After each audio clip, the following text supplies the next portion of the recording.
Hey, it's To The Point with Mike, Leo, and Vince. Hey guys, it's Wednesday night. Normally you'd see Vince and Leo by my side, but tonight we once a month we're going to take a week off because we are going to put some energy into the Conspiracy Club on that second Thursday of the month with John and Joanne. And so this was kind of like an off week, and what I had planned for this week was to share my 35 minutes with Dale and Jim at the Warrior Shield Foundation. And I still want to share some of that. But considering the turn of events today, the tragic assassination of Charlie Kirk in Utah, I just felt like it was the right thing to do to go live tonight with John and Joanne, and we can dissect it.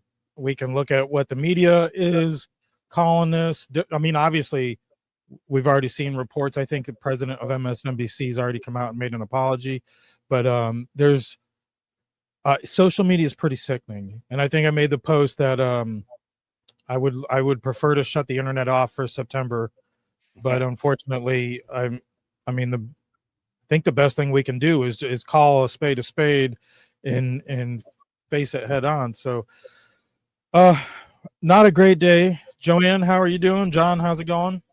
I'm doing good. Had my tears today for Charlie Kirk. Yeah, you know, I mean, I'll share this. Like, I'm not a pray for everything kind of guy, you know.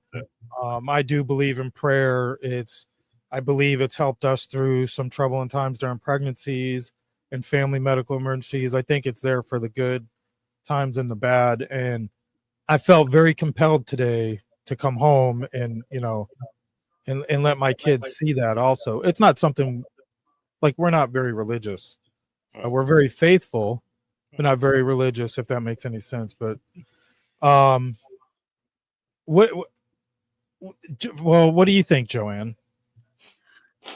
I think, well, you know, I'm kind of angry too, because we just went through a whole presidency of someone that was destroying the nation, putting us in more danger. And none of us went out and tried to assassinate the president or assassinate people that were speaking the rhetoric on his behalf. But here we have a president that's pulling it together, making cities safer. And we've got a young 31-year-old who is sharing his belief in God, sharing his principles, having these dialogues so that people learn. And it's good to do it on college campus to teach them how to talk about these things and to respect each other. People would come up there and show him disrespect, and he kept his cool. He kept his composure. He still talked to them. He didn't hate people. He was a non-violent person. And where is he today? He's assassinated by the hateful, liberal, crazy crowd that's out there cherishing what happened to him. I'm just angry. I'm really upset about it. John, how did you take it when you first heard Charlie Kirk was shot? Because it was like an hour or two after we got news that he passed. Yeah.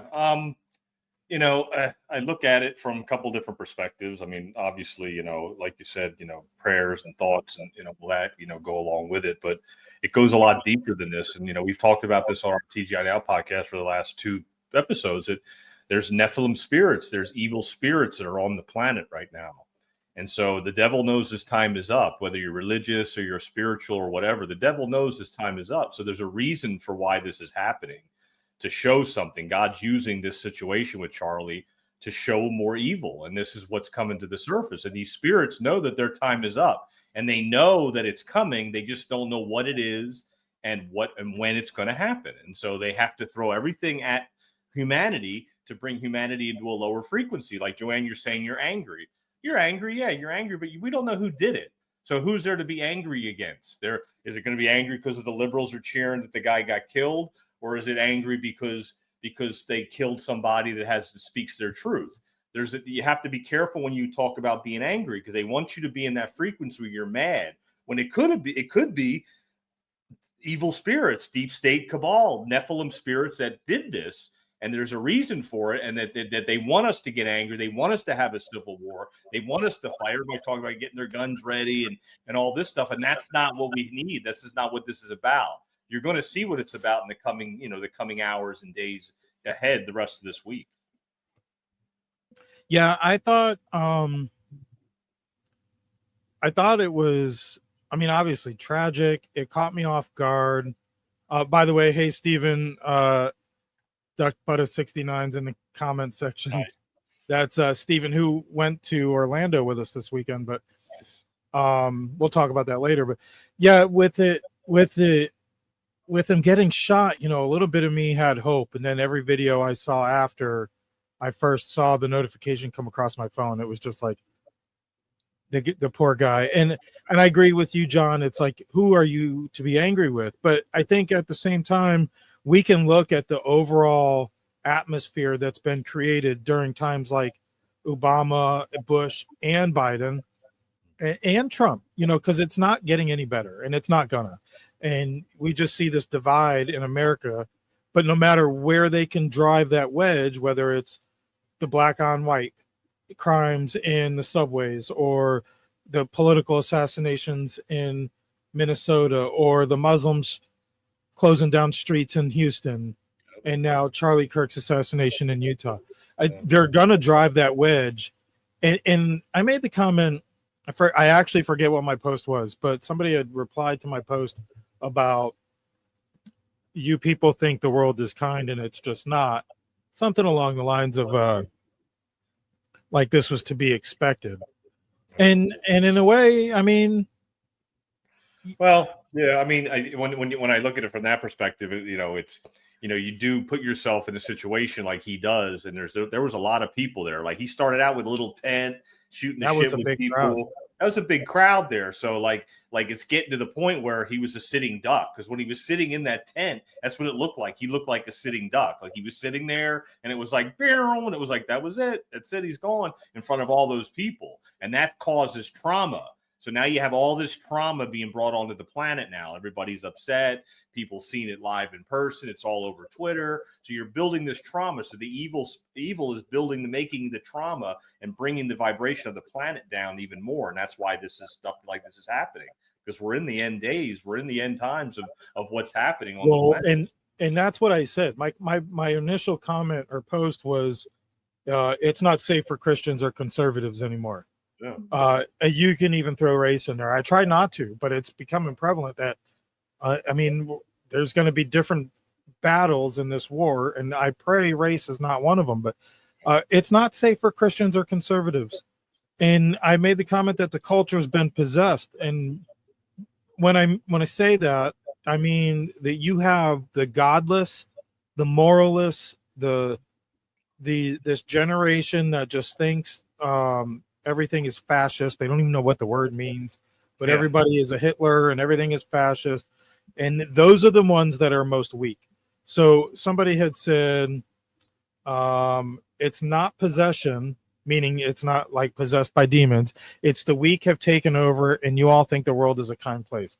I think they're completely wrong. I'm not even sure who they are, but it is a possession, and I think it's a possession of the weak. You know, Satan is not just some amateur, and their game plan is to infiltrate the weak-minded and the weak-willed. And I think this is what we see. That you see that at every Charlie Kirk event. You see these brilliant kids, and they're just they're arguing you're brainwashed. They're arguing a ridiculous argument, and they're the weak ones, and they're the ones who are going to be leading our country, leading us in war, leading us out of war, whatever. And I think it's pretty sickening. In the narrative, Joanne, you had said it pretty good too. It's like in one sector of life, it's going to be about gun control. Another sector of life, it's going to be about his stance on abortion and marriage. Another stance is going to be, you know, maybe who knows? I don't know who the actual perpetrator is yet. I do know they have him in custody now, the right person, but there's still a lot of unanswered questions. Like you said, John, who are you to be angry at? Who are we going to, but they're going to tell us. Oh yeah, they're going to tell us because they're going to tell us in the 9 o'clock news who to be angry at. the first headline I saw was, MAGA star, assassinated. So he's considered Extremist. a They MAGA said star. MAGA extremist. Yeah, well, either way, it's MAGA Yeah, star, it's like, extremist. But the people who publish that kind of rhetoric are the ones at fault for this. And it's not just one article, but it's how many have they published over the last 8 years or 12 years like that? Yeah. well, I think what upsets me, and John, I always love how you bring everything into the universe, and you're right, we're in a war of good and evil, and I always believe what you throw out into the universe is what you get back. So thank you for reminding me of that, so that I'm not so angry. But it's the emotion of it, because you know that this is not a violent person. You know that we have freedom of speech in the United States, but we don't have that anymore when you can sit outside and just have a conversation with somebody, and because they're offended by what you're saying, you deserve death. It's really concerning, because we need to have dialogue. We need to be able to talk about things. We need to hear that person's side, because that's how wisdom is developed, by exchanging thought, exchanging ideas, and actually picking up some clues from that person. I always learned something from you, John, and I always learned something from you, Mike, because we're all having that dialogue, and we don't always agree on things. But you can't think that somebody should receive death as a punishment for bringing up a topic you don't like. Just walk off and turn around and leave the area. It's not that bad. But at the same time, Charlie was 31 years old, a young man that was really reaching a large society of young people that are going to be the people to save this nation when it needs saving. So he was a threat. No, 100%. And that's, and you just hit it right on the head, because I always bring it back to, like, even a guy like Bill Cooper. I always bring up Bill Cooper in the book, Behold a Pale Horse. He was out there trying to wake people up, and he became a threat because he was telling people the truth. And so they started to watch what he was doing. He was doing a radio show and all those things like that. And then they killed him on his front yard, but it was more low key. They made him out to be this extremist and this militia that just was a threat to democracy, when he was really waking people up. So Charlie was kind of like a modern day Bill Cooper, same way, doing a show, reaching millions of people, so he was doing what he needed to do, and evil doesn't like that. So evil has to shut him up. So they have to find a way to do it, whether it's some deranged lunatic, or it's a compressed special hit by the inside mafia or the CIA or the FBI or whatever. It's evil taking out somebody of truth. I mean, Jesus spoke truth and they killed him too. So I mean, it all goes in that route at some point. Truth will never be. Truth stands on its own. So once it's out there, it can't not be seen anymore. Mm-hmm. I'm just surfing the internet to see if I can find any information on the one they have in custody now. Yeah. No, I went to Kash Patel's site, and he didn't release the name. So they're kind of keeping it hush hush. Yeah. Well, he should have been the first one to release that name. This will be interesting because, like I said, this is going to reveal a lot of truth, because God's going to use this scenario, is going to use this situation to shine the light on the darkness. So this could end up going back to the Democratic Party, but whoever did this might be tied to that. And so you're going to see all these different pieces start to play itself together to show the truth. So we're going to see the truth no matter what this time with whoever did this. It ain't going to be some conspiracy and we're never going to find out for 2 years from now. We're going to find out pretty quick. Well, the mental plague is proliferating everywhere, because Colorado just had a shooting at the high school, at Evergreen High School. The young lady, 23-year-old woman that came to the United States, a Ukrainian refugee, left her war-born country to come here and be safe, and she's no longer with us because of the violence. Another one, mental illness. It's and all over. The battle between the spirits. You can't see them; they're all around us. That's the battle that we're facing. And that's why you have to have your head on a swivel. That's why we say, stay awake and aware. That girl was sitting on her phone, staring at her phone. She wasn't paying attention to her surroundings. These kids don't want to pay attention to their surroundings. And that's very dangerous. It is. And that's just it. they walk everywhere and they're just looking down at their phone. I beep it horn. I beat my horn at kids when I see them walking down the street looking at their phone. I beat my horn at them to make them look up, pay attention to your surroundings. That's dangerous. My father always used to tell me that. He's like, I almost don't want to go anywhere where I'm prevented from caring. Because I'm like, you know what? I'm putting my life in your hands when you're telling me that I can't carry and protect myself. I'm not going to pull it out unless I'm cornered, but I want to be able to have something to protect myself if something happens. Exactly. Definitely. And it might be a whole lot easier going forward with that court ruling in Florida today. That might possibly pave the way for true constitutional carry in the state of Florida. It was actually a ruling in an appeal decision, but currently the law still stands that we're a concealed carry state here in Florida. But that might change, because I think the attorney general even made the comment on X about that it's a ruling that is going to hold a lot of water for the free state of Florida. But when I think about the poor girl in Charlotte, and you wouldn't think. I've been to Charlotte. I know Charlotte's pretty ugly, and in some spots it's very beautiful in some spots. But I never thought of the subway. Coming here from Ukraine, first of all, I can just imagine what the girl saw back there, and to even come here, a new world, a new place, and to travel the subway alone, no matter what city you're in. It takes a lot of balls, but it shouldn't.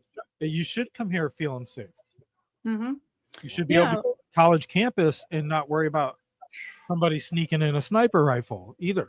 For anybody, for any type of guest speaker. Well, I think the worst thing about that is there's no more Daniel Pennies. Nobody wants to jump in and help. I know you would. I know I would. But on that subway, the lady in the red shirt that was sitting across from her, there was 4 other people behind her. The 2 that were sitting right across from her looked over when they saw the commotion. Then when when Irina was crying, nobody got up to say, "Are you okay?" Nobody. As a matter of fact, the girl in the red shirt just said, "Whoa, I'm getting the hell out of here." The guy behind her said, "Yeah, I'm getting out too." He was the first to leave. And whoever stayed back there, nobody checked on that young girl to say, "Are you okay?" Know that she got stabbed? Because I didn't see any blood, and I don't want to watch it again. Another one I don't want to watch again. But well, you don't see the blood, but you see the commotion. Yeah. So if you saw a commotion and you saw a girl squeal, because there's no way she didn't squeal when the guy was stabbing her. Right. And if you saw a big burly black guy behind a little white girl and her crying afterwards, you telling me you would just sit there and be like, "Whatever, I'm tired." No, you wouldn't. Carry a gun. And those people just sat there and could care less, and they just left her there. So there's no more Daniel Pennies. Daniel Pennies are gone unless you have me, John, Mike, and my husband on the train. And even then, you have to gauge the situation for your life also. Yeah. I can't.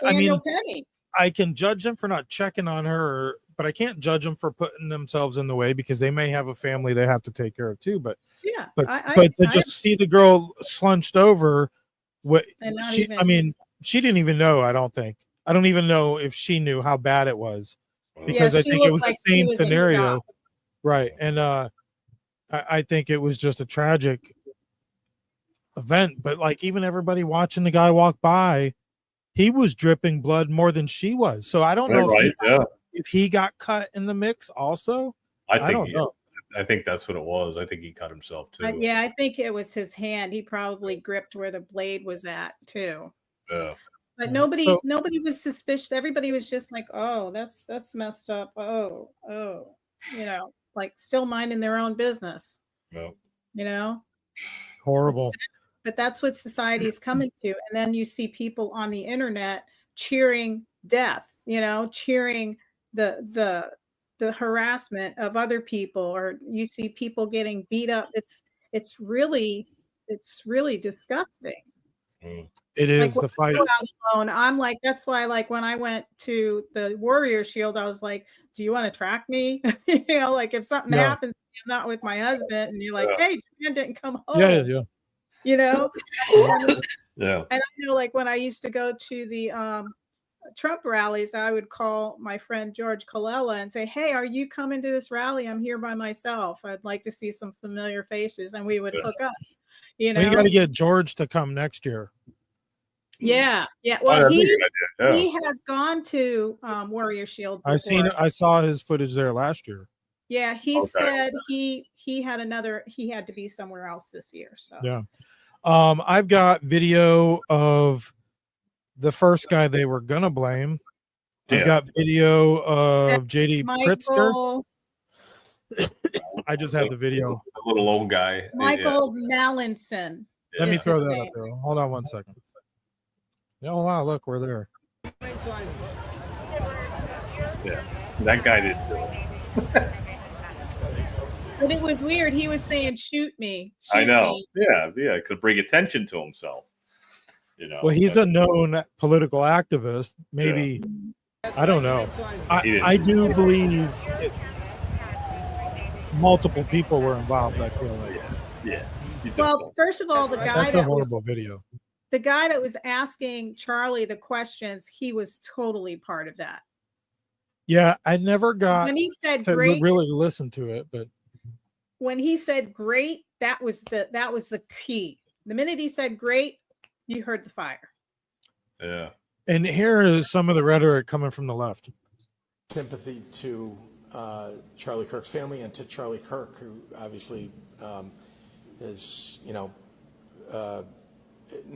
become a target for somebody. I don't know whether it's political violence because I don't know who did it. I know they seem to have somebody in custody. But I will say that political violence, unfortunately, has been ratcheting up in this country. We saw the shootings, the killings in Minnesota. We've seen other political violence occur in other states. And I would just say it's got to stop. And I think there are people who are fomenting it in this country. I think the president's rhetoric often foments it. We've seen He's blaming January Charlie 6th and the president. rioters who clearly, Believe. have tripped a new era of political violence. Unbelievable.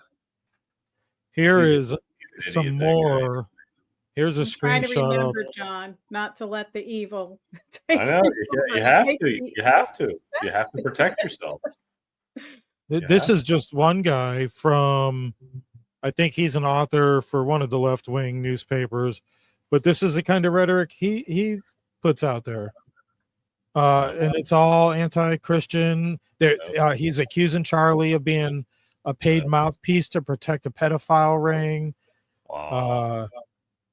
Talking Yeah, about he was in on it with Epstein. It just the kind of rhetoric does not help. No, it doesn't. And you can say the same about the right. Yeah. But can you think of anybody on the left Yeah. Look that at this could guy. be assassinated tomorrow and the right would celebrate that? I just don't think so. No, we wouldn't celebrate that at all. Yeah. As a matter of fact, if it was somebody on the left that had been taken out, they would be marching and burning buildings in the street tonight as we Right. speak. Or they already would if it was the other way around in Charlotte. Yeah. If it was the white guy stabbing a black girl. What else do I have here? I've got the tribute. I think Fox News put out 1993. I know, Charlie right? Kirk is being remembered tonight as a hugely influential, charismatic, and engaging individual committed to civil discourse and the open exchange of ideas. Correspondent Mark Meredith looks back at the life of Charlie Kirk. Good evening, Mark. Brett, good evening to you. Charlie Kirk's death is being called a watershed moment or even a turning point for the country. The 31-year-old political activist had a massive following, both online and in the corridors of power here in Washington. Before becoming a household name in conservative politics, Charlie Kirk was a teenager growing up in the Chicago suburbs. He told the Daily Caller in 2019 he knew early on politics mattered. I was always naturally conservative, loved America, loved the values that our country stood for, and I never understood why you'd want to deviate from that. Kirk thought he'd end up at West Point, the Army's military academy, but after being denied admission, he chose to start something for himself. It's that old adage, one door closes, another door opens. Of course, it's correct. In summer 2012, Turning Point USA was born. What started small later became a political juggernaut, a conservative youth activist organization now operating on 3,500 high school and college campuses. Kirk explained what drove him in his first Fox appearance 13 years ago. A lot of kids are feeling the effects of what we like to call, with the Washington economy, with a lot of debt, plummeting small business, with higher regulation and high taxes. As the Tea Party movement evolved, Turning Point USA grew. So did its influence. The AP writing Turning Point events became more ornate, taking on a nightclub atmosphere with strobe lights, pyrotechnics, and thousands of young conservatives in attendance. Kirk endorsed then-candidate Donald Trump in 2016 and later worked to re-elect him in 2020. I believe it's imperative we get the president reelected. In fact, I think he's going to get reelected. As Trump later regrouped for 2024, Kirk continued to build an empire and a family. He married his wife, Erica, in 2021 and later became a dad of 2. Trump himself thanked Kirk for staying loyal amid a year of chaos. And I want to express my tremendous gratitude to Charlie Kirk. He's really an amazing guy. With Trump now back in power, Kirk remained active, speaking out constantly about the conservative movement. There's a revival happening in this country right now. Tonight, tributes continue to pour in for a man many believe helped change the course of U.S. political history. And those tributes continue to pour in from all over the world. Late today, we heard from... Yeah, it's just maybe not a lot of people know the name, but a lot of people have seen his videos. If you're in any type of young Republican or young conservative or young Christian group, you definitely know the name Charlie Kirk. And it's just, it's amazing that he was only, what, Joanne, 31? 31 years old. And he accomplished what he did. I kind of, like, when I realized who it was and I put 2 and 2 together a year or 2 ago, I was like, wow, man, he's already accomplished this much. And I mean, back then he was only in his 20s. I think during the last cycle, I think he was 27 or something like that. But it is amazing. And everything he did, he put Jesus first. And I can rest easy for him knowing that. For his young wife and daughter, it's just I couldn't fathom that. Good. I thought they were getting ready to have a third child. Was it a 3? Oh, you might be right. I thought she was pregnant right now. Oh God. I could be wrong, but that's what I heard.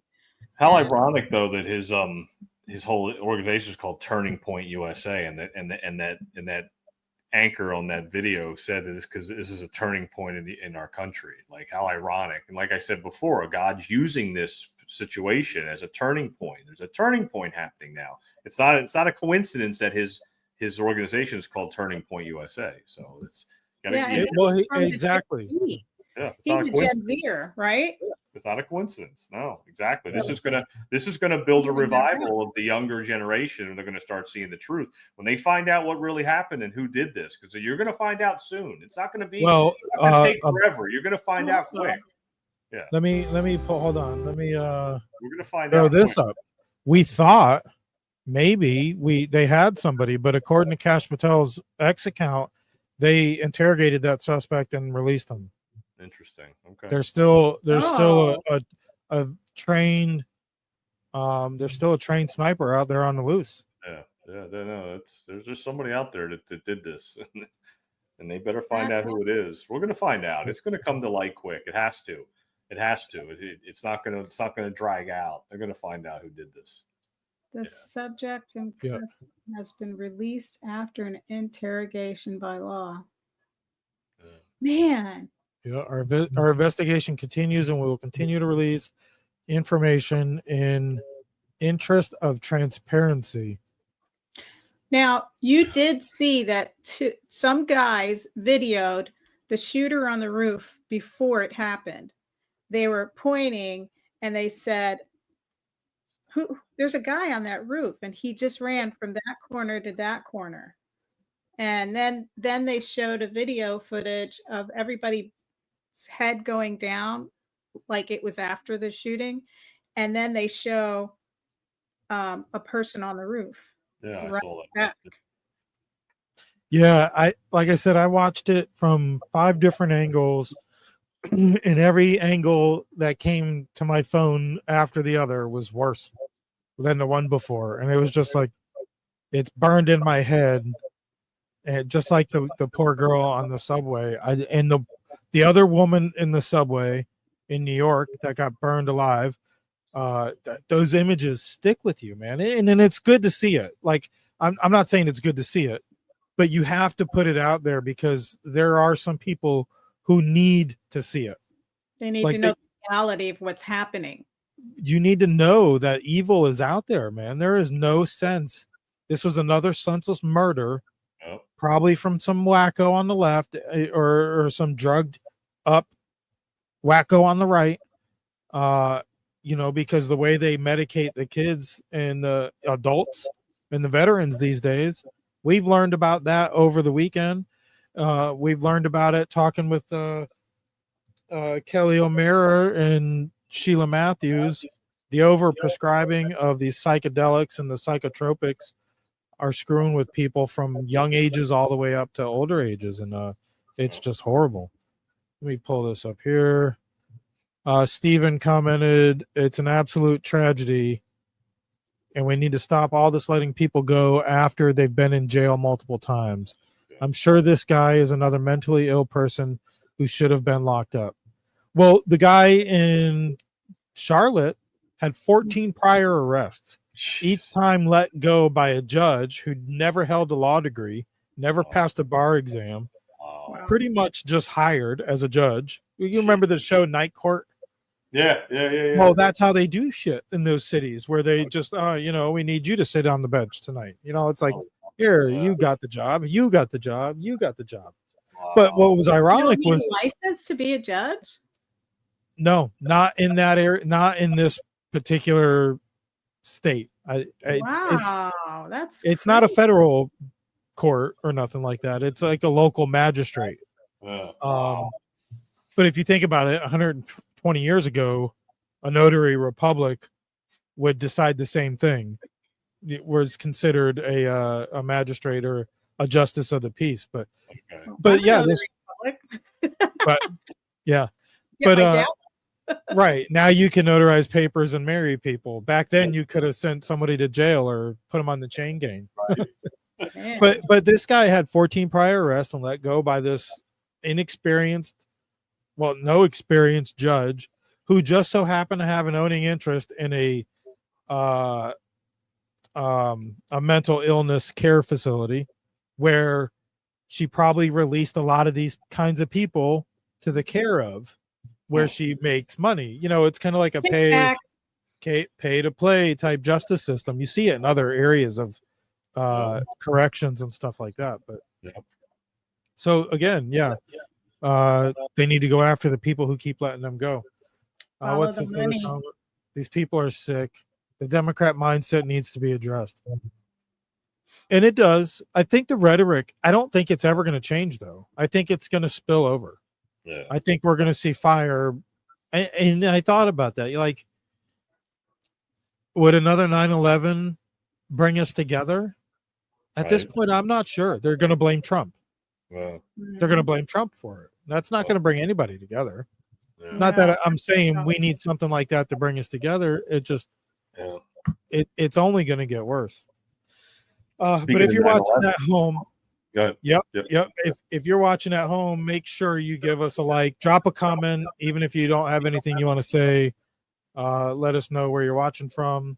Right now, we're streaming live on all the To The Point podcast channels, except for a few of the minor ones. But we're also on Indian River Connections, IRC Media. We're on Binford Chronicles and TGI Now Podcast X. So if you're watching on any of those platforms, give us a thumbs up and drop a comment. We will definitely share your thoughts, and we appreciate you tuning in. John, you were just about to segue us into tomorrow night. Yeah, so tomorrow night, if you're local, come on down to Filthy's in Vero Beach, Florida. We're going to do our third Conspiracy Club 101 meeting / live remote podcast. So come on down, or even tune in live. We'll be going live probably around 7:00. So definitely tune in live if you're not local, for sure. Yeah. But if you're local, come down. There's a lot of good people, a lot of good people, like-minded people that that just want to have a conversation about what's going on, and and whatever conspiracies or whatever you want to talk about. Where any subject is fair game. So.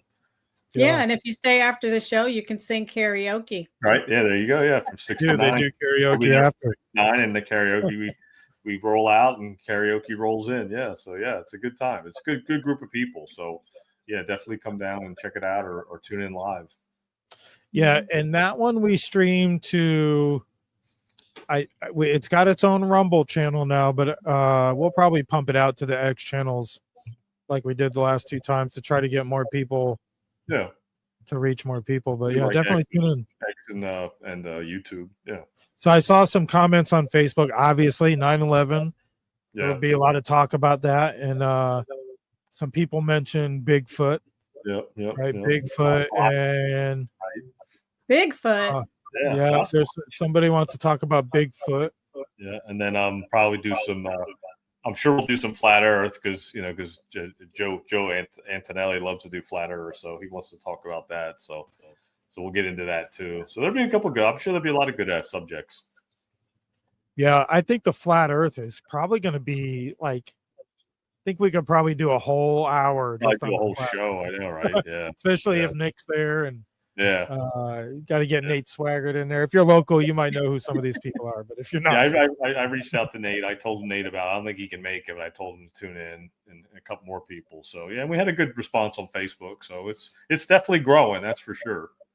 Definitely. I'm glad to be a part of it. It's a lot of fun. It's fun. And speaking of a lot of fun, over the weekend, Joanne and I were able to go to the Warrior Shield weekend, the Hero Fest. They do a whole weekend, but I only went for the concert. Mm-hmm. And Joanne, what did you think about that? You got there early Friday morning, right? And scoped out the yeah, and it was awesome. They let me check in early, and because I checked in early, my room wasn't ready, so I got a really nice room. Yeah, but the Hero Fest was awesome. It's really amazing. Everybody volunteers. Now, this is a kind of nonprofit that I love to support. Why? Because they're not taking money from big corporations. They're not paying themselves, is what I'm saying. They're not paying themselves like these big $100,000 fees. They're all doing it for free. And they come from different states, like the motorcycle group that came down. One was from Tennessee, one was from Washington. They came from all these different states, and they volunteer their time. And then they had who's the coffee guy? Grit Gear. Lock and Load Coffee and Grit Gear. Rich and Sharon. Yep. Yeah, they donated all of the t-shirts that they make and sell. They donated all of that towards the event. They donated the coffee that went in the bags. And that's so that all the money that's raised goes to the sponsor that they're running the event for.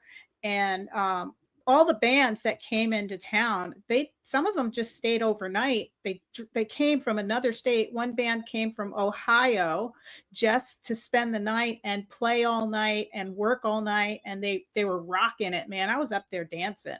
I was having a good time. It was a good time, yeah. It was a great event. Yeah, I'm glad I went. Next time I'm going to go early and I'm going to stay. And I definitely, now that we've been, we were on board with promoting them before, and now that we've been, I'll definitely promote them going forward, because I think they can use some help with the reach and getting more of the word out there that this benefits veterans.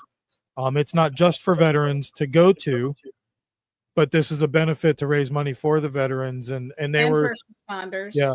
So the Warrior Shield Foundation, and first responders. Warrior Shield Foundation, I think, has like just a few board members. None of them take a salary. Rich from Grit Gear is the treasurer, and Chance Showell is the event coordinator, right? Yeah, he runs the whole thing. He does the whole. I think he founded the group. I don't know what his technical position is in the on the board, but he's really. That's the first time I met him in person. Any of them in person, and he definitely is in it for these guys. In attendance, the guest of honors was John Teagan, and I can't remember his whole name, but they call him Boom. And they were survivors from Benghazi. Colonel Gadsden, who was a double amputee, and also an actor. Last role he played was on Battleship. And then I'm going to get their names wrong, but they had a mom from Flight 193 there. Corporal Chad O's mom was a guest of honor, and that's who this benefit this past year was for, was to raise money for the Corporal Chad O Foundation for PTSD.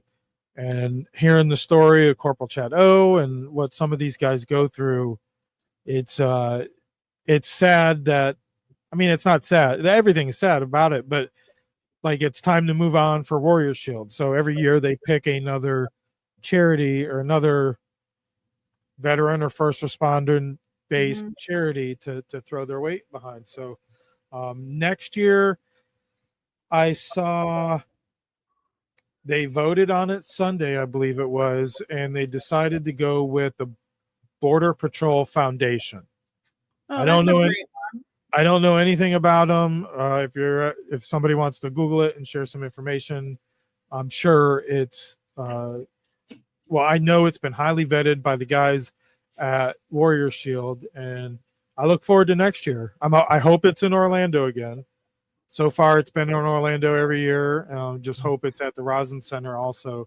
I believe they're going through a change in management there at the resort or at the convention center. So we'll see what happens. And Steven, so I went, brought Elisa, my fiance or my wife, however you want to look at it. Our friends Steven and Jamie came. Joanne, I met you there. And it was the first time I got to meet Dale and Jim from Two Guys in One Coup. If you don't watch Dale and Jim, their shows on Mondays and Wednesdays at 10:30 to 12.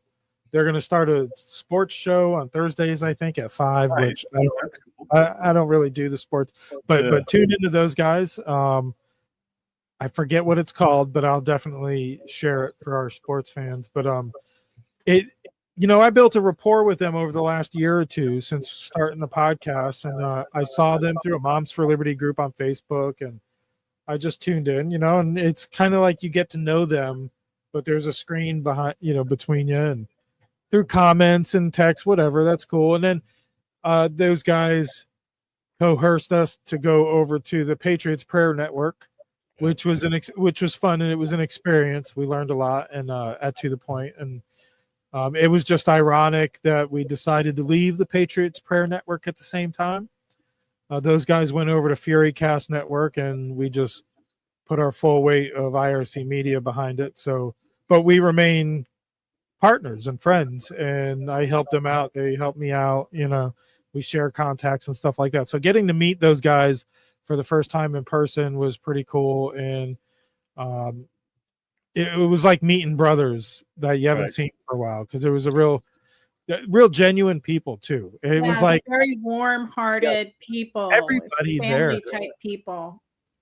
Joanne, you got to sit down with them for 20 or 30 minutes on day one, and I have a segment I'm going to share probably later in the week that I sat down with them, but I've got a short one I'll share with them. But before I do that, I just felt like everybody there was there to support each other. I'm just a spectator, we weren't there to really do anything, but just to see how they welcomed each other and us. It was it was an awesome feeling. I wish there was more people there.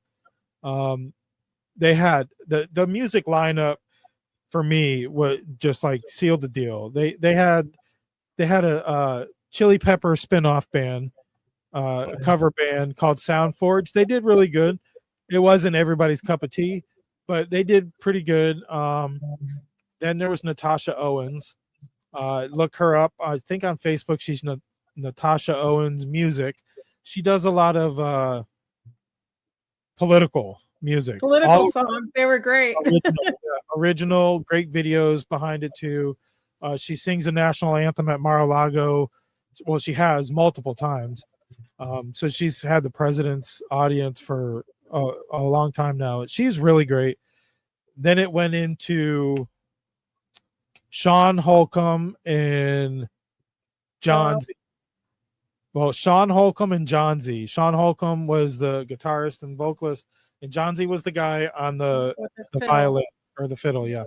And both of those guys, I mean, just good. Sean Holcomb started out with some Soggy Bottom Boys and quickly transitioned it into, I think it was White Lightning. It was a weird mix-up, but with this country guy's twist to it, I was went like, down to Georgia, right? yeah. The later in the night, they did "Devil Went Down to Georgia," and John Z just killed it, man. Like He did. I get the chills when I watch that kind of instrument and that music, and it's just like he just killed it on the violin, you know. And then after him, it was Ryan Weaver. Yes.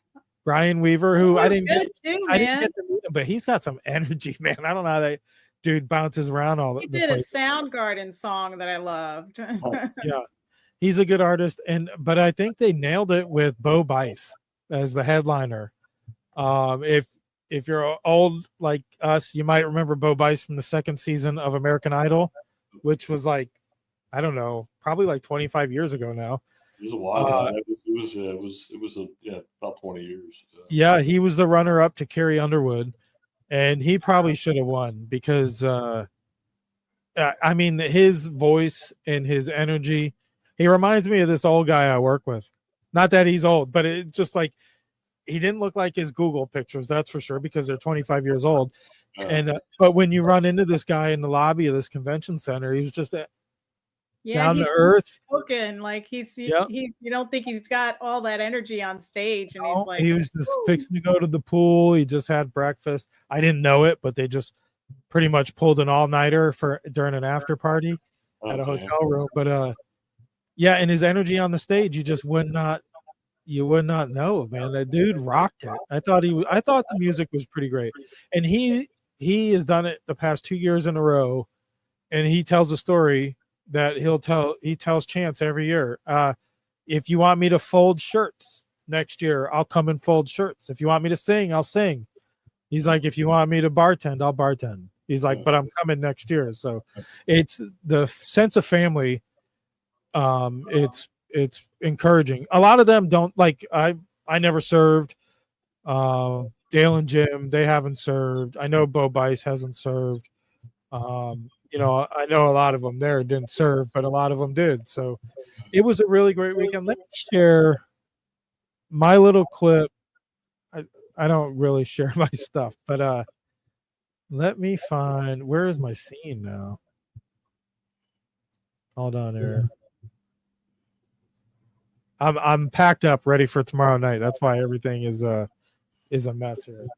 On Facebook that really don't partake in the whole social construct. And when I saw them sharing videos of Jennifer Pippin from Moms for Liberty, reading from the books with all the porn in it, and I realized that was my area. So I started going to some of the meetings, and I met a couple guys that do the TGI Now podcast, and we hooked up. And then I met Joanne Binford, who was running for county commission at the time. So it encouraged us to do our own, actually kick off our own podcast, and we talk a lot about politics, headlines, and stuff like that. Sure.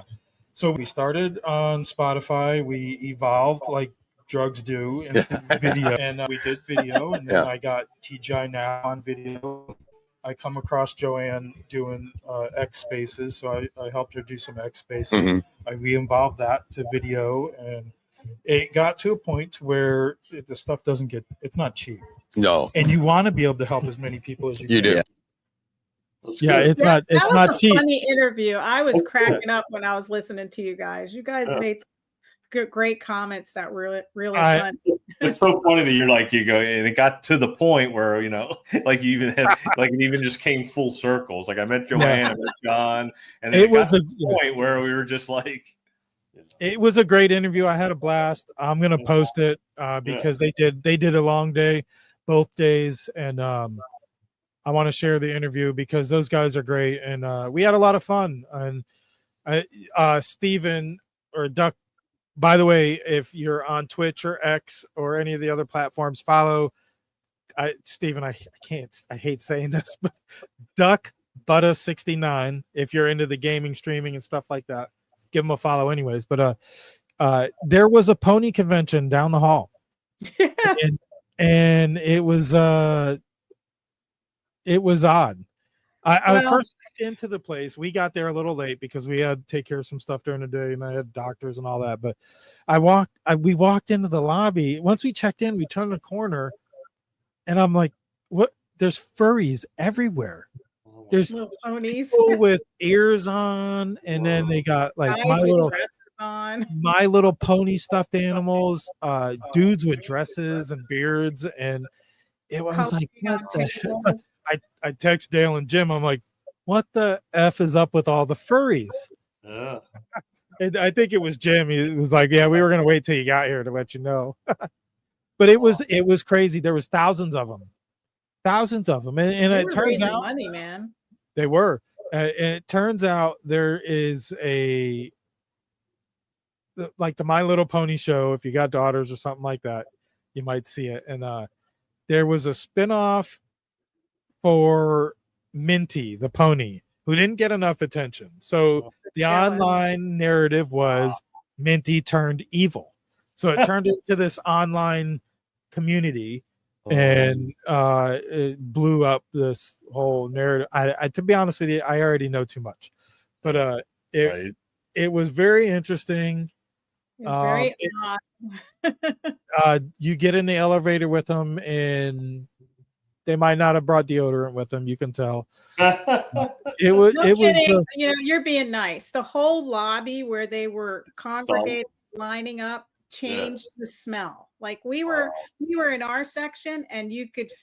It was like if it had a color, you would see it. Wow. Yeah. It's like they all just got up without a shower. Yes, and it was just. I think Dale got to talk to one of them that just got married that weekend, and he was wearing his dress still. Jim wanted to say it was about 20% women, but I think it was more like 5% women there. Maybe an extra 15% dudes that were dressed like women. No kid. It wasn't for kids. It's not a children's event at all. It doesn't have to be a children's event because the maturity level was still teen, like teenagers. Right. And it's weird. One of the guys come over to ask about the Warrior Shield Foundation, and he seemed very interested. And it turns out he was one of the coordinators of they call it the Mare Fair. And it turns out the money they raise supports a horse rescue somewhere in Central Florida, I think. I'm not actually sure where, but it'll fund this horse rescue for a whole year. So they do good with the money. Yeah, right. But it's like some of those stuffed animals were custom made by some of those people there, and they were selling for thousands of dollars. Wow. Thousands of dollars, but yet these dudes probably still live in the basement of their parents' house. Right.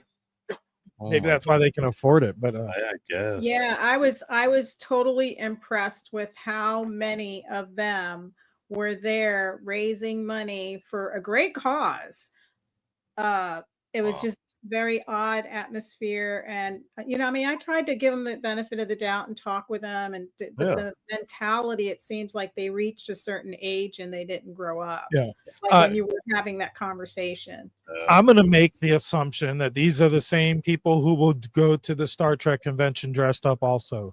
Yeah, I'm sure that's not their only fascination. They probably consume their lives with this cosplay type culture, which is completely weird to me, but they got to be like, there's got to be some of them I figured were like computer geeks that played games all day long.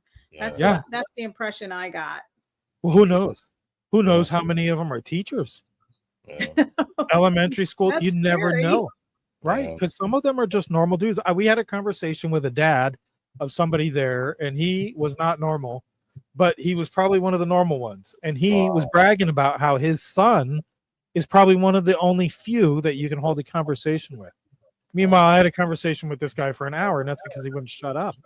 And he was a great guy, but it was just he felt like he would be more welcomed over at the Warrior Shield Foundation because they heard the concert the night before, and it was just like it was almost embarrassing the amount of people they got to show up there. But at the Warrior Shield, it just wasn't like a third of the people. Right. It were less than that. Wow. Yeah. There was still probably I don't know. I want to be conservative and say a couple hundred for the Warrior Shield, but there should have been 1,000 people there. Yeah, right. And I the only thing I can offer them is what we do here, and that's promote them. So now that we know what the objective is next year, I ask you guys to share their videos and share their cause too, and hopefully we can bring some people with us next year. Yeah, and you know, we can prepare for it because when I was talking to them, it's always either the week before 9/11 or the week after 9/11. Okay. Well, I think it's going to be the week of 9/11 again. Oh wow. I think next year 9/11 next year falls on the same day as this year. I looked it up. Oh wow. Oh, okay. It's the following year where 9/11 actually falls on I think a Friday or a Saturday. Okay. Yeah, I forget. I thought I heard today that 9/11 is a Friday next year. Yeah, it's the Friday. Okay. So I believe I heard today that that's the weekend they're doing it. Okay. Oh, really? It might be difficult, but I think it would. Hopefully, it helps raise money for the Border Patrol Foundation. Which next time I'm on air, I hope to be able to tell you more about it. Cool. That'd be cool. Yeah, because they'll have a new sponsor for next year. Well, you already said who the sponsor is, right? Yep. That's the I pulled it up, the Border Patrol Foundation. Yeah. Okay. Do you have any information on them? It mission says or- the mission. Well, the mission of Border Patrol Foundation BPF is to honor the memory of fallen U.S. Border Patrol agents and provide support and resources to the families. PBF provides support to Border Patrol employees, USBP agents, and their families. Sorry, I don't have my glasses on. You're good. For on and off duty deaths, injury, illnesses, family medical emergencies, special circumstances, and student scholarships. Yeah. So another great cause. Yeah, and student scholarships for more Border Patrol people, you know. Yeah, that's great. No, that's good. We'll prepare for it more next year. But yeah, now you guys got a lay of the land, so you know what it's all about. You know what you're dealing with. So now we can get a good idea of how we can do more. Yeah, if they have it at the Rosen Hotel, I would love to go back there and get another nice room. And I like the parking outside in the back. Like my truck wouldn't fit in the garage. I went to pull up and those things were like at my windshield. I was like, I didn't know my truck was that high. Ooh, I'm cool.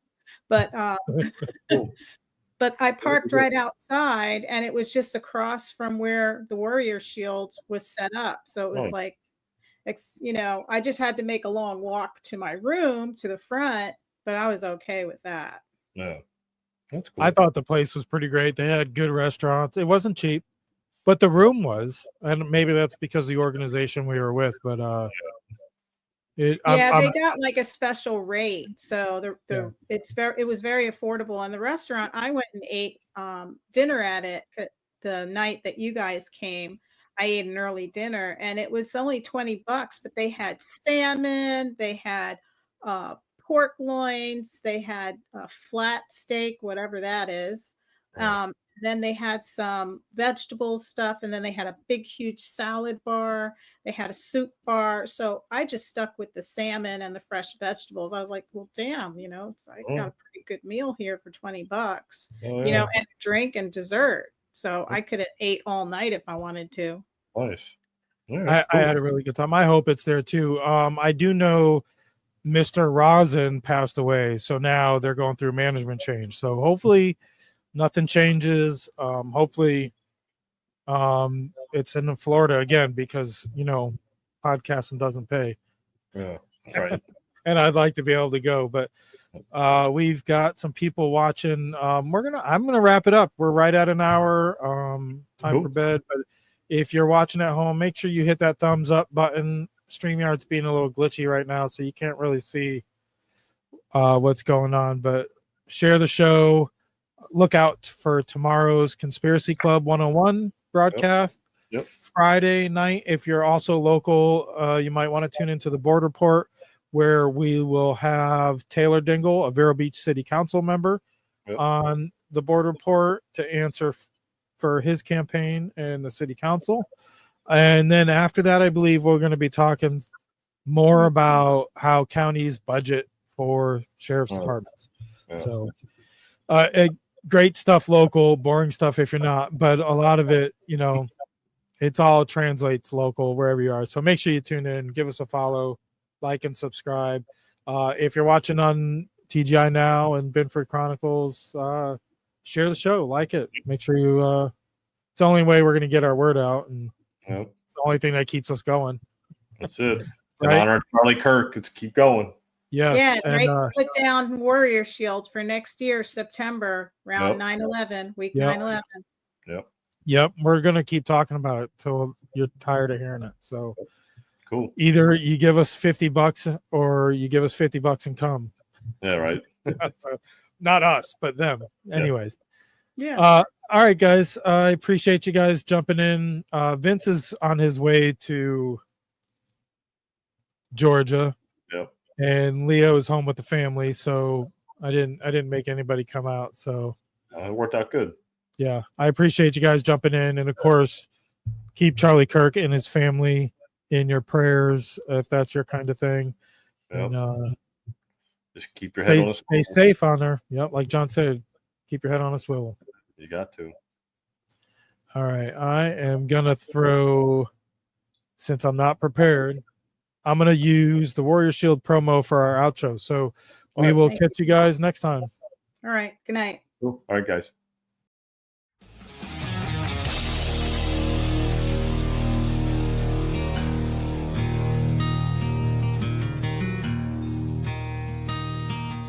Warrior Shield Foundation is here to unite, honor, and provide support for veterans, first responders, and Gold Star family members. The foundation will enable them to find the help they need through direct assistance or by connecting them with our shared vision network. Using data-driven models, we provide solutions that make a long-lasting difference. We, along with our partners, are dedicated to bringing together like-minded groups and individuals who have committed to making a difference in the lives of our hardworking, everyday heroes.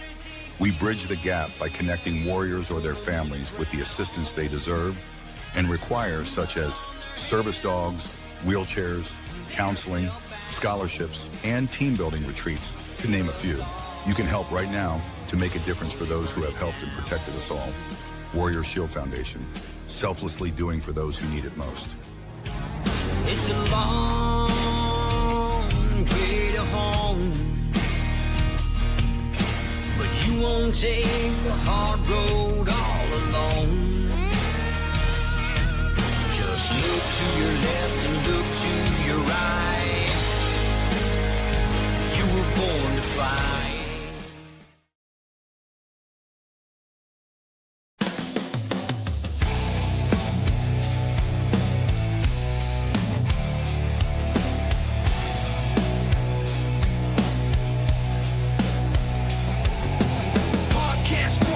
Ain't afraid to shout, make America great, tell them what it's about. Facts over feelings, cutting through the noise, fighting woke mobs and the kids with toys. They spew their lies, they spreading hate, lips BS ain't going to seal our fate. No nonsense here, just straight to the point. Truth to ammo in this battleground joint. Make America great again, stand and fight. Facts over feelings, day and night. Fight the woke mob, cancel their crime. Truth on the mic while they keep lying. They wanna cancel, they wanna control, but we got the truth, we breaking the mold. Speak your mind, don't let them bind. Words cut through, sharper than a sword of kind. Senses just raw, no filter to stop. Voices rise up from the bottom to top.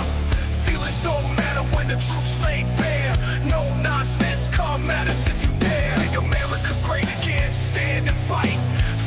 over feelings day and night. Fight the woke mob, cancel their crying. Is this real? Or is this just a ride?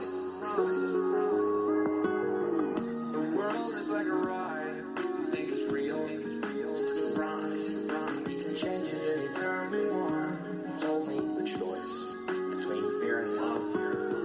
The world is like a ride. You think it's real? It's a ride. We can change it anytime we want. It's only a choice between fear and love. Ride goes up and down, round and round. It has thrills and chills, and it's very brightly colored. It's up and down, round and round, and it's very loud. Don't worry, don't be afraid. It's just a ride. And we can change it anytime we want. It's only a choice between fear and love. All right. Welcome to the Collective Dream podcast. I'm your host, John Carapi, and this is my first live broadcast. I've done a lot of recorded ones, but now I'm working on the live studio, and this is the maiden voyage for the live studio. I have a great guest in the green room. I'm looking forward to bringing on board. We've been going back and forth on social media, getting to know each other, and his journey and my journey, and similar. It's a frequency match, and so we discussed some things. And the opening song that you heard is Bill Hicks, one of the comedians, and I've been wanting to do a show about Bill Hicks and his journey as well. And so this podcast is going to be something that has to do with it's just a ride, and this is what are we doing here, and why are we here, and what's our mission, and my guest Justin Lofton in the green room is going to discuss his mission and how he's helping people see the light, step into the light, step into their unity consciousness. And that's, I think, where we're headed. And that's why this is called the Collective Dream, because we all have our personal dream, and each dream is connected, and we're all connected, and we're all one. So let me bring Justin on, and we'll get started. There he is. What's up, buddy? How are you, my friend? Good, man. Thanks Good. for having me, brother. Absolutely, man. I've been lining up some guests to start doing more of this show, because I do another podcast called TGI Now, which is more, more in your face, a little bit rawer, and this is more my passion is talking about the collective dream and unity consciousness and raising our frequency and knowing that it's just a ride, Mm-hmm. So tell us a little about your journey and your story and how you've gotten to where we at. And I have a video that you did as well that was back in February of 2020 that kind of blows my mind, and some of the stuff we're talking about and what was on the horizon right after that video. So we'll get into that as well. Yeah. So for myself, and again, thank you for having me on the show. I'm excited to share with others and open these doors and talk through some of all this, because I think it helps each of us, even myself, as I continue in the journey, see reflections of each other and open new energetic pathways within ourselves so that we can see who we are and why we came here. And for me, in this particular character that I'm playing right now, I was always an entrepreneur. I didn't, a lot of Capricorn energy. I'm a Capricorn, so systems and process, and I didn't really fit in school. None of it felt right. There was an incident even in my 5th grade where the teacher took me in the hallway and said, I know you don't believe any of this, but I just need you to go along with it. But that was one of my moments. Wow. Where it was like the game itself was like telling me that you're right in that this is not real. These are all lies. The history they told us and all these things. I didn't really align with any of it. I didn't really understand then why, but I was like, this just doesn't make sense. Or like, why am I going to a church that's different from the church, two streets down with a different book, a different idea of who God is? Like, it doesn't make any sense, guys. Like, so right. That was my journey early on, and it created challenges, and socially and things. But generally I had lots of great friends and had more of a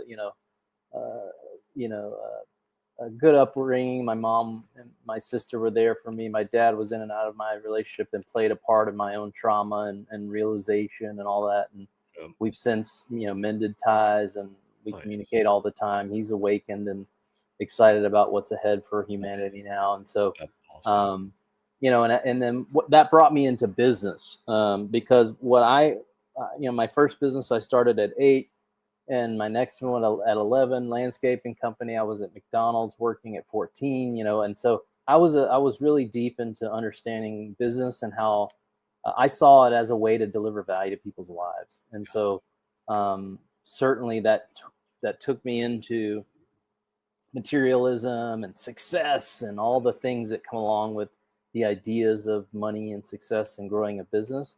It also brought me into the world of personal improvement, and, you know, the Tony Robbins and the Zig Ziglars and the Napoleon Hills, and that takes you down a road that gets you, actually, if you keep going down that road, it will lead you back to spirituality and folks that were trying to bring awareness into the field for those that were coming into that gnosis that there's something else beyond this material realm here, right?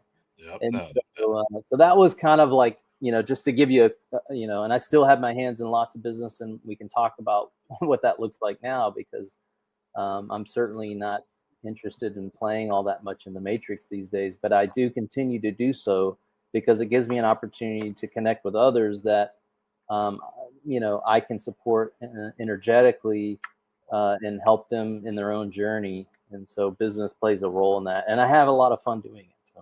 Yeah, absolutely. No, and then I saw that with our communication on social media, some of the stuff you were posting, some of the conversations we had about the matrix, about certain things that we need to dissolve and get rid of, and it's hard sometimes. And it sounds like you and I have a very similar journey. I went through the same thing with my childhood. You know, it was like the whole school thing and everything of that nature. And I came out with a good background. My mom wanted us to have a starting point of some kind of a belief, and that this isn't just why we're just here to exist and pay bills and die. And, you know, once I got to that point, I started to wake up in like 2010, 2011, and I started listening to Alan Watts and Alan Watts. And you and I talked about that before the show, and what Alan Watts had done for me. And my mom saw what I was going through, and she saw that it was working, and I was onto something that she always searched for her whole life.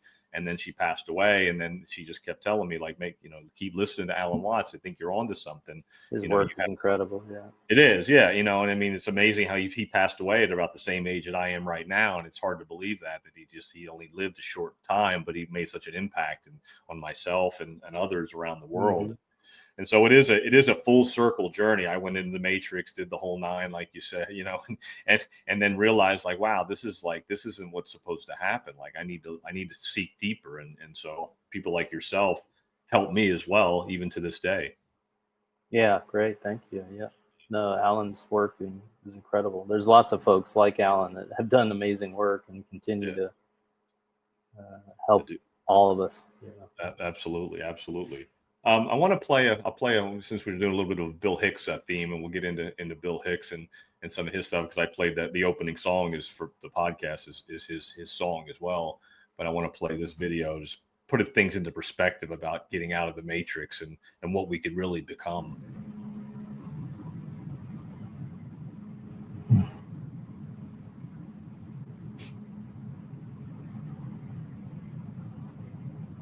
The world is like a ride at an amusement park, and when you choose to go on it, you think it's real, because that's how powerful our minds are. And the ride goes up and down and round and round. It has thrills and chills, and it's very brightly colored, and it's very loud, and it's fun for a while. Some people have been on the ride for a long time, and they begin to question, is this real, or is this just a ride? And other people have remembered, and they come back to us, and they say, hey, don't worry, don't be afraid, ever, because this is just a ride. But we always kill those good guys who try and tell us that. You ever notice that? And let the demons run amok? But it doesn't matter, because it's just a ride. And we can change it anytime we want. It's only a choice. No effort, no work, no job, no savings of money. A choice right now between fear and love. The eyes of fear want you to put bigger locks on your door, buy guns, close yourself off. The eyes of love instead see all of us as one. Here's what we can do to change the world right now to a better ride. Take all that money we spend on weapons and defense each year and instead spend it feeding, clothing, and educating the poor of the world, which it would many times over, not one human being excluded, and we can explore space together, both inner and outer, forever in peace. Beautiful. Right? That's puts it in perspective right there, you know. It just is a ride, you know. Yeah, we're creating as we go along, right? Yep, exactly. Yeah, that's both individually with our own projection of what this earth is, and also collectively of what we think this place is and what we're here to do. Exactly. So what are we here to do? Let's get into that a little bit. Like, you know, we know it's a ride. You know, we know it goes around and round and up and down, and all that. But where are we at with this? You know, because I think a lot of people want to know, like, what's ahead. Because I want to play a video of you in February of 2020. So we'll talk about what's ahead, and I want to put a future proves past type of scenario on this. Well, why we're here and what's ahead may be two different answers. What's ahead is heaven on earth, and the words I could give you won't fully describe the amazement and the joy and the peace and love and harmony that will operate the earth in and through you in every now moment. So again, I don't know that you know, the things your mind can't conceive right now, where we're going. I mean, I've had the opportunity to experience the fifth dimensional realm in moments, several moments. I've had 3 experiences where I was in the fifth dimension, because we know that we're not going to a place. Yep. It's all energy and frequency and vibration, which then allows you to express a projection of the fifth dimensional reality that already exists. Exactly. And in those moments, there are no words. It's just bliss in form. And that's about the best description I can give it. It's bliss in form. And that is exactly where we're headed right now. And there's a process playing out that will allow for 3 distinct waves of energy known as the solar flash that will allow different waves of individual souls to ascend into that fifth dimensional state as your permanent baseline resonance, so that you can operate fully in the fifth dimension. And what will happen in that process, because I think this is important for folks to understand, because, you know, it's easy still to fall back into the, you know, fear and who's going to get left behind and all these ideas of these loss and separation and fear ideas. The reason that Source this is basically a very gentle ascension process. Everything you see on the screen now is a complete movie of actors that is there to slowly awaken the masses, to minimize the psychological and emotional fallout of what is to come, which is you standing fully in gnosis that your entire life in this particular lifetime was a lie. You were lied to from the start, as were your parents and possibly your grandparents. Exactly. About what's really going on here. And that is a process, right? You have to be able to have that come full force. So this is all this disclosure and little drops everywhere, and the screens are giving you little pieces of the puzzle here and there about what's been going on in the earth, is all a part of slowly bringing you back, you know, while at the same time the sun is blasting you with some new light codes, and your body's adapting and integrating that. Your emotional energy and physical body is all adapting to those new codes. That's, you know, one moment you feel like you're in heaven, the next minute you're laid on the couch like I need a nap, right? So this is a part of the physical body, and all your bodies, there's several bodies, there's 5 bodies adapting to those new light codes. And then, you know, through the screens you're getting some disclosure so that you can be prepared for the full disclosure. And what's going to happen in these 3 waves is essentially, those that are prepared energetically, you will naturally move in that wave into the fifth dimension. And the first wavers will then prepare those that choose to prepare through, what you might say energetic training, because now you're in this new bliss baseline. But you're going to do some training and prepare yourself maybe in a month or 3 months of time space, and you will come back to the fourth dimensional space, which is where most of us operate now. Yeah, exactly. And you will help the second wave, and the second wave will come back and help the third wave. And so that's how this is going to play out. So no one's going to be left behind unless they're choosing to, and you should respect their free will choice to be what quote unquote left behind. No one's left behind. That's not actually how this works. But you may leave if you're clinging to 3D reality of duality. You may need to go to another orb like the Earth orb that matches your frequency to continue to work through your lessons. So heaven on earth is already actually here. If you can turn off the screens and go into nature, you will have conversations with nature that you've never experienced before, because it wants to, because you are nature and the body is nature. And I think that was a part of the Matrix code, was to get you to believe that you weren't nature, like nature was a something separate from you that you go into or that you visit occasionally. It's like, no, that's not actually what's happened here. No. You are nature. It's so ironic, so true. I mean, you're talking to somebody that had fake plants out by his pool. That's how far away We've all been there, brother. It's all good. I know. No, now I have all kinds of stuff out by the pool. I got vines growing all over my screen enclosure. I mean, I just let it all go now. I have a raccoon that comes to the house now that I have conversations with. Like it's just, you get to that point, you're like, wow, I should have been doing this all this time. I know. I've been missing out on these great conversations. I know. I'm just like, what was I thinking? Like, that's crazy. But we had to lose ourselves to find ourselves, and that's what happened to me in a lot of ways in that situation. So it was like I had to lose myself to find myself, and that was a great explanation on what we're living in and what's to come. Now, when we say not people are left behind, not everybody's left behind.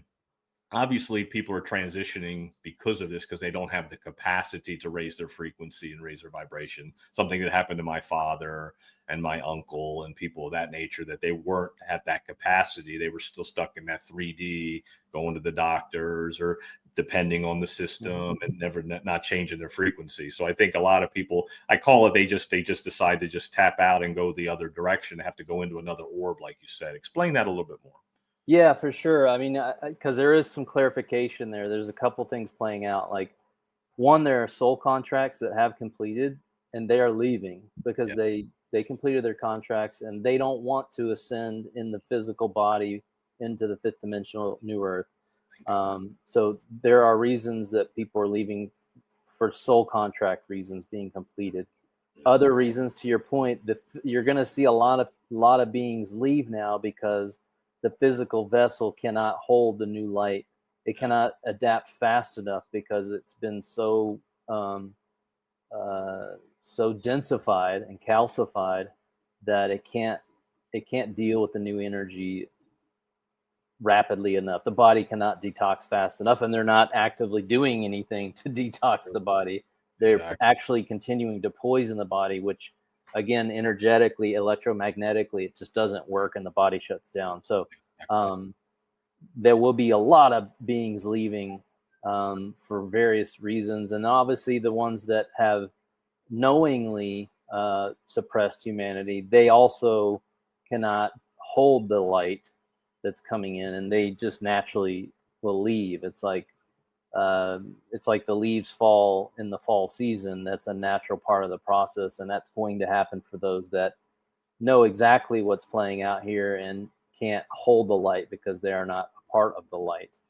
The reptilians and other even humans that are clearly working for a negative agenda, they'll just be removed because they physically can't stay in the realm any longer. Yeah, that's the way I've been explaining to some people in my circle. I do a couple different podcasts besides this one. So we do a Conspiracy Club 101 podcast. And we talk about all kinds of stuff that people are, itching for information. And that's one thing I tell people is that, like, these these beings that are running this place and these that hijack this realm, they're not going to be able to handle what's coming. The light's going to shine on them at the point where they're just not going to be able to operate in the new frequency, and they're just going to, like you said, they're going to be like doof. They're just going to just pop out and disappear. They're not. Well, a lot of whether they're in human form or the reptilians, the Greys, and a lot of that is already gone. It's their off-Earth energy has been removed for a long time now, so they don't really have, other than you giving away your own energy to them. They don't really have much here on Earth to feed off of, so they're scrambling. The ones that still remain, which are very few, and most of them are human or actual humans that have aligned with that negative energy, and they will serve their master. They will have to face their masters in the astral realm when they get there. Once they leave here physically, and they are scared to death of facing their masters because this is how energy works, right? Exactly. Yeah. They know something's coming. They just don't know what it is and when it's coming. They just know it's. And with that said, the humans that have created havoc here and evil, they certainly played a role for us to go into those deep, dark areas and see where we were giving away our power. So it's not like us versus them or any of these things. I think the more we can let go of those ideas of the they or them, that doesn't really exist. This was an experiment here on Earth to see what would happen if we mix the lowest vibrational frequencies with the highest vibrational frequencies. What would we create, right? And we could go in and experience ourselves separate from our God self and feel like we were just in physical form, and we wanted that experience. And they played the game was set up for that, and that was played for us. With that said, it did get wild and crazy in the lower realm of density here that was trapping many souls. Over 550 million souls were trapped at one time in the Earth game. So that they were just feeding off that energy and continuing to project the matrix field that locked people in and didn't allow them to even get a taste of who they truly were or work their way back up the emerald ladder. So that has all been, what we're seeing now is the outward expression of what has been seeded for quite some time now. We had harmonic balance, a harmonic convergence, I should say, back in 1987. And all these things since then have been progressing, and the galactics have been helping us and allowing certain things to play out like COVID so that people had a choice point that could slow down and set the stage for, choosing. Because if you don't stop and you just keep going in the matrix, like you never have really an opportunity to take a deep breath and actually make a choice in conscious awareness, right? Most people are operating in unconscious program thinking. Yeah. But once you can take a breath, and COVID gave humanity a breath to stop and just say, well, what am I going to choose here? Because obviously this is affecting the world. This is not, how do I, all those little aspects of looking at yourself, your experience thus far, what you've created, and what are you going to do now? Are you going to continue to give away your power, or are you going to continue, or are you going to start to make more conscious decisions in your gameplay, essentially? Yeah, it basically got, and it was the event, like we said before. And when and I'll play this video that you did in February 2020 before COVID came. But that was when it did come. It was like kind of like that was the trigger point, the event, and then it had to force people to decide to go within, especially being on lockdown, all those things. All the stuff was taken away, not able to go, distractions, go to the ball game, go to the bar, go do whatever nefarious stuff you were doing. You had to just stop and be like, oh wow, my whole life's coming to a stop right now. Like, oh, man, I can't do this, this, and this. I'm kind of having to go within and go inward. And a lot of people did, and some people didn't. And that was, like you said, the beginning of the test. And you said like the galactics, and I always thought about that too. Like there was something that was helping to process, to shift this frequency to go in a different direction. And I always thought there was some kind of help from other beings. Yeah, because we're all we're hybrids. This body we're in, this human body, is a hybrid body that's made up of genetics from several galactic beings. And certainly it's been manipulated over time, and we're, but at the end of the day, they have an interest in our well-being because we're all one. And there are situations now to where the earth was actually holding back other beings' ability to create because we were still vibrating in such a low density. And because we are one, like this ascension process here on earth, because of the experiment that we built here for ourselves, to now fully unlock it and never return again back to 3D Earth is profound for everyone in the universe and beyond. I mean, it's super profound. So they're super excited. They're, it's hard to put in words the joy and excitement that's happening beyond what's happening on the surface right now. It's beautiful. No, absolutely. And it's just, it's something that, I think Dolores Cannon spoke about this, and certain people did about it. It's something that's never been done before. So that's why they're like watching it and being like, are they going to do it? They're going to get there. I think they're getting there. I think they're going, like it's something that's never been done before. And that whatever happens on this realm it's going to affect other places, and we'll be 100%.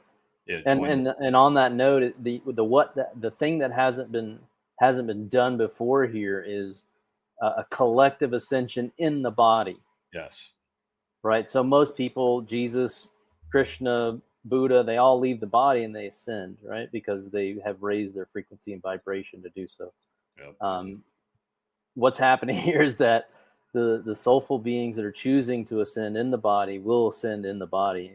And the human body is prepared and always has been for that ability, right? We're moving from carbon to crystalline. Your bones are already crystals. It's inside out. So your body is your cells of your body with this new codes coming from the sun are adapting very rapidly to a more crystalline structure, moving away from the carbon structure. That's the, Illuminati 666 is just 666 is just carbon. It's the carbon body, right? They want to hold you into that carbon body because then you cannot ascend. You cannot, right? That's why it's coronavirus. It's your crown. Yeah. They're trying to block your crown chakra, right? Yeah. So it's all the symbolisms, are their downfall, because once you can see it, then you actually fear me, even though you think you have us in a form of stupidity. The reality is you throw up those symbols because you fear what comes of you when we realize who we truly are. It's so true. Yeah, that's huge. I mean, that's where we're headed. I totally see that. I mean, that's, for me in Corona and, and what happened with that, I mean, I started to see those things and started to kind of question everything. And I had a certain trigger point where I was like, wow, everything's just flipped upside down. Like everything's bad. Like what's bad is good and what's good is bad. I was like, what am I seeing? World conversion. And I think that's a good time. It's a good time to get into. Let's play this video that you did back in February of 2020. So this was before COVID. This is like you felt it coming, and I felt something was coming too. Just we were tapped in at that point. Here we are doing this podcast all these years later, which is even more crazy. But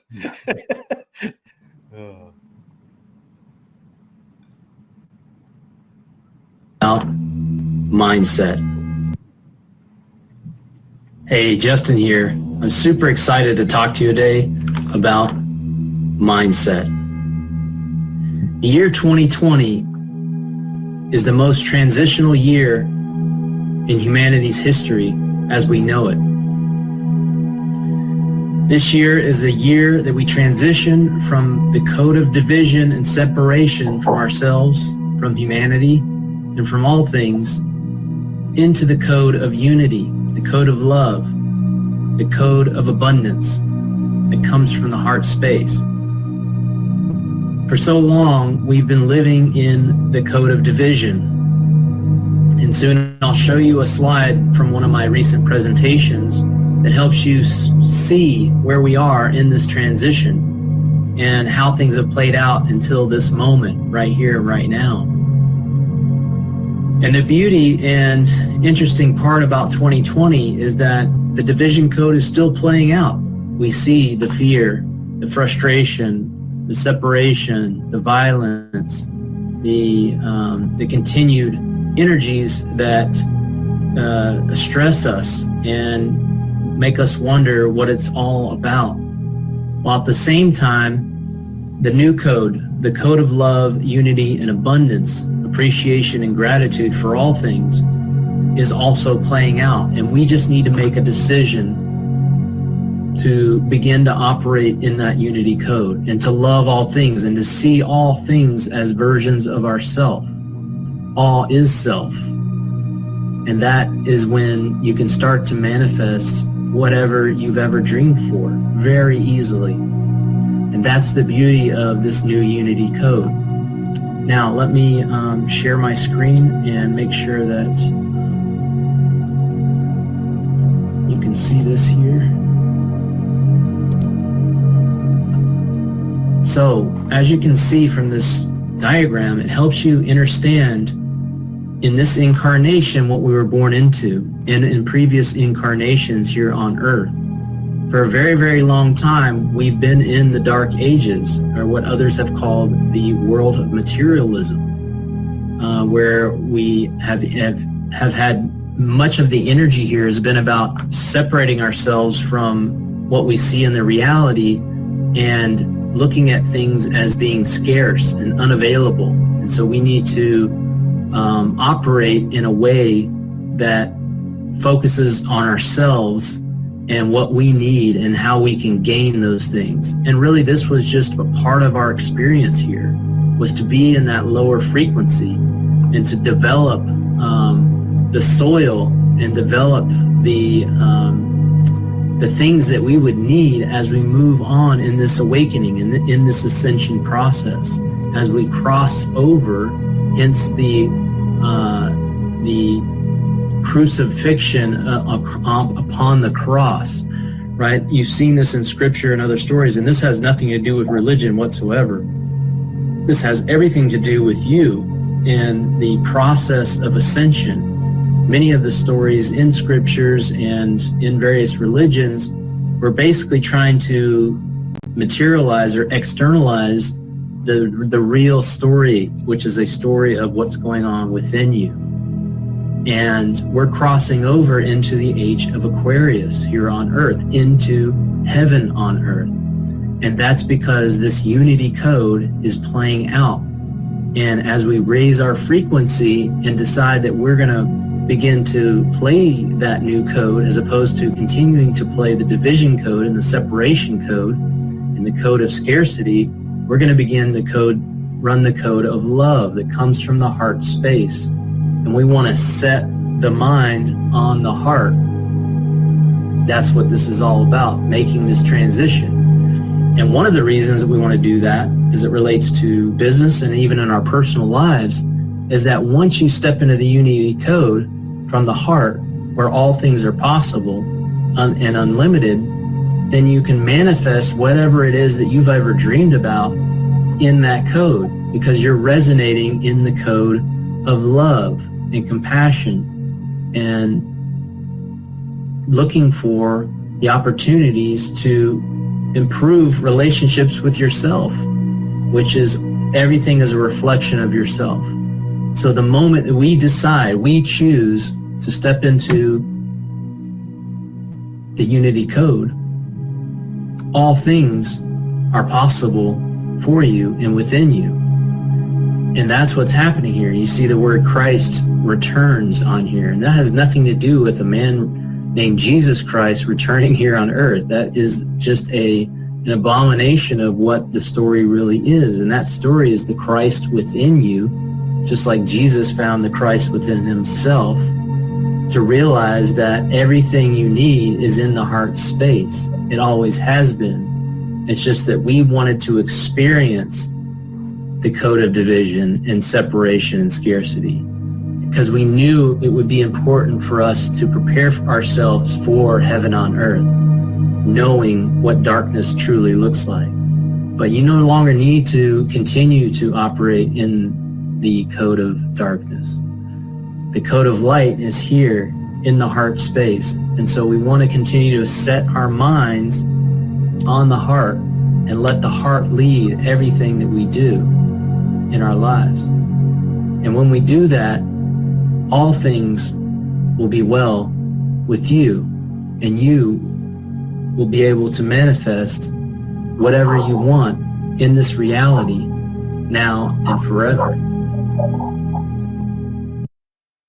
Wow. When you look back, man, like what is there anything It's beautiful. video now that you've seen it after all these years? It's incredible to see that reflected again. It's wild.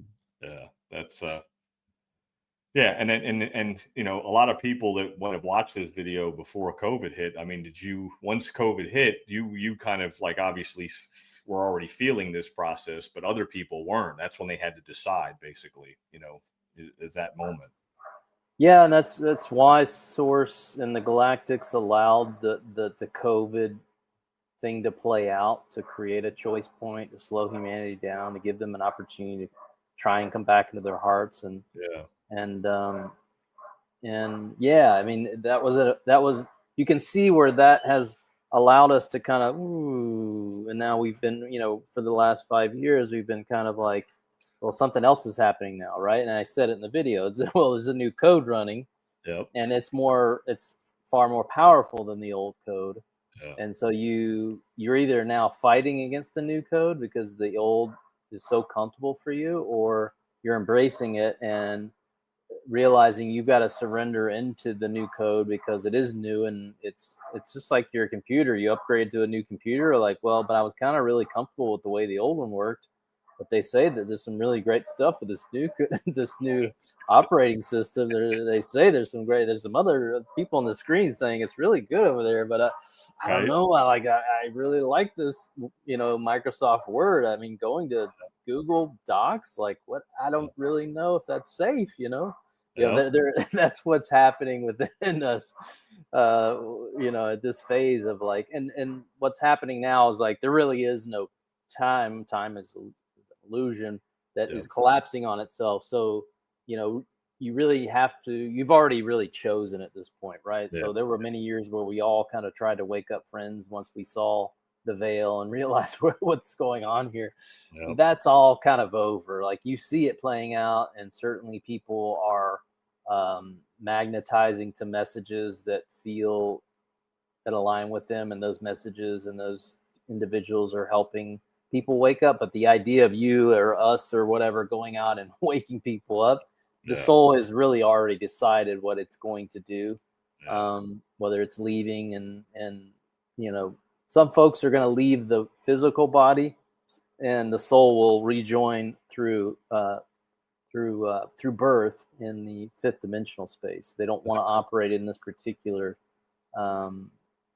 character anymore. They want to use a new character. So there's lots of different reasons people are leaving. I mean, most of the earth is a lot of clones and non-player characters that were there for us to learn from and get mirrors from. So, I mean, when it's all said and done, there's probably 400 to 700 million soulful beings here that will remain. So it's a lot of beings that will leave in different phases as the new codes begin to express themselves even more. So what we're seeing now is a slow, gentle, declassification and decompression of the truth into your mind, while your body and your heart are being reactivated, so that your mind doesn't go into psychosis, essentially, as you learn that the disclosure information, isn't as overwhelming as it will be. It's going to overwhelm a lot of people, and we're really here to be anchors for them, so that they look at us and say, "Why are you so calm?" It's like because we've known this for 2 decades, and we've been trying to tell you guys what's going on here, and we know that this is just a ride, right? It's just a ride, and you took it too seriously. And there were beings here that harmed others because they clung to the materialism and the control and power so tightly that they decided to hurt their own brothers and sisters in the process. And I forgive them all. I can see I've been in that energy. I played in that energy. I'm not here to tell you I'm some sort of, master. I think I am a master because I did go through and I did play in those depths. I've been the guy deep in scarcity, and I got to take from others to be on top. And if I harm others, then I'm going to be better than them. Like, I've done all those things, and I played in those realms, so I know it well. And I have a lot of compassion for those that fall into that trap, because I know what they seek. They seek love through that power and control, and unfortunately you just don't find it there, and it becomes a bigger trap. And then you've made agreements energetically and in real life too that make it very difficult to transition. With that said, I would say that even though what we see on the screens right now can look very crazy, and people that maybe you trusted or whatever weren't actually who you thought they were, and all these things, the reality is most of them are already gone. You're watching actors on a screen. Exactly. And then there are many children of the Illuminati and all. They're turning to the light. Every source is not a judge. You are choosing with your free will choice energetically where you go next. So if you want to turn, if you're, I'm going to use this as an example. I'm not pointing the finger, but if you're Bill Gates and you want to turn to the light now, you're welcome. The light is always welcoming everyone. Yeah. And there are many that are doing that have come to the understanding that what they did was an abomination of energy, frequency, and vibration here, and they are turning to the light and saying, how can I change what I did here, and use my position, my money, my influence to turn that table, because I'm ready now. Yeah. Yeah, that's what I try to tell people a lot of times when they ask questions about it. Just like use Elon Musk as an example and be like, well, is he good or he's bad? And I'm like, it really doesn't matter. It's either the character that's playing a role that's helping to wake people up, or he's not really him, and it's something, and it's just a clone or whatever. It's not really who he is. He's just a character in this show that we're watching, and you can't take it too serious. That's the whole point, Yeah, everybody's seeing exactly what they need to see now. Yeah. To unravel whatever lower vibrational energies that you're still holding on to, whether you are holding on to them consciously or unconsciously. You're going to see Trump as the good guy or the bad guy or the neutral guy or whatever. You're going to see him however you need to see him. Yep. And he's going to say things that confuse the shit out of you one day. And then the next day you're going to be like, yeah. And then the next day you're going to be like, what the fuck happened? Right. I thought you were this, right? Your Yeah. mind you're still in the mind. You're not in the heart. Exactly. You're not the observer. You're getting caught up in the whims of the the duality train. Yep. It's still the duality train is still running, and you're welcome to jump on it, but you have to leave the earth now if you want to be on that train, right? Yeah, that's a great way to put it. That's a great way to put it, because that's the truth. That really is. It's I tell people to observe, don't absorb it. So don't absorb the energy, just observe it. That it's just a show. And over the years, I always was, in my awakening process, I would read books and listen to videos. I was like, someday you're going to have to be there for people when things get really crazy. You're going to have to hold your heart space and open for them, and to have sympathy and compassion for them. And I was like, I never understood what that meant. I'm like, I don't know what that means. Like, why would I be? Who am I? Why would I come to me and ask me questions? Right. Now I realize that's exactly what's going to happen at some point down the road, where this movie is going to take us, because eventually it's going to have to come to some kind of both audiences have to be brought together, the ones that are ready to wake up and the ones that are already awake, and they're going to have to come together at some point. And where do you see that happen, and how do you see that playing out? I mean, it's hard to predict that, but based on the video you did before COVID, that was an event. Now we're probably going to have another event. Yeah, that's a great question. So just to I want to make a comment on the point you made of like, when you were questioning yourself, like, why would I be that person to hold the space or whatever? Yeah. Everybody's going to go through a level of that where you question, like, well, what do you mean I'm not Susie, or I'm not Jim, right? Yeah. And all that is a part of, like, you can't be given the responsibility of who you truly are until you take the responsibility of the decisions you've already made in your journey. So there is a process playing out for everyone right now where you have to keep reflecting, and then you have to stand in it and say, holy shit, I'm the one that created all that, actually. Yeah. And I have to fully take responsibility for that. It wasn't my dad, it wasn't my mom, it wasn't my sister, it wasn't that girlfriend, it wasn't the ex-wife, it wasn't any of those things, actually. I created every bit of it for my own experience.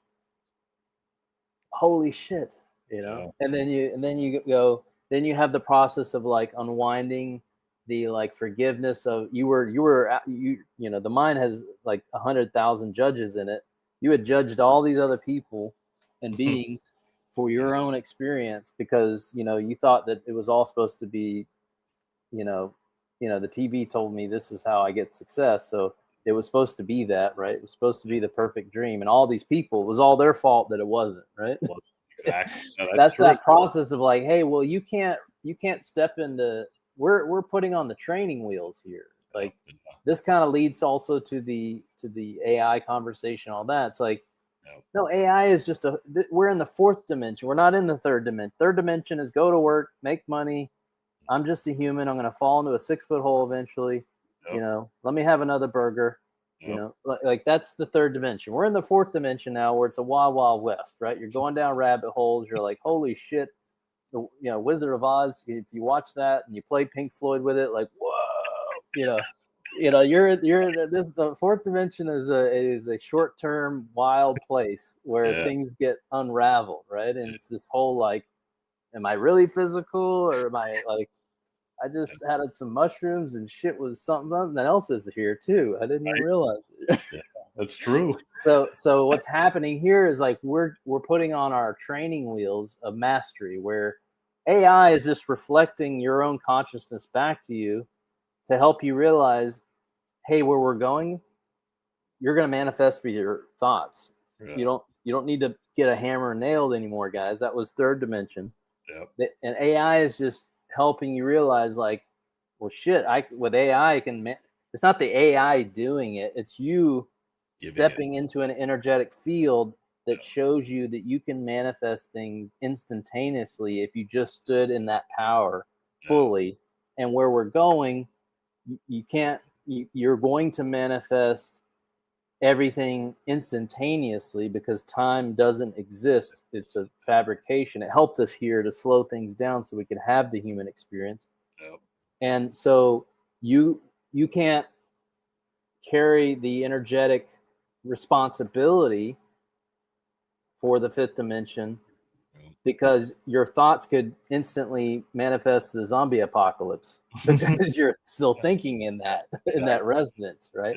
So all of this that's playing out here, it looks fucking crazy, and it is. It's supposed to be because you have to unravel all this old nonsense very quickly. And again, some of it's not just from this lifetime. We're transmuting energies from previous lifetimes too. So take it easy on yourself. For starters, drink lots of clean water. Try and eat real food. I know there's not much out there anymore. It's not at the grocery store. It's very hard to find at the grocery store. That's so true. But you've got to eat fruits and vegetables and herbs and nuts and seeds. Like you've got to get back to that. You cannot continue with the packaged foods, or even you got to get off the animals. You can't. That is just holding you in a lower vibration that will keep you in the duality. That was the goal of the controllers, was to keep you in the root chakra, sex, eating animals, keep thinking you're an animal, you're separate from nature, get back to work. That was the code. That was the old code. And if you want to ride the new wave of love and humanity and unity, you've got to take actions, compassionate action in your reality and in your thoughts in every now moment that say, this is a beautiful ride. Like I'm willing to take responsibility for all my choices, and I forgive myself. Let's start with myself. I'm going to forgive myself. It's unbelievably huge, right? And also forgive everybody that I thought was making me feel pain and frustration. They actually gave me a gift, and I'm starting to realize that those were all gifts. And so I actually now appreciate them dearly for the reflections they were giving me. And I realized that I came here knowing that this story would play out if I was playing in these particular energies. Like, you start to come into the gnosis that you actually created all of this. It is you, because we're all you. We are a collective you, right? So when you can get there, then you're starting to come into a resonance that says, well, I'm taking full responsibility because I realize I'm actually the conscious creator of my reality.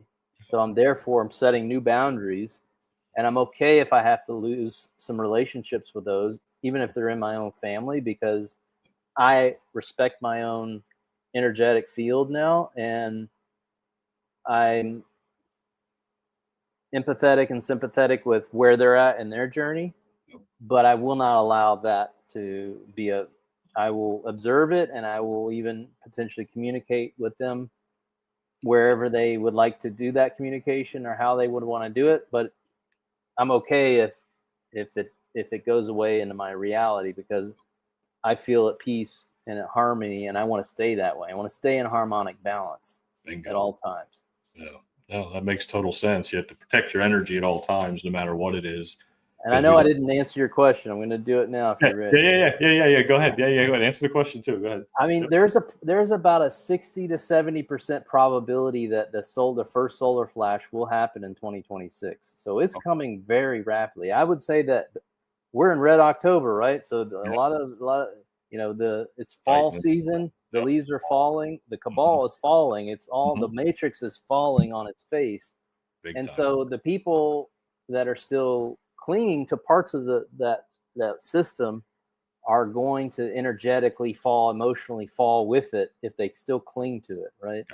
And that's what's playing out, and that's what the screen, right? The screen is outside of you, not inside of you.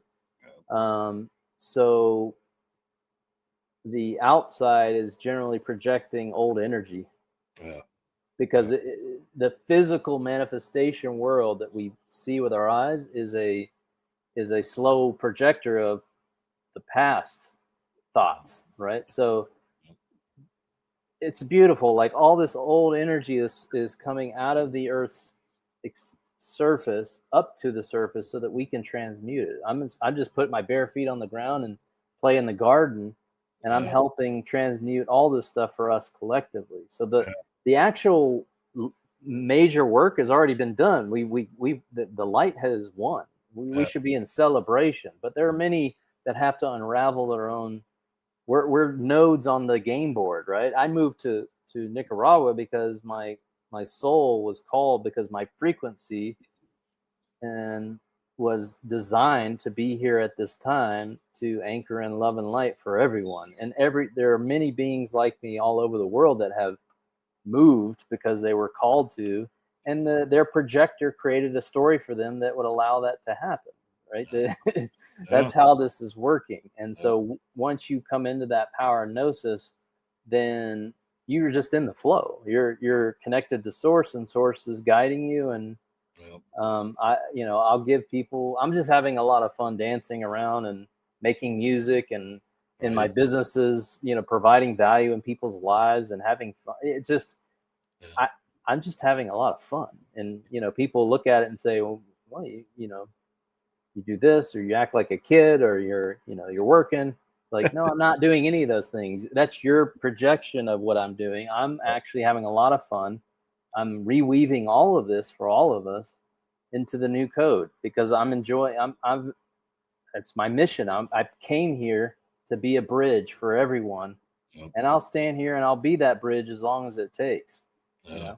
That's huge. I mean, that's what, we're supposed to anchor that light, like you said. And if the solar flash is on its way, I feel it because I can tell by the light, the sun's getting brighter. I can feel it. I can know that the light codes are getting more intense. I'm getting a lot of downloads. Like I talked to you before the show about the download I got about my situation. It's just like, it's time. Like, I'm just like, everybody has those trigger points and those events that just trigger you, and you get those downloads when you sit with God, when you sit alone, and that's where you find those downloads, and you and you realize like this is what I need to do for myself, and not just for myself, but for the collective, like you said, because you're doing things. Do it for yourself first.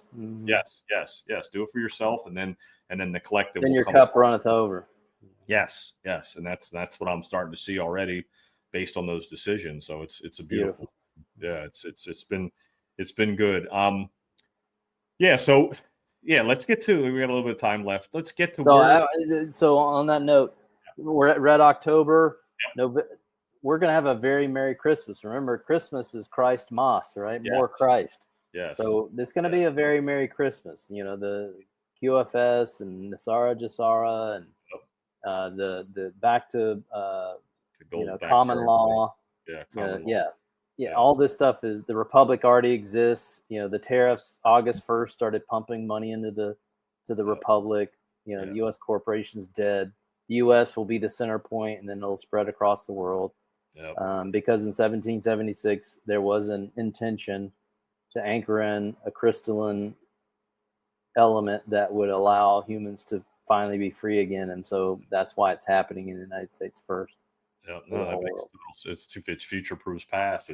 It's all coming full circle, and like you said before, a lot of the heavy lifting's been done in the background. The light is on. Now we're bearing witness to it. We're having to witness it in the physical. It's materializing. It's materialized. That's why I say it's manifesting in the physical. Because I had to download the same scenario 2.5 years ago, and it was like it's already over. It's won. It's just that now we have to see it physically manifest, and how we have to walk into it, and we have to walk through it. That's where we're at. I mean, I'm excited. I've every morning I wake up and I'm just like, you know what? It's just going to take one day, and it's going to be like, wow, what just happened? This is crazy. Like, where are we at now? Like, I don't know what this place is. What happened? You know, like that's what I envision, because I think, like you said before the show and earlier in the show, is that, you know, we've came here for this because we've already seen it in the fifth dimension. We've already seen the celebrations. We've already seen that the excitement. We've already seen the Christmas and beyond. And the golden age. We've already witnessed it, and then step back into the fourth dimension. Yeah, 100%. Yeah, and so we'll have the fourth dimensional of, like, you know, everybody's got lots of money and there's no debts, and kind of getting, again, it's a tool to get you ready for the fifth dimensional reality where you don't need money, you don't need a lot of the things that we've played in, but there'll be there's a marriage between, even in the fifth dimension, between the heart and technology. You know, a lot of the ships are controlled by the pilot's consciousness, and so, you know, it'll be a place where, like, tech has largely been tools that made us feel like we're inferior, and the technology is the smart thing. Where now you'll realize, no, quite the opposite. Tech is just there to support our unlimited expression of light and love, so that we can use it to be at peace, right? So that's where we're moving into, is like a more relaxed environment. If you want to work. If you don't, go chase your passions, and your work will be your passion. Like, the only reason you would go to work is because you enjoy providing that value to other people's lives, right? Exactly. And So that's it's gonna be beautiful. Alan Watts always said that too, and even before this whole shift, and God knows what he would think the world is if he was still alive today. But, you know, he said that too. You know, don't look at it as work, look at it as play. Even he was saying it back then, even though it was for monetary reasons, and, you know, we have to pay the bills or whatever. But he knew then, and now we're going to live it, because we don't have no idea what's coming, and we can't, like you said before the beginning of the show, it's pure joy and pure abundance, and abundance for everyone. It all depends on what you decide to do with your abundance. Are you going to serve others, or are you going to serve yourself? And then that's when we move into the fifth dimension, when there is no need for money and all that. We'll already be prepared for that. Abundance is innate. Exactly. Yeah. And that's, you know, I see that happening. And again, you know, it's when we all thrive, that's when unity consciousness, the unity code will really kick in, like you said 5 years ago. Right. Yeah. It's crazy. Yeah. It is. It's crazy to watch that. Now, when you did that video back then, you know, and then when COVID hit, what were your thoughts? Like, how long did you see this happening and playing out until where we are today? Well, I'll give you a little background on that too. Is I was being called to Central America. I didn't really know why. At the time, I was being called to detoxify my body. I was I have a whole cleansing document if anybody ever wants to see it that I use to decalcify my pineal gland, clean out all the parasites. I sat under a tree, sun gazing and meditating every morning because I had some businesses that supported my ability to do that each morning. Red light therapy. I did the whole process of really cleaning the vessel because I was being called to do that. And then I was being called to Central America. I really didn't know why at the time. And then 2 years after that calling really started, my daughter, who's autistic, my first daughter, she's 19 now. She's still in California with her mother. Yeah. She's autistic, only has partial verbalization. She told me telepathically, she said, "Dad, there's nothing more for you to do here. You need to go." And and within 2 weeks I had sold and gave away everything. And I had tickets to go to Costa Rica. I thought I was going to move to Costa Rica. Then COVID hit, and I basically was 2 bags and my dog floating around. My friend had a condo in Vegas, which was completely empty, by the way. It was, Vegas being a ghost town was wild. Right. So I was in a condo in Vegas. My friend, had a condo and she's not there. So she was like, "Yeah, stay in my condo. It's fine." So I stayed there. Then my sister, who lived in Atlanta at the time, was like, "Just come stay with us. Like, we have a big house. You guys will love it."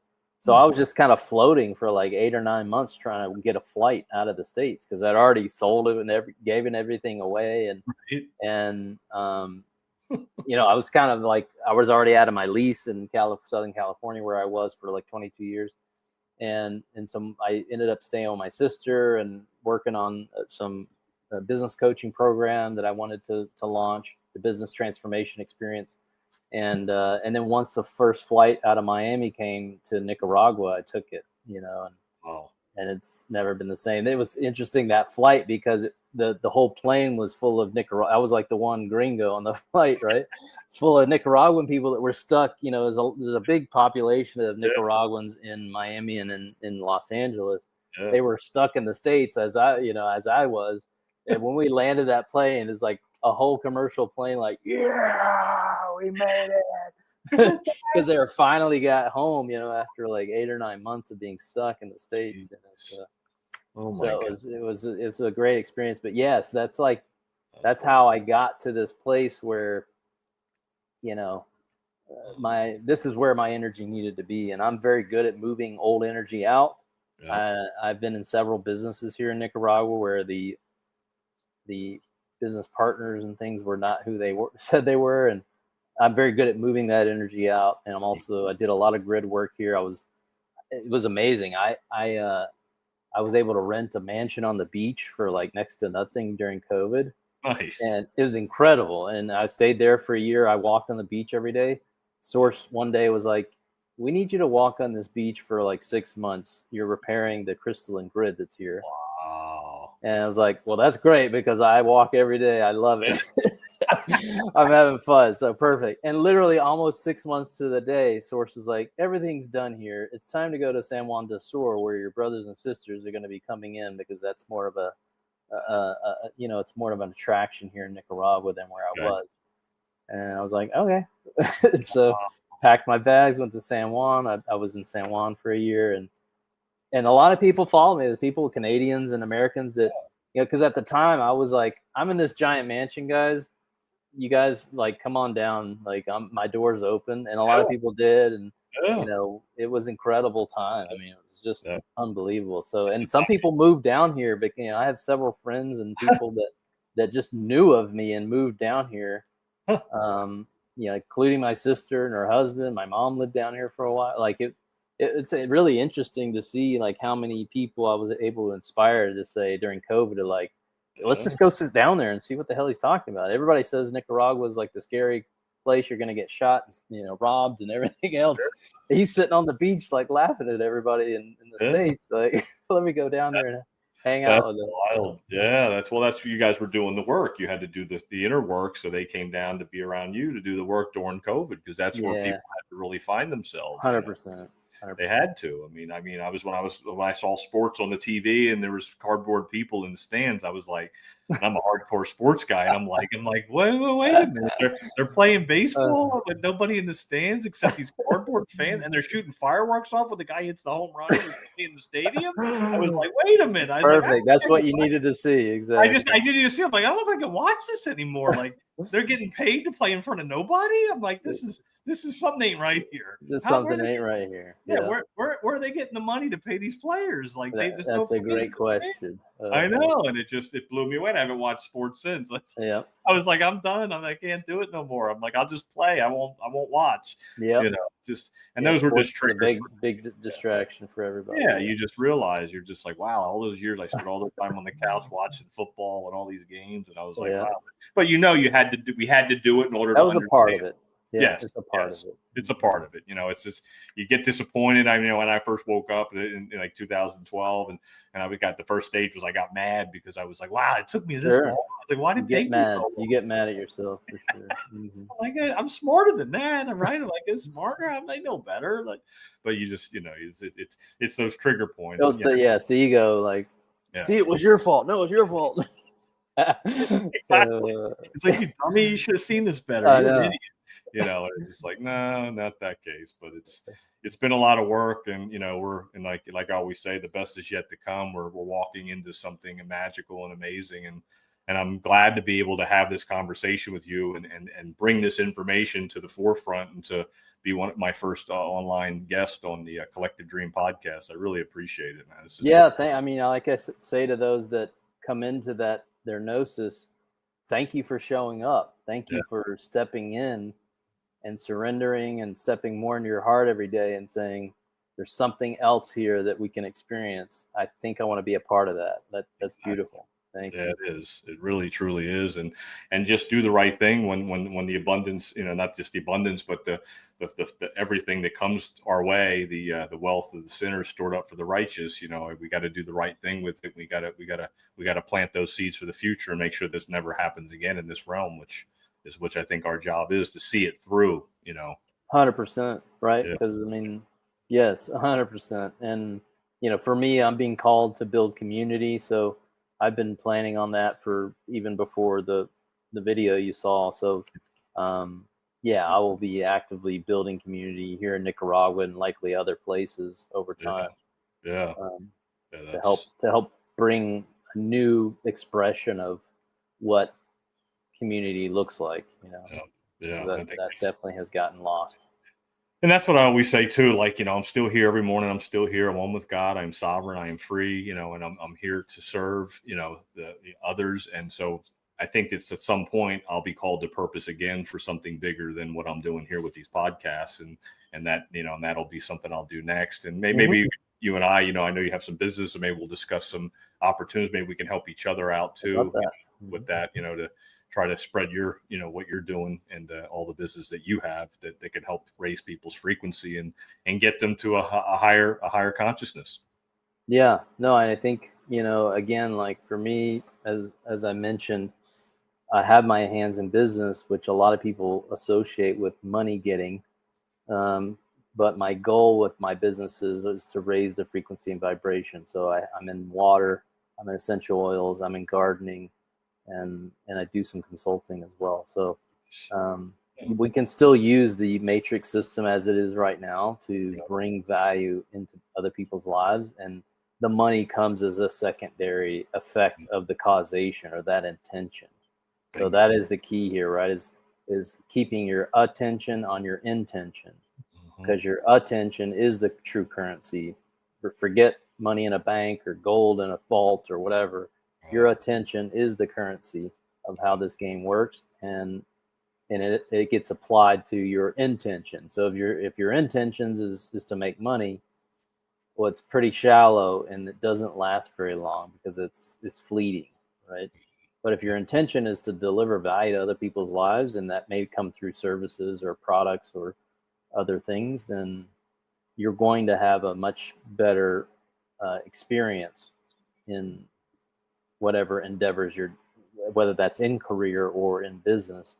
You're going to have a better experience if you keep that intention that how are we serving others in the experience right now. That's huge. That's where we're headed. Being creative. We're creators. We're the ones that create our reality. So we're the creators of this universe. Like you said, we're all one fractal of Prime Creator, and we all have our own individual dream, and then it all builds into the collective dream. 100%.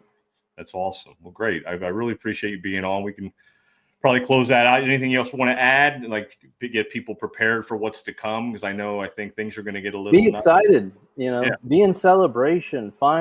Figure out what you love to do and do more of that. Yeah. Right. Let go of these stories that you've been told by the Matrix about the bills and the credit cards and all the things. Those are old stories. Those are not real, actually, at all. You're going to soon find out how unreal they were. Yeah. And start enjoying yourself. Start, look for opportunities to co-create. So not just with yourself doing things. You can start there and start making things, but find other ways to co-create with others that are also resonating in this new vibration and wanting to share and come together and look for ways to not just come together and gossip about the things that happened last week. That's an old code expression. Come together and what are we going to do next? What are we going to create together? What can we create together for our children, for our families, for our community that will lead by example, right? Yeah. The sooner we can lead by example and have fun at the same time, sooner things become a lot more fun. Right? Yeah, it's gonna get really good. That's for sure. It's gonna get real good.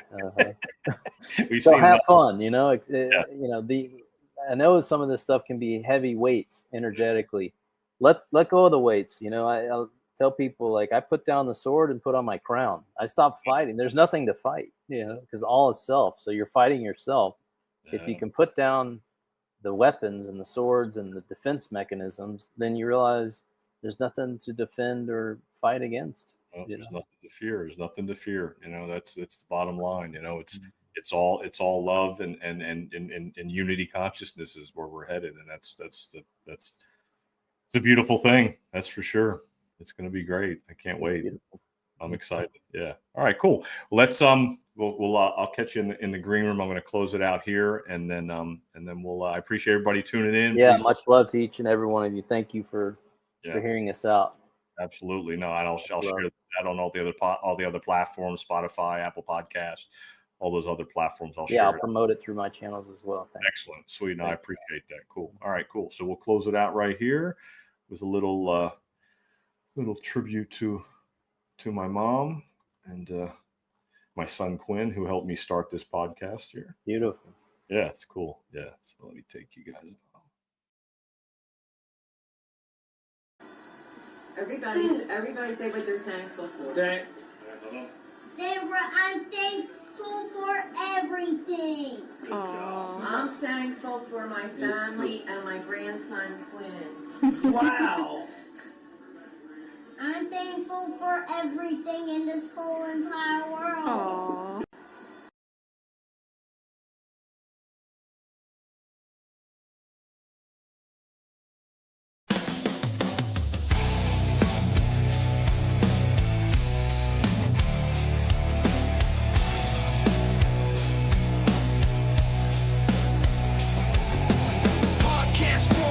Ain't afraid to shout, make America great, tell them what it's about. Facts over feelings, cutting through the noise, fighting woke mobs and the kids with toys. They spew their lies, they spreading hate, lips BS ain't gonna seal our fate.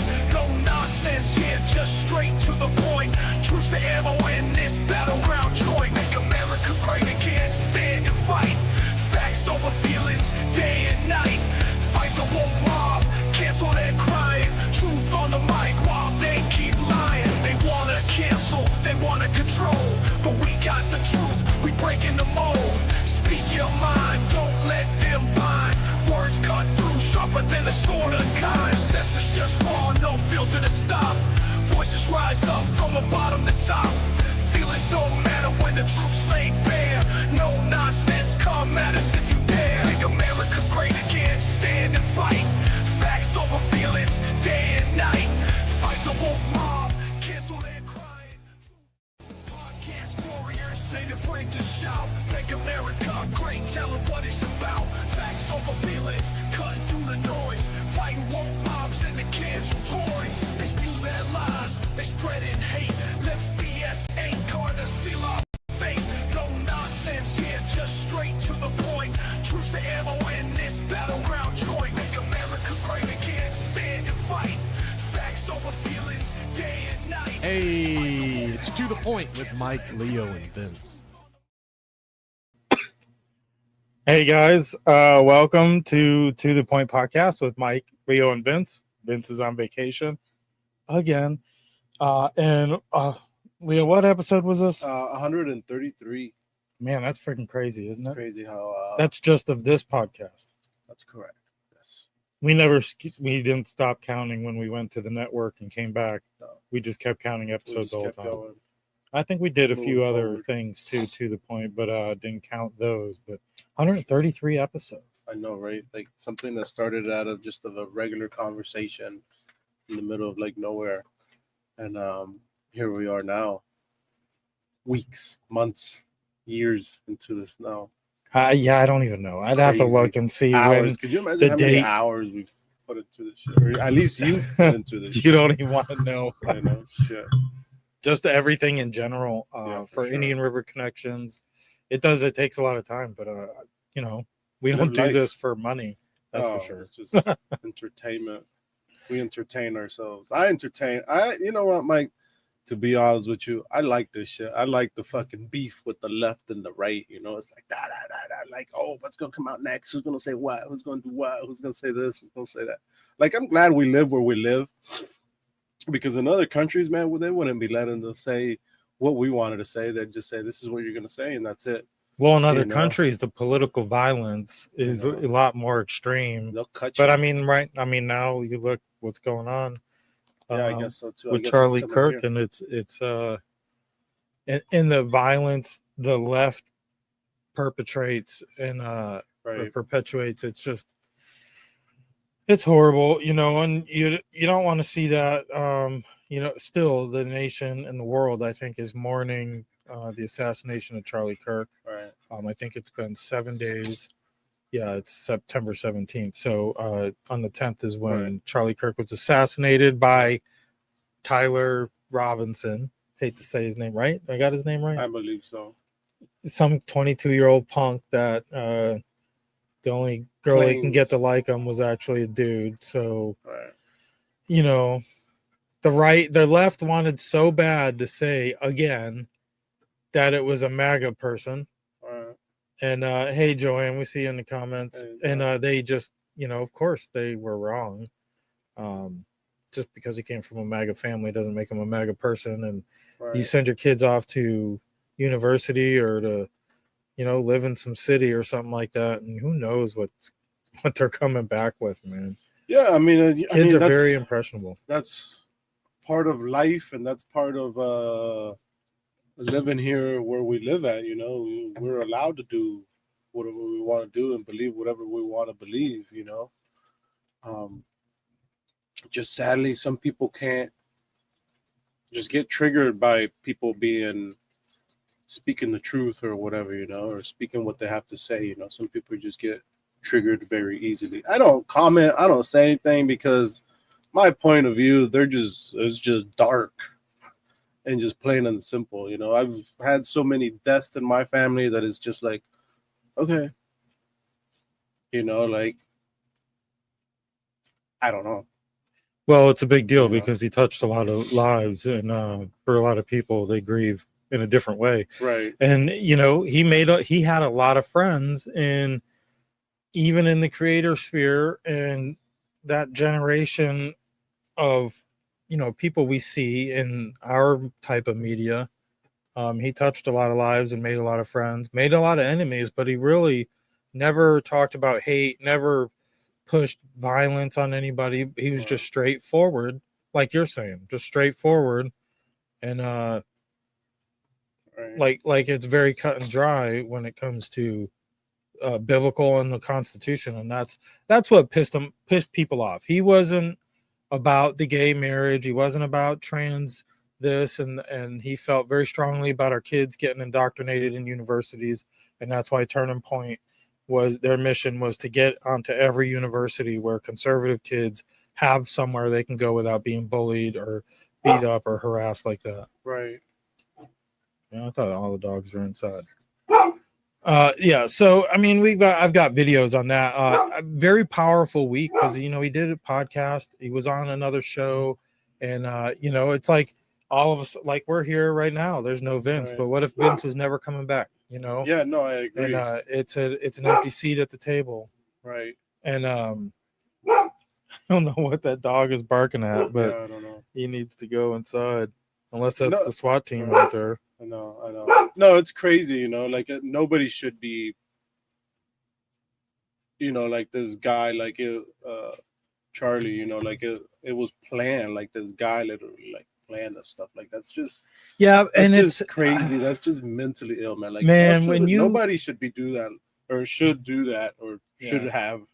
So it turns out it's just bad, man. It just gives you like the goosebumps that you can't like this guy. Okay, it could be me, it could be you. Just because we're up here saying what we want to say and say, oh, we don't like what Leo's saying today. Let's plan out that every Wednesday night he's going to go to the studio, and then somebody's going to just show up. Like you can't do that, man. That's just not right. That's just rotten. That's just.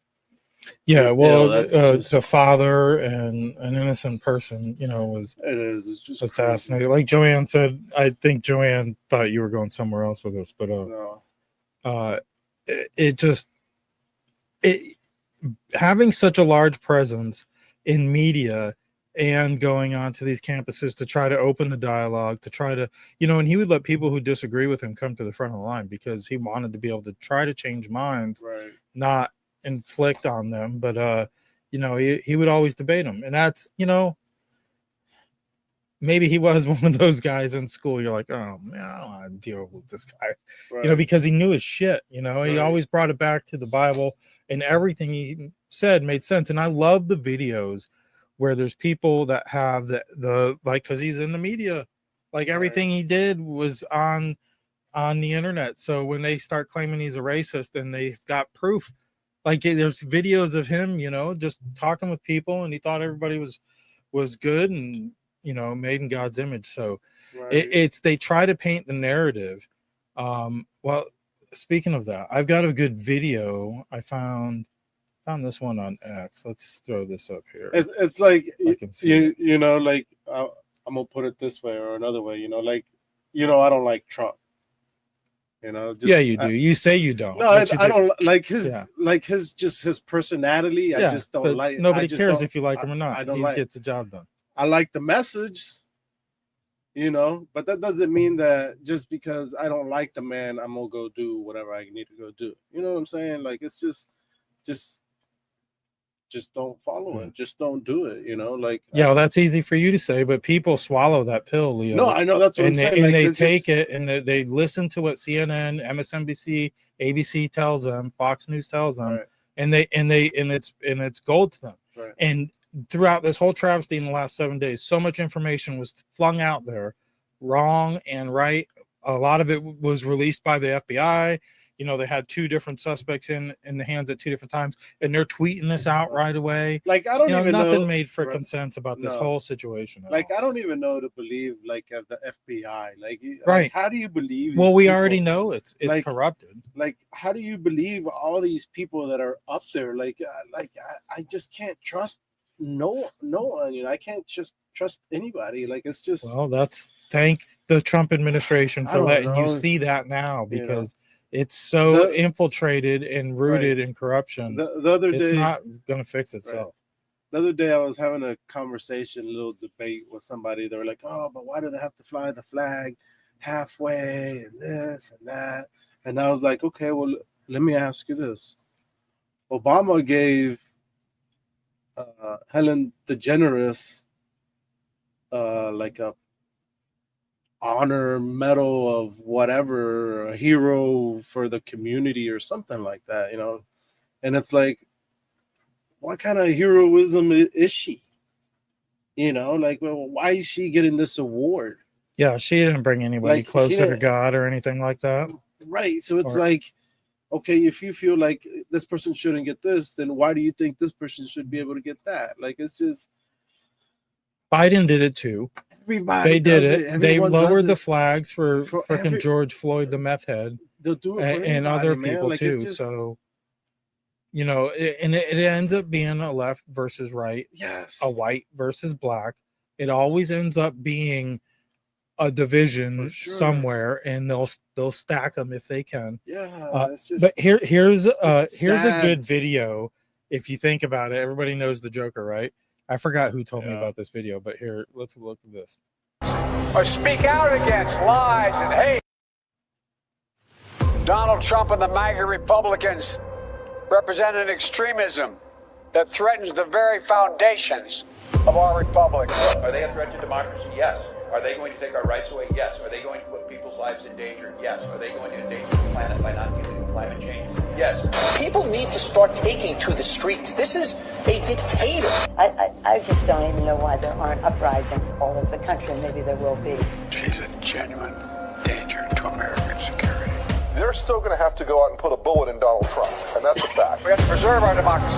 Or speak out against lies and hate. There needs to be unrest in the streets for as long as there's unrest in our lives. Have a consistent narrative about how dangerous Trump is. President Biden has been clear-eyed about the threat that the former president represents to our democracy. Donald Trump is an existential threat to our democracy and our most fundamental freedoms. Kamala needs to stop saying that President Trump is a threat to democracy.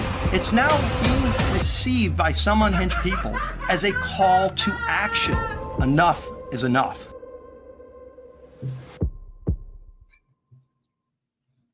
Yeah, that's whoever made the video. But that's exactly what I was saying. The media just pumps all this stuff out. So you have to look at the media. Who controls the media? Who says yay and nay? Not just that. Candace Owens was pretty outspoken about the pressure Charlie Kirk was in when it came to donors and them trying to platform certain people or deplatform certain people on Turning Point USA. And we have another interesting video before I get into some of the other stuff. Let's play this one too. I'm all over the place. Christian, but like the some of the mess, and you saw, man, you've seen how I've been treated, Megan. I'm an American citizen. Yes, I want Israel to win. Yes, I'm a Christian. But like the some of the mess, and you saw, man, you've seen how I've been treated, Megan, by some, not all, by some. No, it's very irritating. It's been almost so as if unfair. They were coming after you after Turning Point for, among other things, that you had Dave Smith there. Dave Smith is allowed to criticize Israel. You had both sides. The Israeli side was overrepresented. Though. No, you're not allowed to. It's even worse than that. Again, I just want to repeat for the fifth time. I love Israel. I want Israel to win. But my moral character is now being put into question, Megan. Not my decisions. Not like, hey, are you doing this? Is it smart or is it dumb? But no, I am a bad person if I do this. And I could go, I mean, you saw it, Megan. It was trending on Twitter, thousands of tweets and text messages. And if I were to be charitable and generous, I will say the people that are attacking me are in a hyper paranoid state because they're at war, and war tends to make things black and white, and you're a hammer looking for a nail. So I'm trying to be charitable, Megan. Literally, I'm trying to cut as much slack as I can, right? Like, okay, what would it be like if all of a sudden I'm starting to see a pattern of behavior similar to what my grandparents saw in 1930s Germany online? How would I behave? So that's like my charitable kind of overcompensation spirit. At the same time, I'm like, but it's not defensible to be dumb. So right? They're talking about speaking out against Israel. And Candace Owens, her show the other day, she didn't hold back at all. And they keep referring to when he had Tucker Carlson on the stage for one of the Turning Point get-togethers. And, you know, at this point, Tucker is blowing the door off everything. You know, he's exposing everything you think is a conspiracy and he knows is the truth. He's blowing it off. And he described that, Charlie told him just go all the way, and he's like, are you sure? He's like, I know he's got a lot of his donors. The Jewish donors are everywhere. Right. Same with the other ones. But, I don't know tit for tat, but supposedly they're embedded in everything. There's free speech and then there's hate speech. No, this is today, States. They're yesterday. So to add some context to this, Pam Bondi came out in the last couple of days because of all the hate speech. People are getting fired, which I'm okay with that. I'm okay if you see the chick that makes you coffee on Facebook celebrating the death of Charlie Kirk. I'm okay with you calling her boss saying, you realize she's posting this? I'm not going to get my coffee from her. And if she gets fired, she gets fired. That's a free marketplace. That's capitalism. That's the right to work. But it's different if you think you can charge them with a crime for any speech. Pam Bondi's trying to draw a distinction between hate speech and free speech, and they're talking about going after people for hate speech. But I mean, what do you think, Leo? Do you think you should be locked up for the stuff you say if it's considered hateful?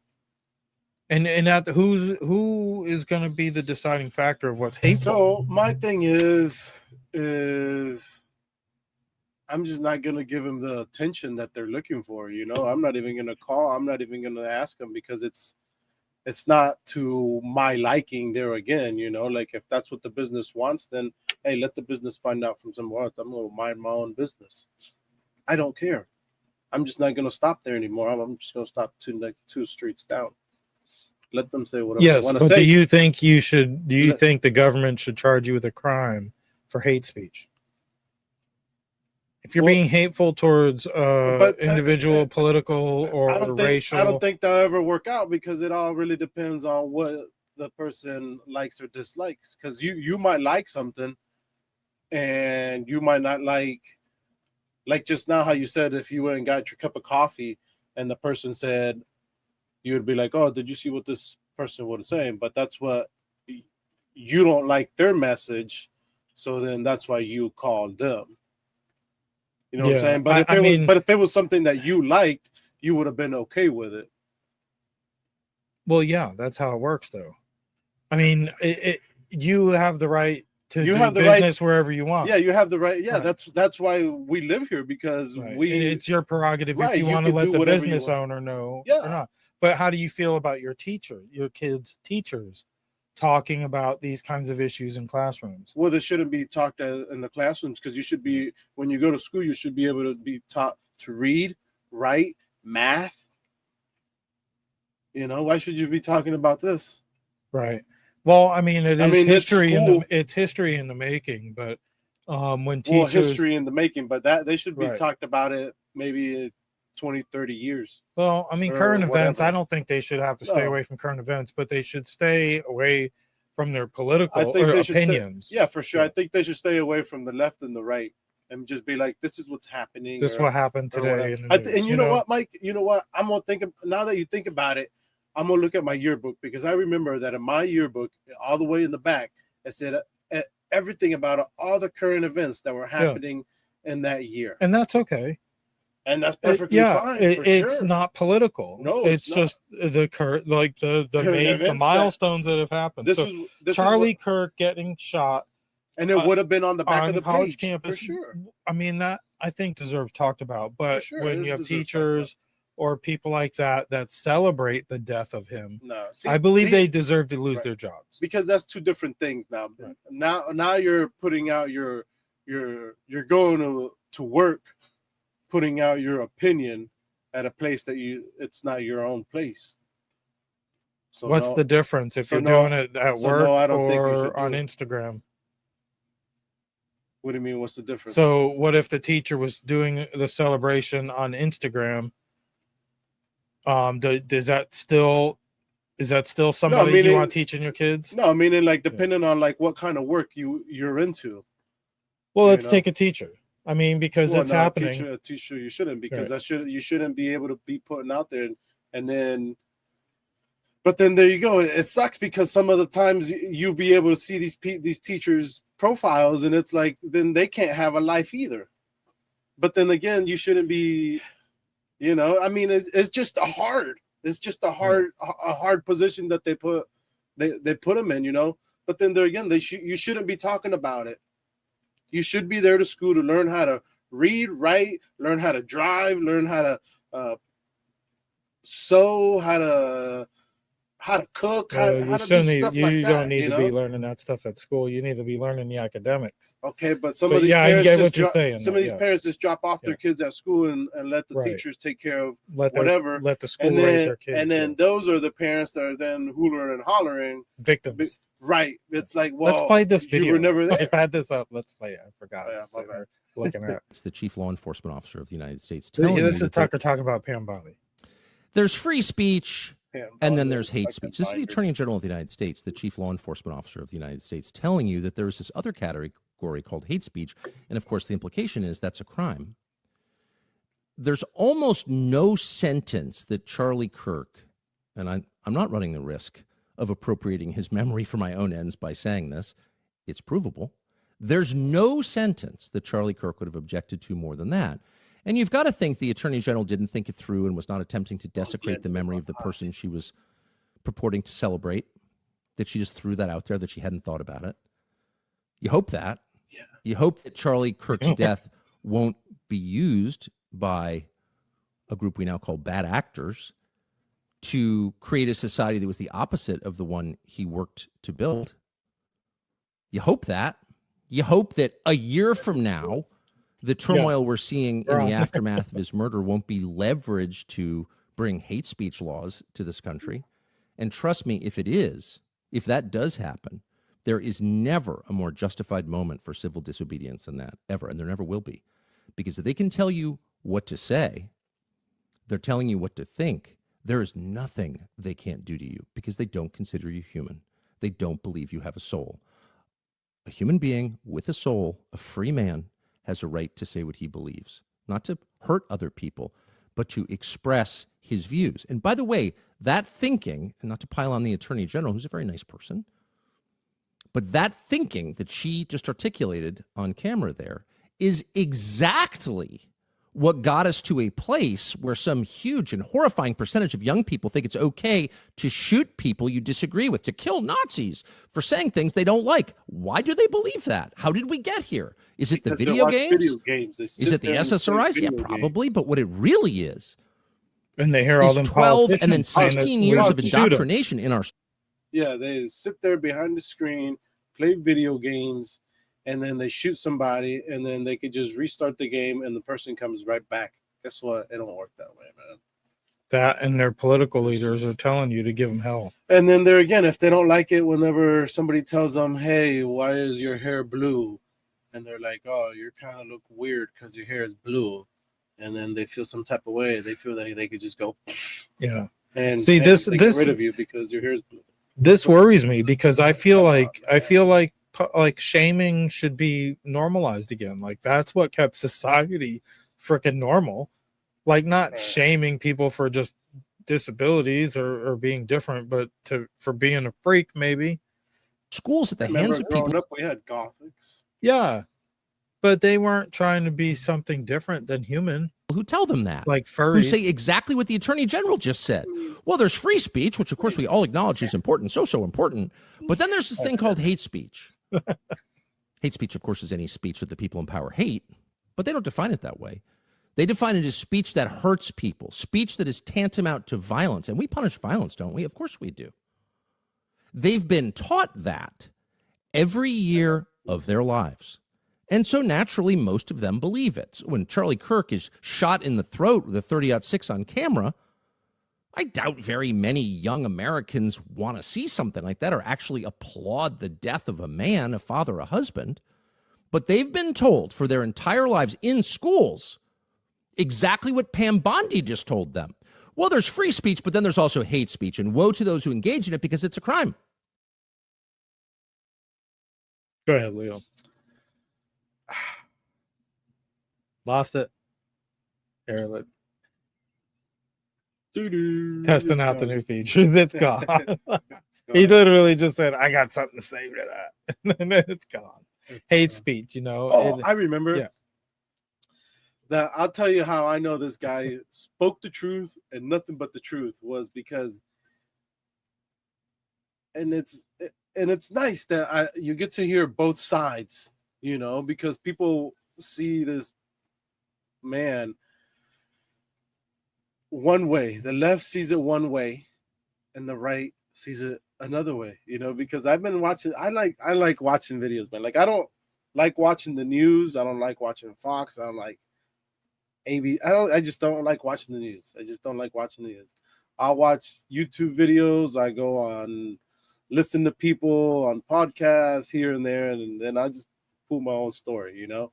I'll even listen to the left and I'll listen to the right just to see what they're saying. And it's funny because it's like each person or each category or each side will tell you different things. Like they'll find videos of different things, and then it's like all of a sudden it's cut, and it's like you could see it. The people cut it. You can see that they're edited. You know, like it's like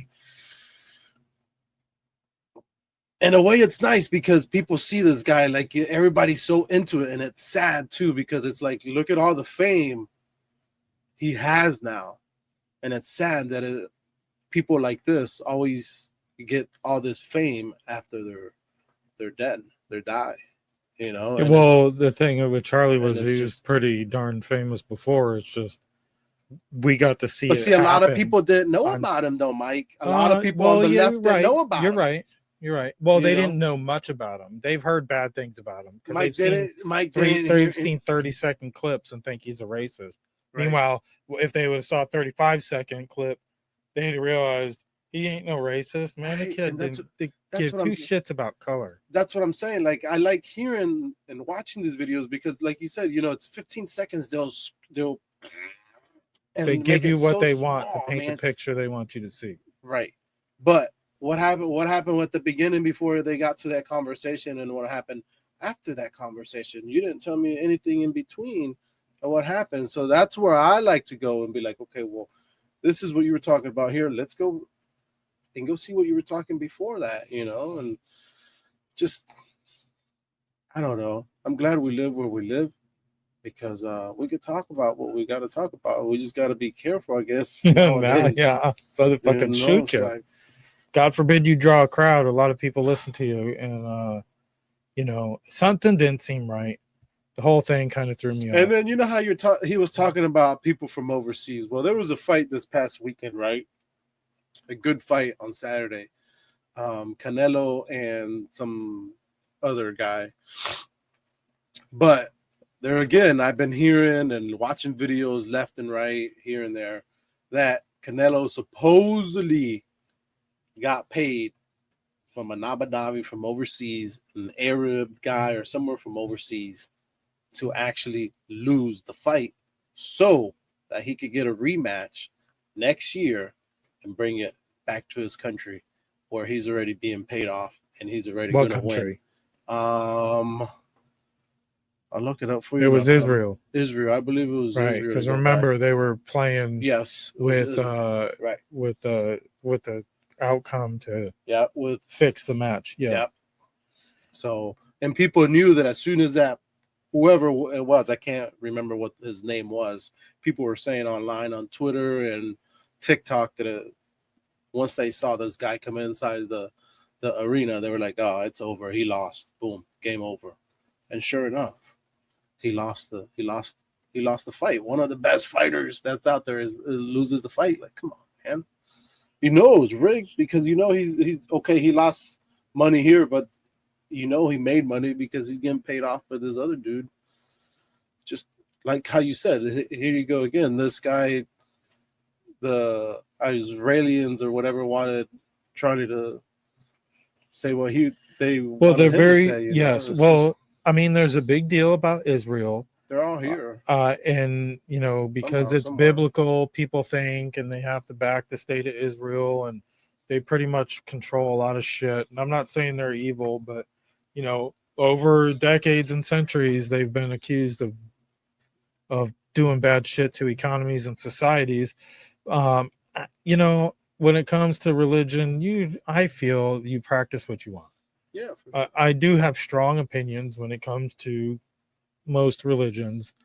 I don't really believe in organized church and stuff like that, but people need to organize. So it does provide a value to society, like the moral fabric that we go live by was given to us by religion. So I think it's very important, and I think kids should know about religions and stuff like that, but they should also know the truth about religions, especially when it comes to false prophets and just evil doing and stuff like that, because you've got these cults that pop up all over the place, and one of them's been around for freaking 1,000 years, and it's ridiculous. So, you know, you got these fake prophets out there, and people will follow just about anything. But yeah, and this whole thing, none of it made sense, and we could have dissected every bit of evidence they've given us, but it's like it's overwhelming. I don't know. You don't know what to believe. Overwhelming, because they gave us so much. When have you ever known to get that much evidence, that much information so quick about a public shooting like that? Right. Oh, and then you know what? Another thing that I read too is the first guy that arrested, that old man they arrested, the decoy. I don't know. Yes, old man, the old man, this is George Zinn, I think his name is. He's 77. The old man. Well, guess what? And he's known for being at these rallies to cause a disturbance. Oh, is he? Well, yes. Guess what? He got arrested for, and now they figured out more. They dug in more for child pornography. Yes, I think that was a reason to hold him. They're going to tie him to this somehow. I feel like he was a decoy, even if they weren't connected. Right. He did that on purpose to let that guy get away. Yeah. He did that to let the real shooter get away. And now was the real shooter was Robinson the real shooter? I don't know. I don't fucking know. I saw somewhere something too that it said that shot could have been kind of that it was somebody in the crowd now all of a sudden now, but yeah, well, I don't know about the crowd. I don't know about the crowd, but you know, it's just none of it makes sense.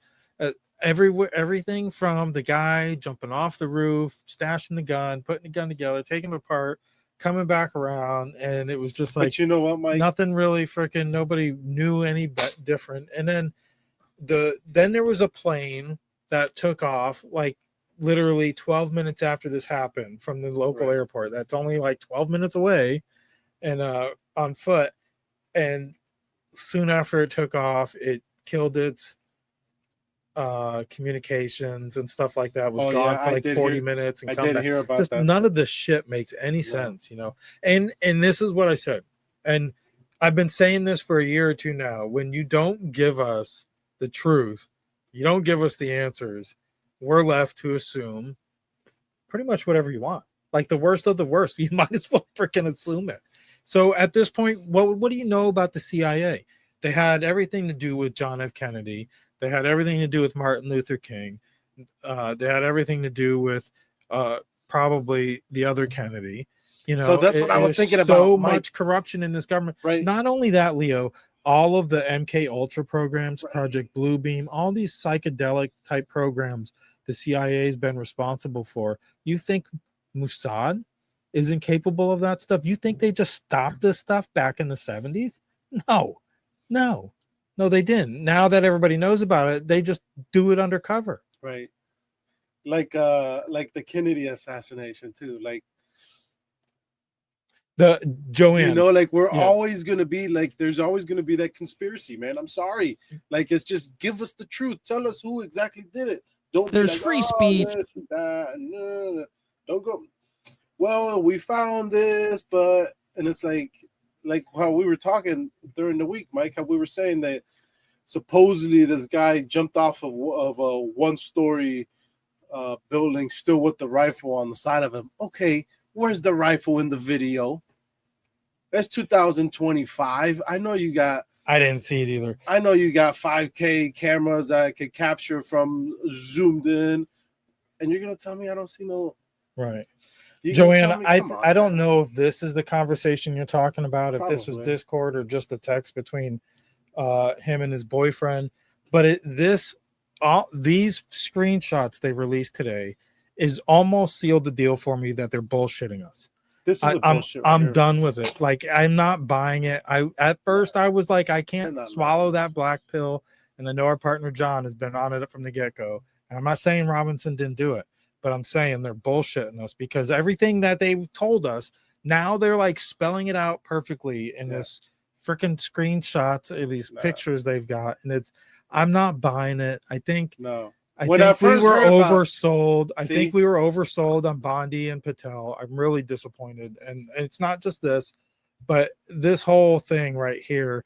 I mean, you can read these for yourself if you want. I'm not going to go. No, see, Mike, I didn't read that. I didn't see that until just now, right? So this is just one. There's 4 screenshots I have here, and literally says, "Oh my God, we're going to have to do this." Hold on. Let's read this out real quick. The roommate says, "What? You're joking, right?" And he says, "I am still okay, my love, but I'm stuck. I'm stuck in Orem, which is a town right there, I guess, for a little while longer yet. Shouldn't be long until I can come home, but I gotta grab my rifle still. To be honest, I had hoped to keep this secret till I died of old age. I'm sorry to involve you," the roommate says, which is his boyfriend. "You weren't the one who did it, right?" Robinson says, "I am. I'm sorry." Like, perfect confession right there. "I thought they caught the person," the roommate said. Then Robinson responds with, "No, they grabbed some crazy old dude, then interrogated someone in similar clothing. I had planned to grab my rifle from the drop point shortly after, but most of that side of town got locked down. It's quiet, almost enough to get out, but there's one vehicle lingering." I'm laughing because I feel like this is just like spoon-fed to us. It's made up. Here, let's keep going. The roommate says, "Why?" And he says, "Why did I do it?" He said, "Yeah, I had enough of his hatred. Some hate can't be negotiated out. If I'm able to grab my rifle unseen, I will have left no evidence. Going to attempt to retrieve it again." Listen to the language. "Hopefully they have moved on. I haven't seen anything about them finding it." And then the roommate says, "Well, how long have you been planning this?" And Robin says, "A bit over a week, I believe.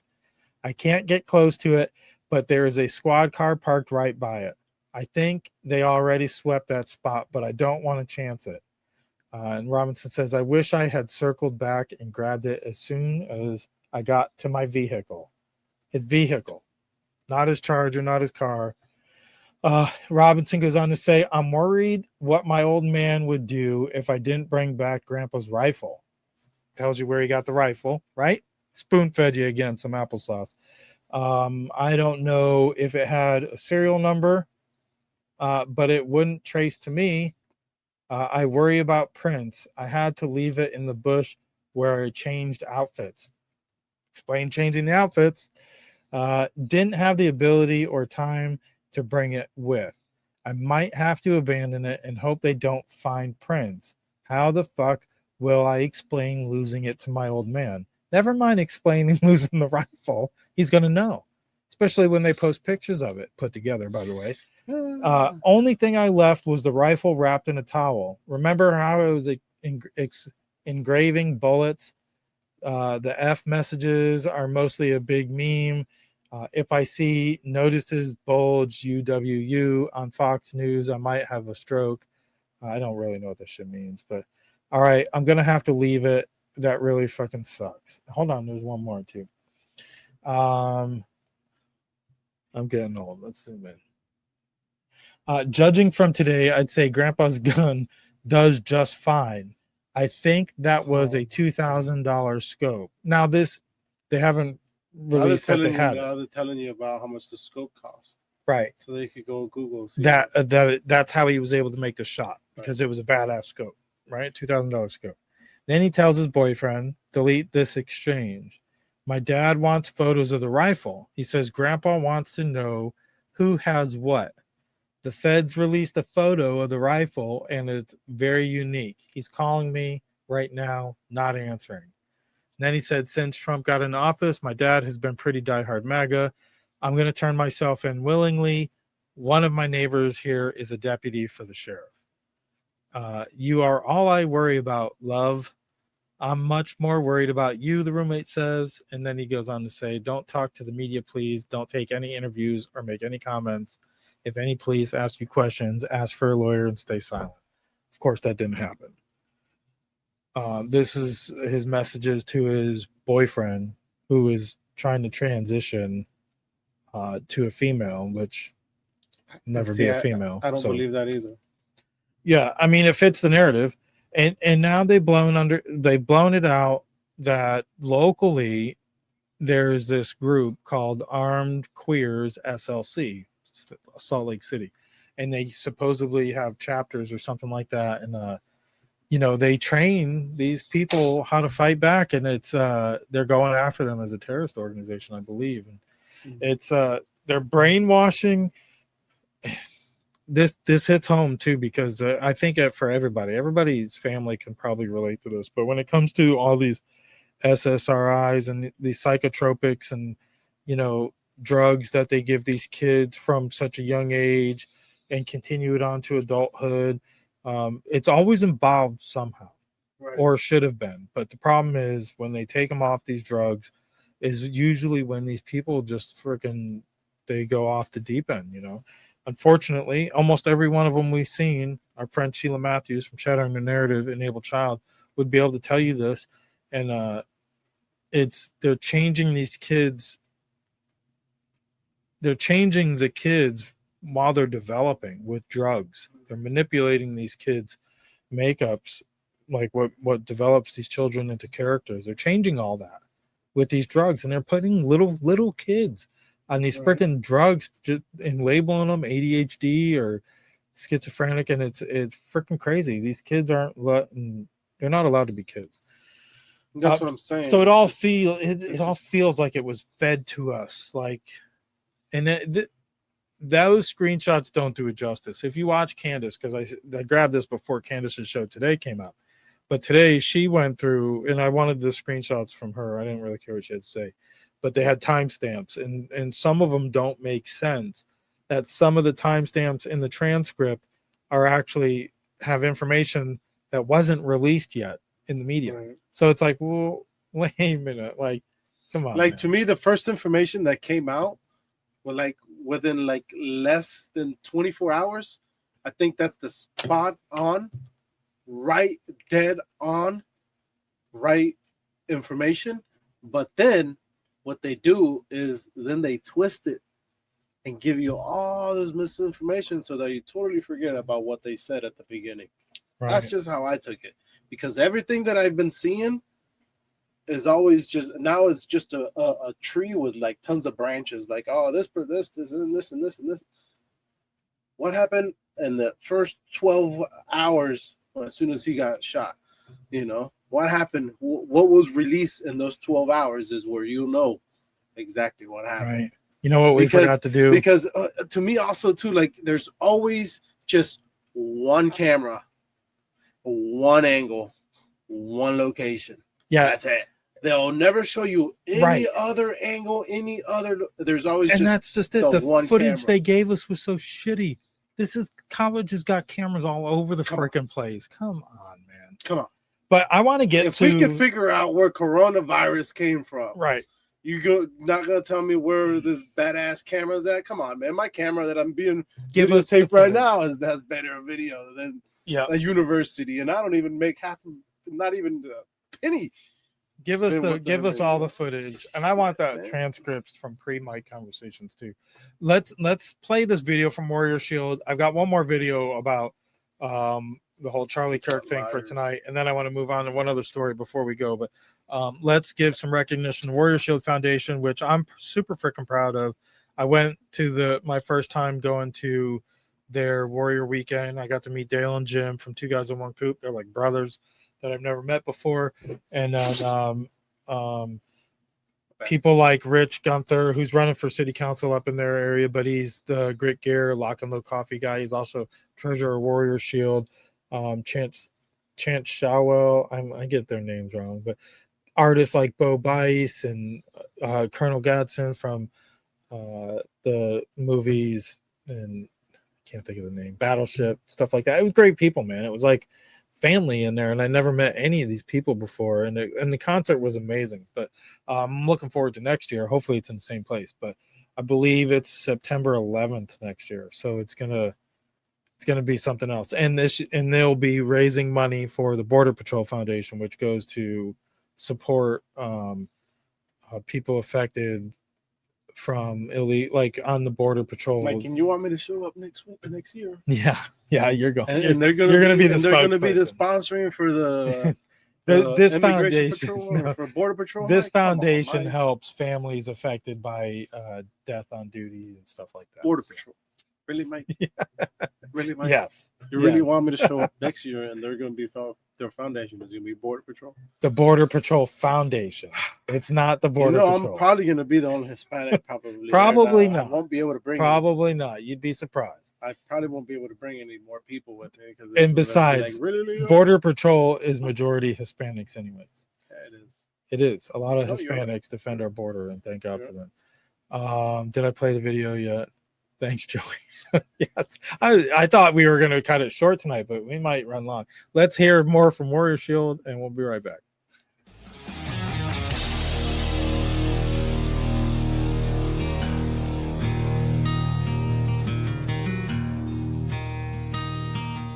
Warrior Shield Foundation is here to unite, honor, and provide support for veterans, first responders, and Gold Star family members.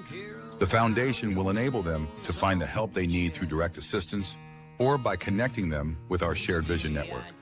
Using data-driven models, we provide solutions that make a long-lasting difference. We, along with our partners, are dedicated to bringing together like-minded groups and individuals who have committed to making a difference in the lives of our hardworking, everyday heroes. We bridge the gap by connecting warriors or their families with the assistance they deserve and require, such as service dogs, wheelchairs, counseling, scholarships, and team building retreats, to name a few. You can help right now to make a difference for those who have helped and protected us all. Warrior Shield Foundation, selflessly doing for those who need it most. It's a long way to home, but you won't take the hard road all alone. Just look to your left and look to your right. You were born to fight. You were born to fight. Look at this dope looking thing right here. What's up, guys? Thanks, Joe. Thanks, Joanne. We don't really try. I thought it sucked, but thank you. I do enjoy the conversation, though. I did want to get to the Vice. It's crazy because I mentioned how Charlie does his own show. Right. Then he's on the other show with Jack Posobiec and a few other people. I don't watch it, but they had a seat left open, and the other show, other major creators have been filling in. I think today it was Glenn Beck. One day it was Benny for a show that he Johnson. has. It was the Charlie Kirk show. He had a podcast. Yes, yeah, and it was. See, I didn't even know. Well, yeah, because you only see his short content, right? And that's what I'm saying. You know, like these people is just like they're quick to judge, man. Like, just on short content. And if it's not his short content, it's manipulated. It's not the whole short content. That's what either. I'm saying. Like you don't know what those 15. What happened before those 15 seconds and after the 15 seconds that they're just showing you. You know, it's just Let's hear Vance. And this is I've heard some good stuff about it. I couldn't agree with Vice President Vance more, and you could feel different. And I don't know, but let's hear from the Vice President. There's no unity with people who scream at children over their parents' politics. There is no unity with someone who lies about what Charlie Kirk said in order to excuse his murder. There is no unity with someone who harasses an innocent family the day after the father of that family lost a dear friend. There is no unity with the people who celebrate Charlie Kirk's assassination. And there is no unity with the people who fund these articles, who pay the salaries of these terrorist sympathizers, who argue that Charlie Kirk, a loving husband and father, deserved a shot to the neck because he spoke words with which they disagree. Did you know that the George Soros Open Society Foundation and the Ford Foundation, the groups who funded that disgusting article justifying Charlie's death, do you know they benefit from generous tax treatment? They are literally subsidized by you and me, the American taxpayer. And how do they reward us? By setting fire to the house built by the American family over 250 years. I am desperate for our country to be united in condemnation of the actions and the ideas that killed my friend. I want it so badly that I will tell you a difficult truth. We can only have it with people who acknowledge that political violence is unacceptable, and when we work to dismantle the institutions that promote violence and terrorism in our own country. Yeah, I would say pretty powerful. And Yeah, that for sure. and that's just it. Like the left all of a sudden is like, whoa, we should tone down the temperature. You know, everybody needs to tone down the temperature on both sides. And it's like, wait a minute. You turned this temperature up. Like you've been turning the water up on the pot of frogs this whole freaking time when all like we saw in the Joker video. Right. Those were all real clips. None of those speeches from those politicians was AI. It was just put together in a cinematic format for you to see like that. And they've been promoting violence and turning up the temperature on conservatives and Trump supporters for the last 12 years. When Maxwell was calling to confront us in the restaurants, confront us in the streets, and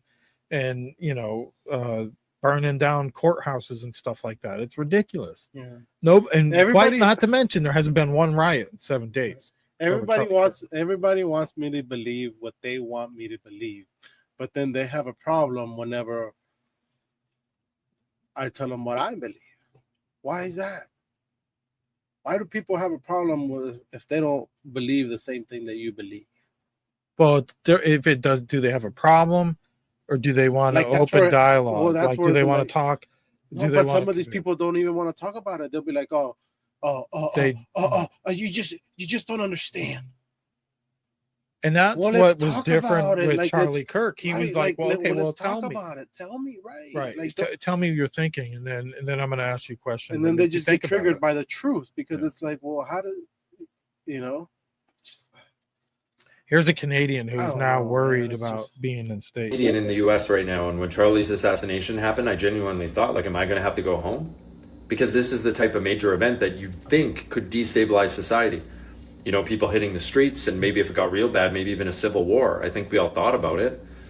But I genuinely remember it hitting me that day, like, no, we don't have to worry.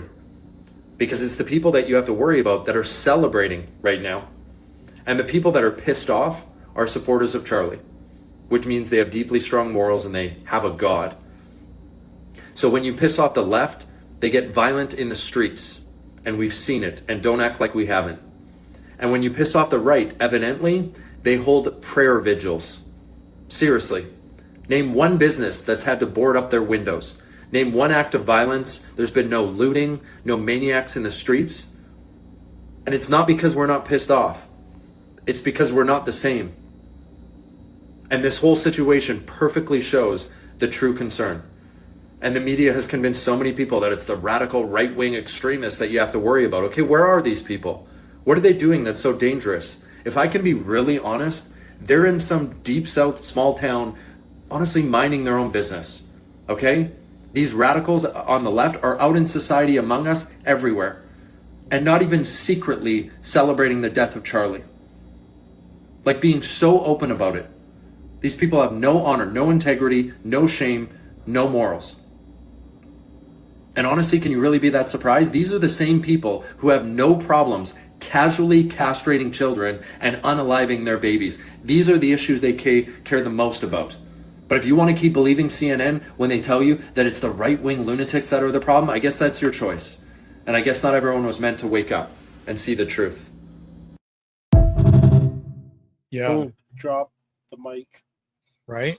And I mean, and not just that. I mean, I don't have the footage, but he drew a hell of a crowd everywhere. Like they did prayer vigils across in other countries, and in London, it was like see, a couple 100,000 people showed up in the streets of London. It was crazy. But see, there you go again, Mike. Like if people knew him when he was here, Mike. But see, and that's why they took him out. But see, if people, why they took him out, because people were beginning to know. Yeah. Okay, Mike. Yes. And Joanne made the comment: if you were on a college campus in the last 10 years, chances are you knew exactly who Charlie Kirk was for sure. and who Turning Point is. Yeah. Now, all the people, the Gen Xers and the whatever they are in between, the Zoomers and whatever, that's different. You know, they might not know them because they just might see things they swipe through, whatever. But the Boomers and the Gen Xers, they didn't really know who Charlie Kirk was. You're right. The people that were in the universities in the current time, they knew him. Like you said, they knew him in the past 10 years. They knew who he was. Right. But if they would, to me, he was definitely on his way to greatness. I feel like he could have been one of our future presidents. A lot of people are saying that. And it's sad we say that now he's gone. But I would have said I knew who Charlie Kirk was because I watched his stuff. So I would have said that a month ago too. But the crowds he drew is exactly why they wanted to silence him. And see, the thing is though, Mike, like if I was one of the other people that didn't agree with what he was talking about, why am I going to show up? Well, it's college campus. Okay, and not just that, it's like a pep rally. Right. But why am I going to show up to just embarrass myself when I've seen videos? Again, this is a college campus, and every college student is probably thinking they're going to be the one to change Charlie Kirk's mind, or they're going to get their moment of fame telling Charlie Kirk what a fascist he is or what a racist he is, because they do this for a class too. They do debate classes. Okay, I don't know if I can't be a fashionist and I can't be this. Well, and I can't because you don't told okay, but I'm just saying. Right. I'm just saying, like he can't be that. But he wasn't. That's okay. I know he wasn't. But say he was, he couldn't be that. Why? Because somebody's gonna have a problem. It's like he can or he can't. Like they're gonna have a problem either or. Right. So it's like. But he was willing to debate those people who disagreed with him. Right. So. That was his whole thing is he will sit there and be like, you're not going to change my mind because I'm already set with my mind of what I believe. And this is what it is. Like, it's just. Yeah. Either you follow me or you don't. Yeah. We're almost running out of time. And I've got one more video on a total different subject. But if you're watching at home, make sure you hit that like button. Subscribe, follow. If you're watching on Rumble, repost it for us. It's hard getting that reach out there. It's hard getting the engagement live. Our time slot isn't the best, but it's what works for us. But anyways, Trump has broken barriers. He's changed the norm. He's broken protocol. You say it, whatever you want. But I feel like he has brought the meaning. They always said the president of the United States, leader of the free world. And we've seen him travel the world. We've seen him go to Saudi Arabia. We've seen him go to North Korea. We've seen him go to China. We've seen him go all over the freaking world. And he gets the royal treatment. Right. They kiss his ring. This is the second state visit he has had with the monarch of the UK. And it's significant because him and the Queen, they had a friendship that was talked about, and now that she's passed, it's her son Charles who's the king, and he was always kind of like a pompous ass. But it's Trump always talked about him being his friend, even though he's super liberal. The king is, don't mistaken what you see in the media. King Charles is probably one of the biggest progressives in Europe, and for them, I don't give two shits, but I'm surprised he's held the monarch together and hasn't dissolved it. That's how much of a progressive I think he is. But Trump went again. So he got a state visit with the Queen, which was crazy. And she treated him like an equal, which is crazy for a monarch to do that because there's special protocol. Who shakes the hand? Who reaches out to shake the hand? Who don't touch them unless they're touching you? Just weird shit like that. And they were saying the same about today with Prince William and King Charles and stuff like that. But again, he had this is his second state visit with the monarch of the UK, which is unprecedented. And the treatment he got there It was the inspection of the guard, is what they call it, and it's usually for other royals and other like royalty. And this is the king and Trump. Let's just throw it up there. I'm just babbling. I think this is a real statement by the king and by the senior members of the royal family. I mean, it's very rare they all get together like this for a visit by a foreign leader. They're doing it to make a point. I think they recognize the world feels a little bit precarious right now. You have two... Which you hear Piers Morgan say, they're all there. All of the royals are there. He's like, it's very hard to get them all together. Right. That's what he just said. Raging wars in Ukraine and in Gaza, and you have a lot of people, particularly since the appalling murder of Charlie Kirk, I think are feeling very tense about the way that issues like free speech are going in the world. And I think that the royal family want to make a statement. They are aligning themselves very publicly today with the President of the United States, who they know actually believes in his heart fundamentally in the principles of free speech, as indeed do they. So I think that this is it's a statement by the royal family. We're going to roll out the ultimate red carpet. And again, just to stress, I've not seen this done for any other world leader. This is unprecedented. And bearing in mind that Donald Trump is getting a second state visit, but the first one was for a different monarch. So nobody has ever, US president or anybody else, has ever had a state visit with two different monarchs. So that, again, I think is an important thing to say. Last time it was with Queen Elizabeth. This time it's with her eldest son, King Charles. That is real history. And I keep coming back to how his mother would feel, Donald Trump's mother, Mary, how she would have felt about this, watching her son, just on a human level, you know, having these extraordinary moments with the Queen and then with the King. I mean, really remarkable, I think. I think it is remarkable. I think it's honorable. I also think, I'm still on the kick that we are looking at Emperor Trump, whether it's his title or not. Look at him go around the world, and they all know who is in charge. And this is what you saw. He was treated like the emperor, like the royal up from which there is no royal up from King Charles, but like the royal up from him is in town. And it's time for me to pledge my allegiance. You saw it in Saudi Arabia. You saw it in UK now. You've seen it in other countries. Pretty much, I think France. You would probably see it in Russia too if things weren't the way they were in Europe right now. But I think Trump has that pull now because, like Piers Morgan said, everybody's feelings are precarious about what could happen. Like, the pot is almost boiling and the frogs haven't realized. The frogs are starting to realize, are they going to jump or what, and I think it is a boiling point. Are we in a civil war? I think you can say we've been in one. I don't think it's going to come down to people dying in the streets, but did we lose one of our streams? No, we're good. Anyways, that's all I've got. We're pushing an hour. Leo, you got anything? No, that's it, man. No. Make sure you give us a like and a follow. Like Joanne said, peace through strength, not bribery. Right. Yep. Give us a like and a follow. You can find us on Spotify, YouTube, Twitch, not Kick because it's being a pain.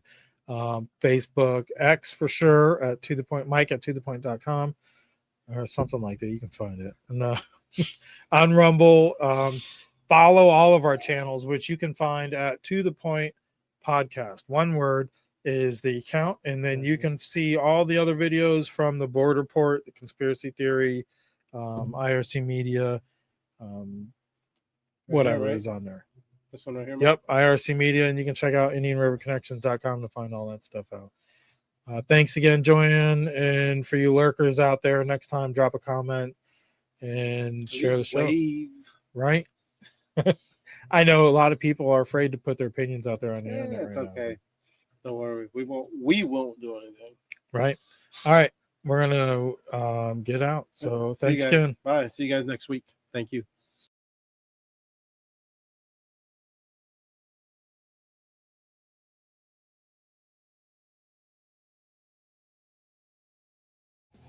Podcast warriors. say the flame to shout, make America great, tell them what it's about.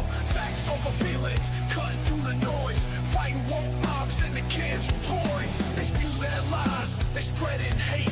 Let's BS ain't gonna seal our fate.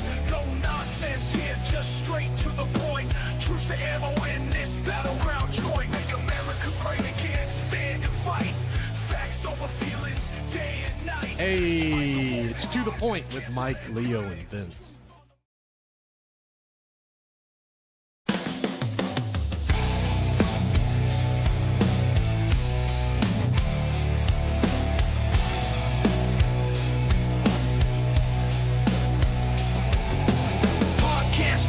Say the flame to shout, make America great, tell them what it's about.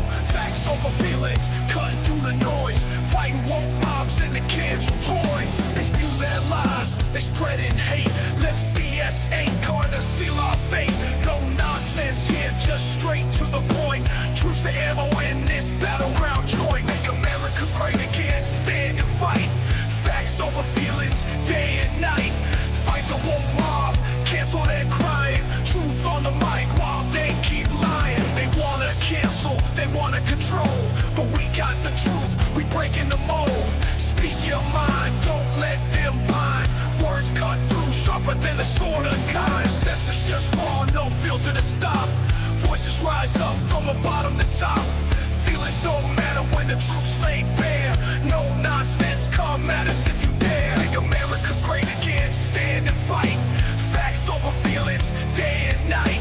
Fight the woke mob, cancel their crying. Podcast warriors, say the flame to shout, make America great, tell them what it's about. Facts over feelings, cutting through the noise, fighting woke mobs and the kids with toys. They spew their lies, they spreading hate. Let's BS ain't gonna seal our fate. No nonsense here, just straight to the point. Truce to ammo in this battleground joint. Make America great again, stand and fight. Facts over feelings, day and night. Hey, it's To the Point with Mike, Leo, and Vince. Hold on. Hey guys, welcome back for episode what, Leo? 134. Right. As you start off, keep in mind we're starting Rumble. We got to start Rumble separate for some reason this week. Do a soft opening for us, Leo. Hey, what's up, guys? It's your boy Leo from To the Point Podcast with Mike, Leo, and Vince. Welcome again. Welcome back to episode 134. Vince, welcome back. You've missed 2 episodes with us. Just one. In person. One? Yeah. Sure. Yeah, just last week, because the week before we didn't do an episode because that's right. But still, it's been, it's been like two times because you not that you sure, but you were heading out to vacation. I was in North Georgia last week. Beautiful weather. I bet, huh? Can't wait till that weather. Rub it in. We didn't even see a drop of rain the whole time. Too. Really? It was so nice. Can't wait till that weather makes it down here to Florida. Anyways, guys, we are here in the state of Florida, the Sunshine State, where we actually live where you guys vacation. We do live in paradise. We live in a little spot called Indian River County. We're going to make sure we put that name on the map one day. And when you type it in, you'll find our podcast, To the Point Podcast. Oh, yeah, you can find it there now. And make sure you give us a like and a share. We're all here to talk, have conversations. Nothing is script. We don't do anything script. We just show up. Mike does. No, we do it all last minute, to be honest with you. It's fresh, like literally like fresh. Like everything that comes out is not practiced. But anyways, welcome back again. Give us a like, give us a share. Don't cost anything, hurt anything. A lot to talk about, Vince. Well, before we went live, I was telling Vince that tomorrow is the open carry. Yeah, you could open carry. Florida starts open carry tomorrow, which is cool. We were talking about it a little bit. For me, the main reason I like the open carry being available is if I'm carrying on my hip, I'm still going to keep my shirt over the gun. Oops, sorry. But at least if I bend over and the gun comes exposed, I don't have to worry that I'm breaking the law anymore. Right. We also talked a little bit about how, some of the disadvantages if you choose to open carry. One of the reasons I prefer not to open carry is if I don't know, let's just say I'm at a 7-Eleven and some guy comes in with a gun and he's getting ready to rob the place, and I don't see him. Let's just say he hasn't pulled his gun out. He's just standing behind me, and I got my gun right there. He can either A, reach for my gun, take my gun, or B, maybe he just puts one in my head, and before he robs the place, because he knows I'm going to be an issue. He knows I have a gun. Right. So I still prefer somebody not to know that I have my gun. That you have your gun. I agree with you. You know, I prefer people not to know what I'm carrying, what I have, or anything. Somebody might like what I'm carrying, Right. and they might be tempted to say, "Hey, let me just go ahead and take it off from the side or wherever I'm carrying it." But yeah, you know, it's just, stupid people will do stupid things. It's nice to have, you know, the ability to do it, because it should be our right. It shouldn't be to open carry. Yeah, I mean, it's part of our Second Amendment right. I think people will be more cautious about doing things. You know, that's just my point of view. You know, no, to like, I think more people will be more cautious about should I rob this place, or what should I do? You know, because hey, okay, we're live on Rumble now. Also, you know, ask stupid questions and give a stupid answer. Rumble's being stupid with their studio. You know, I don't know why, but we're live now on all the platforms, so you can. You know, so that's how I look at it. So hey, do what you want to do. You know, if you want to let everybody see what you're carrying, right? Then I'm okay with this only because it is a constitutional right, and if you want to open carry, whatever, open carry.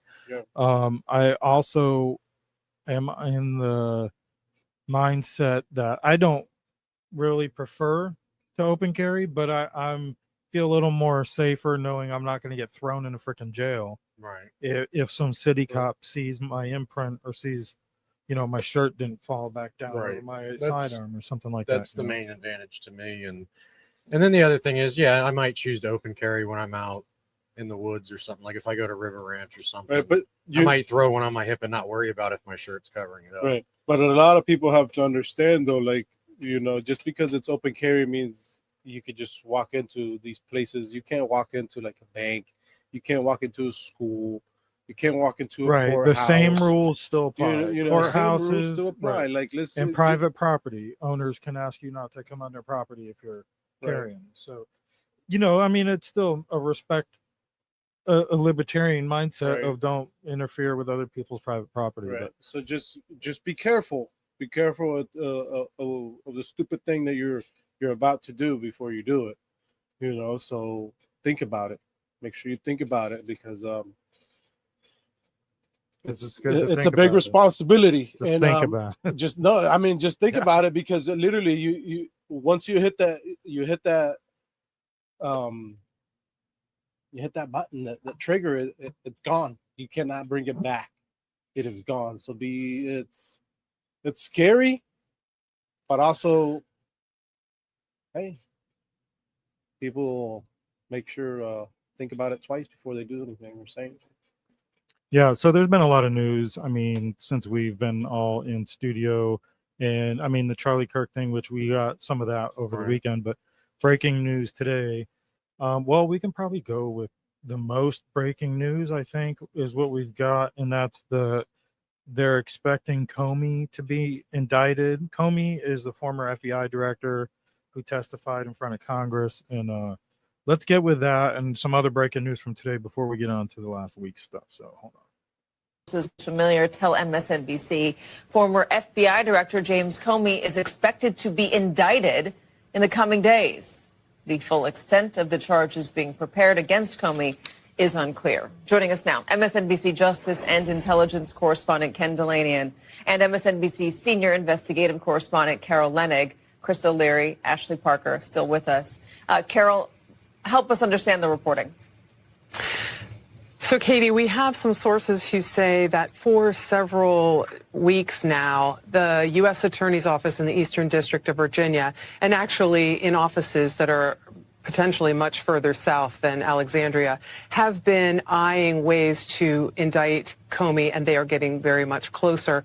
The statute of limits, forgive me, rephrase, they are arguing that Comey, there is evidence to suggest Comey lied to Congress in his testimony on the Hill in September of 2020. And for viewers out in the audience who may not be legally as nerdy as me and Ken, I'll just say that there's a statute of limitations to charge people with the crime of lying to Congress or perjury, and that's 5 years. The 5-year statute runs this month. So what exactly is he accused of lying about, Ken? Well, there was an... Yeah, I didn't think the video went on into the whole thing, but this is over the Russia collusion, and it's all tied together. And this is what people have been asking for, but I don't know if this is going to satisfy the thirst for justice. You know, we've been hearing about there hasn't been an arrest yet. There haven't been an arrest yet. And then Trump over the weekend publicly put out on Truth to Pam Bondi that he's reviewed enough. How come we haven't seen justice yet? And but yet he still praises Bondi every day. So I think we're going to see some arrests. Hopefully there's some that hold water. Comey, interesting. We work with somebody who's kind of related with him. So it's interesting to see both sides of the world, because that family member isn't in on that whole deep state type cabal that Comey is a part of. He lied for Hillary. That he was the one who said, oh, there's nothing there. Meanwhile, she busted up her Blackberries and hard drives. And how do you feel about a statute of limitations on lying to Congress? Should there be a statute? Well, I don't think it fucking matters, because they don't do anything anyways. But I don't. This might be the first time. I don't even think there should be a anything. statute. Yeah, I don't think there should be one though. If you lied to Congress, you lied to Congress. What's it matter if it was 5 years? I think it should hold some clout. I think you should have to do some freaking time. You know, and in a position of his, there's obviously going to be evidence that says he's lying. Now that we have power in that department, supposedly, which you can have an opinion on that too. You know, we might have some accountability, because now we kind of know they were hiding documents and shit in the freaking lower district of Manhattan, where that Comey's freaking niece or daughter was the prosecutor in the Epstein thing, and the judges in that area, you know, with the FBI, they had a closed room with documents they didn't want Bongino and Patel to see, and stuff in burn bags. We talked about all that shit. The FBI has been so damn corrupt that you can probably indict every former FBI director, at least in my lifetime, because the one before him, Mueller, was all in on that freaking Russia collusion bullshit too. It just doesn't stop with these people. And when it comes to the deep state, I think that's who keeps the hate and the division going. And then, because they have politicians, and then they have operators. You know, the operators are the people who are in FBI, CIA, you know, are in the main foundations of operations of government. You know, they keep the machine going, except they're all part of that fucking, you know, that facade, and they buy into it. And then you got the politicians out there who they're the ones who deliver the message to keep people freaking going which way or another. And that's why now, this whole past week or two, you hear all this crap about free speech and this and that, and this one's getting canceled, and this one's preaching hate, and you know, they're finally calling it out, finally fighting back. 8 years ago, they took a fucking president off every social media platform, along with any creator who dared freaking talk about J6 or the jab. It's just like this whole thing with Jimmy Kimmel and Charlie Kirk. One person said it best. It's to them, it's okay to kill somebody for speech, but you can't lose your job for speech. Yeah. I saw a great meme, and it was one of those stupid AI gorilla shorts, and the guy pulled up in an old Ford, and that gorilla leans out the window, and he says the right says the Second Amendment is about self-defense and hunting, because that's what they use it for. The left says guns in the Second Amendment are for killing people and violence, because that's what they use it for. And that's what we've seen. The data's out there. Now, there are some right-wing nut jobs out there, even far right, extreme radical right, and I don't even want to get into that stuff, but you know, who are crazy too. But fact is, all the violence, you take out gang violence, And I heard the statistics today, but you can just take out transgenders. Well, you can just take out gang violence from all the statistics, and the numbers are staggering when it comes to mass shootings. Who's doing them? Yeah. You know, and it's like you said, transgenders or seriously mentally ill people that have been on SSRIs probably most of their life, or after suffering PTSD, and they're easily manipulated. And that's what you see. Antifa's out there just recently. What did they actually classify it? Domestic terrorist or an international terrorist organization? Because they're actually rioting right now in, I think, France or somewhere. I forgot where it was, but so yeah, when the left says, "Oh, you can't label them because it's a domestic idea," no, Antifa is not an idea. It's a freaking armed faction of the fascist left, who wants to silence people for talking truth. It always has been. That's been that way for as long as I can remember. Yeah, and now you're seeing it, and now hopefully it gets freaking exposed. I think.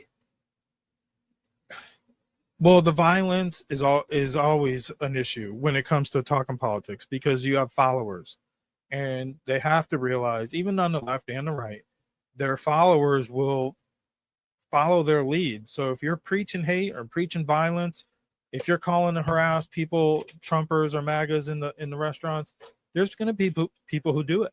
Yeah. And there are some wackos on the right who want to martyr their own kind, but that's not what we saw 2 weeks ago. Right.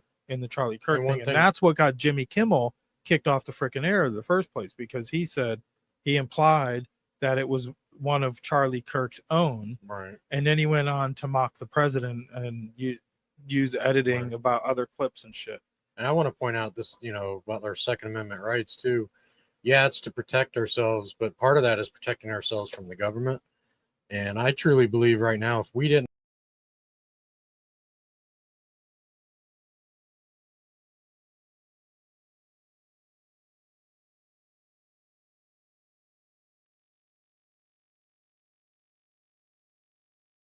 Well, if the Second Amendment rights are there to back up that First Amendment, right? And defend And off all the tyranny, others. and yeah, I mean, there's a reason why we haven't been invaded by a land force, since we kicked the freaking British and the Spanish out.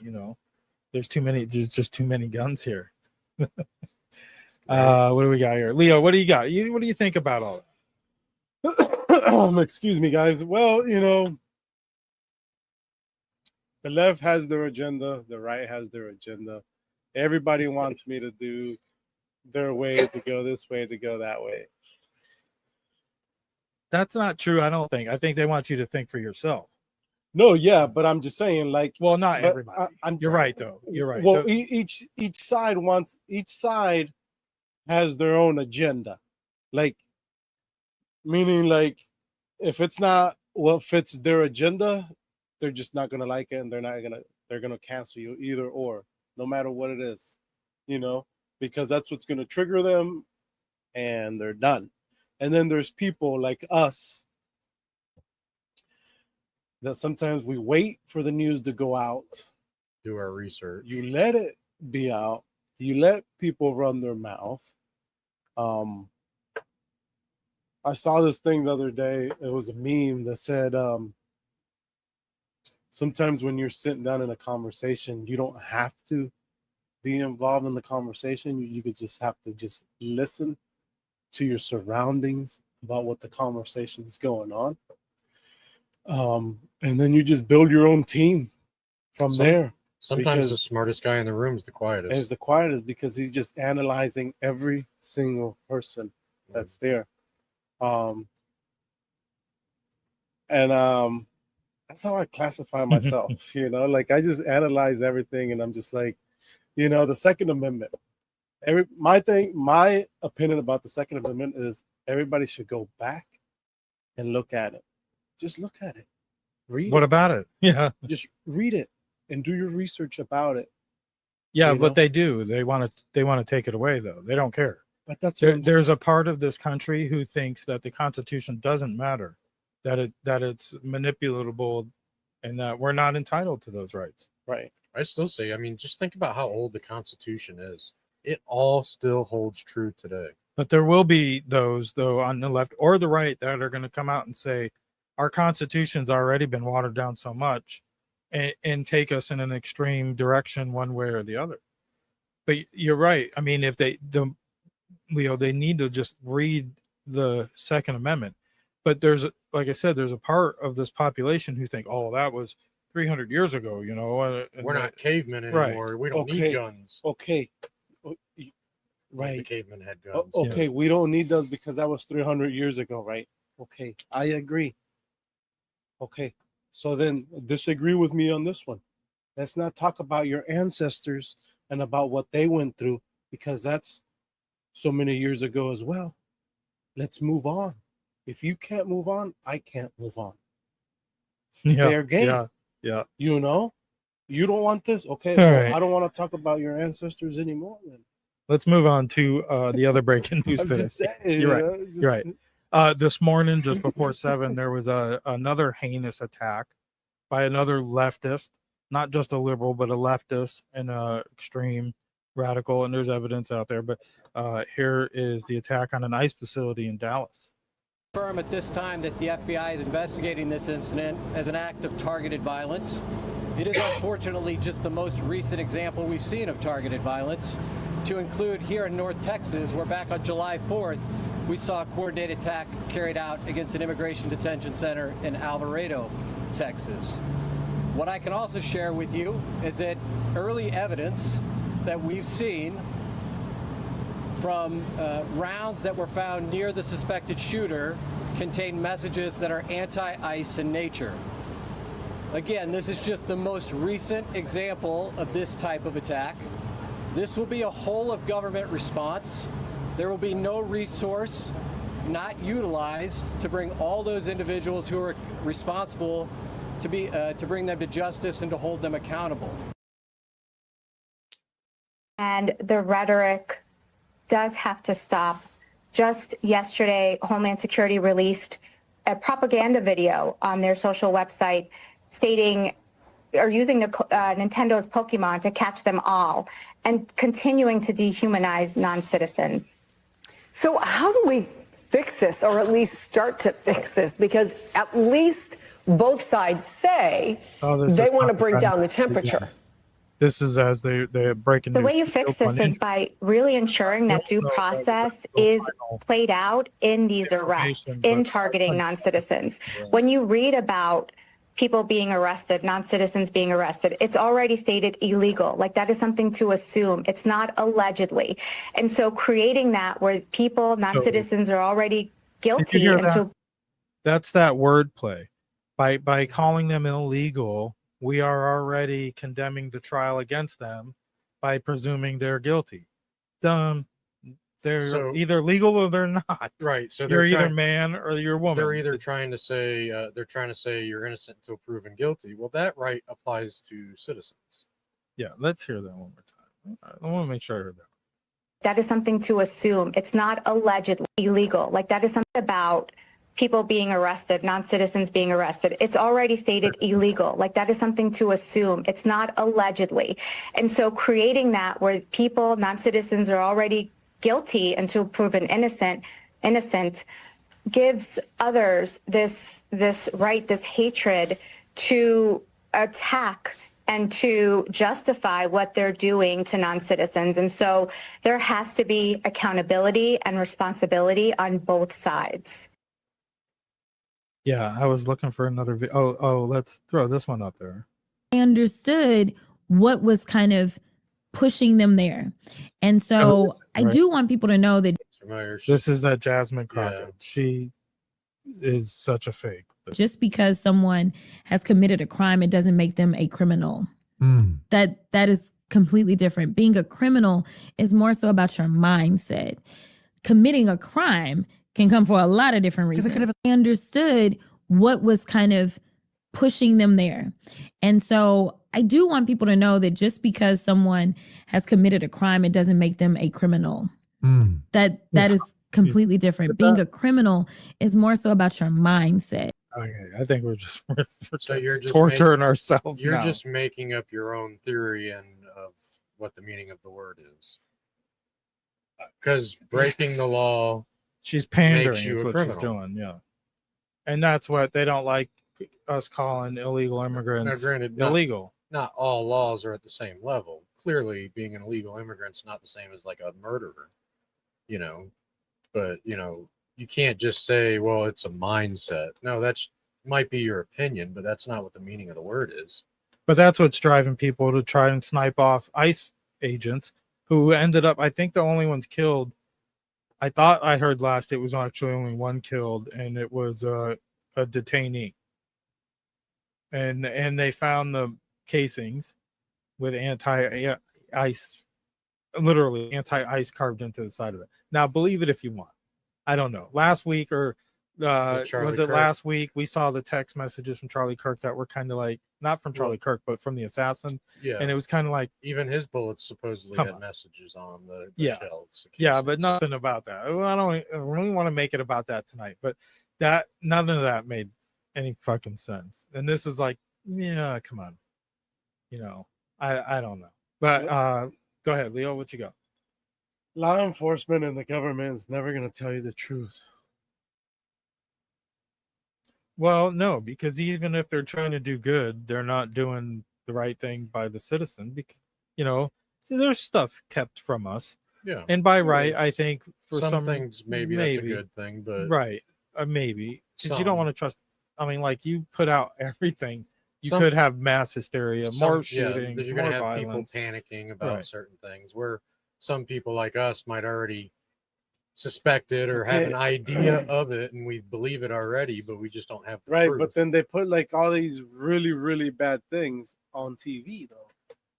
What you mean, like in movies and stuff? No, like on real life. Yeah. Well, everything Like is live. Everything is live. so There's cameras it's like everywhere. So Everybody's it's got a like- camera. right? So it's like everybody's got a camera. That's one of the reasons I hate watching the news, is because it's like everything's freaking. It's just like everything's negative, It's like it's depressing. And the to thing, watch the news. thing is too, like everything we say, there's a camera everywhere, right? Until you need it, then it's all But- fuzzy. Yeah. Sorry, I don't mean to laugh because it's not. No, fucking but funny, you're right though. Like there's always laugh or cry. we say there's always cameras everywhere, right? Everybody's always taking a picture. Everybody's always doing something. So, and there's always that one perfect shot, always, and it's just the same shot that is repeated over and over and over, and all platforms, all social media, and that's all that people see at the beginning. So boom, they get you right there and then. Boom, this is what's gonna get them, and they just repeat that over and over and over and They're over. programmed. They're programmed. And then people go instantly. As soon as they see it, boom, it triggers them. If it's gonna trigger them or not.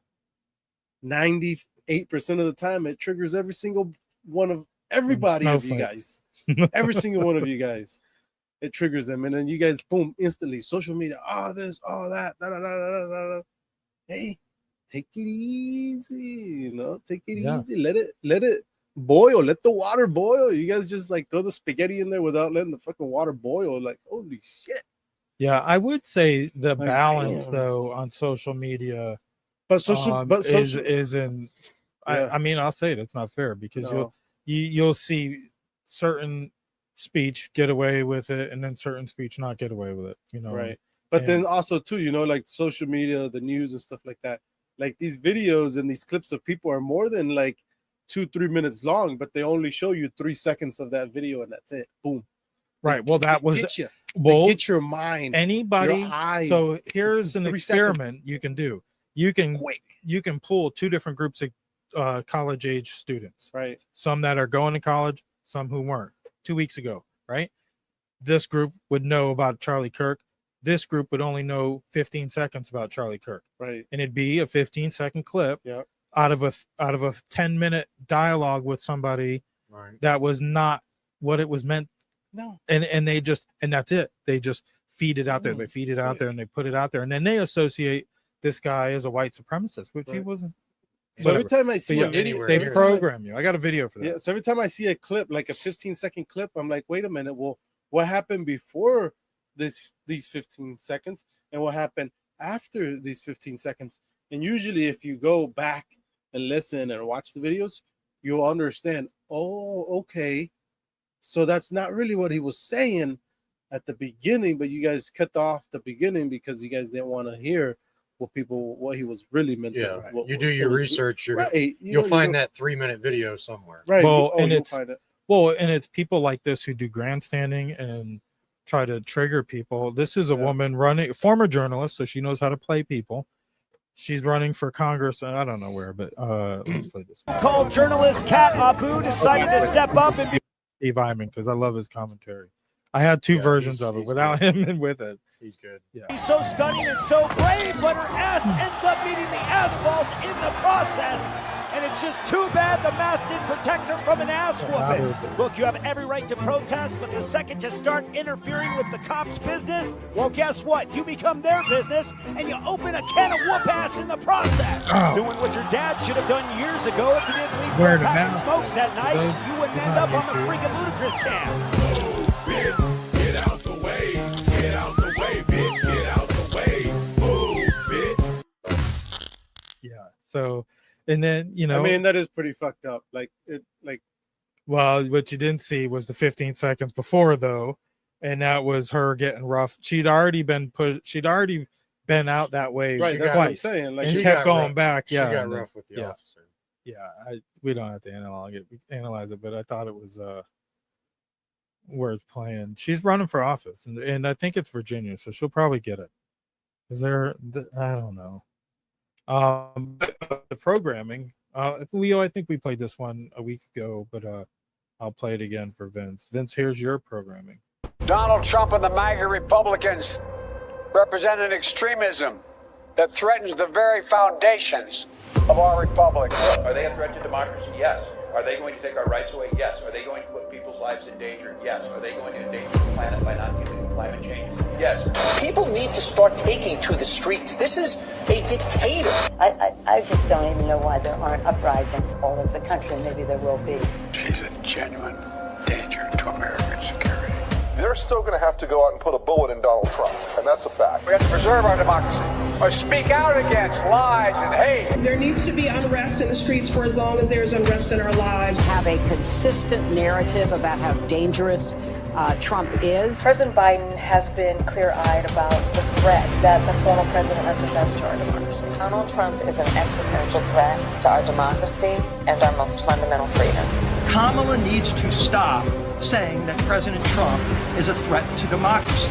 It's now being received by some unhinged people as a call to action. Enough is enough.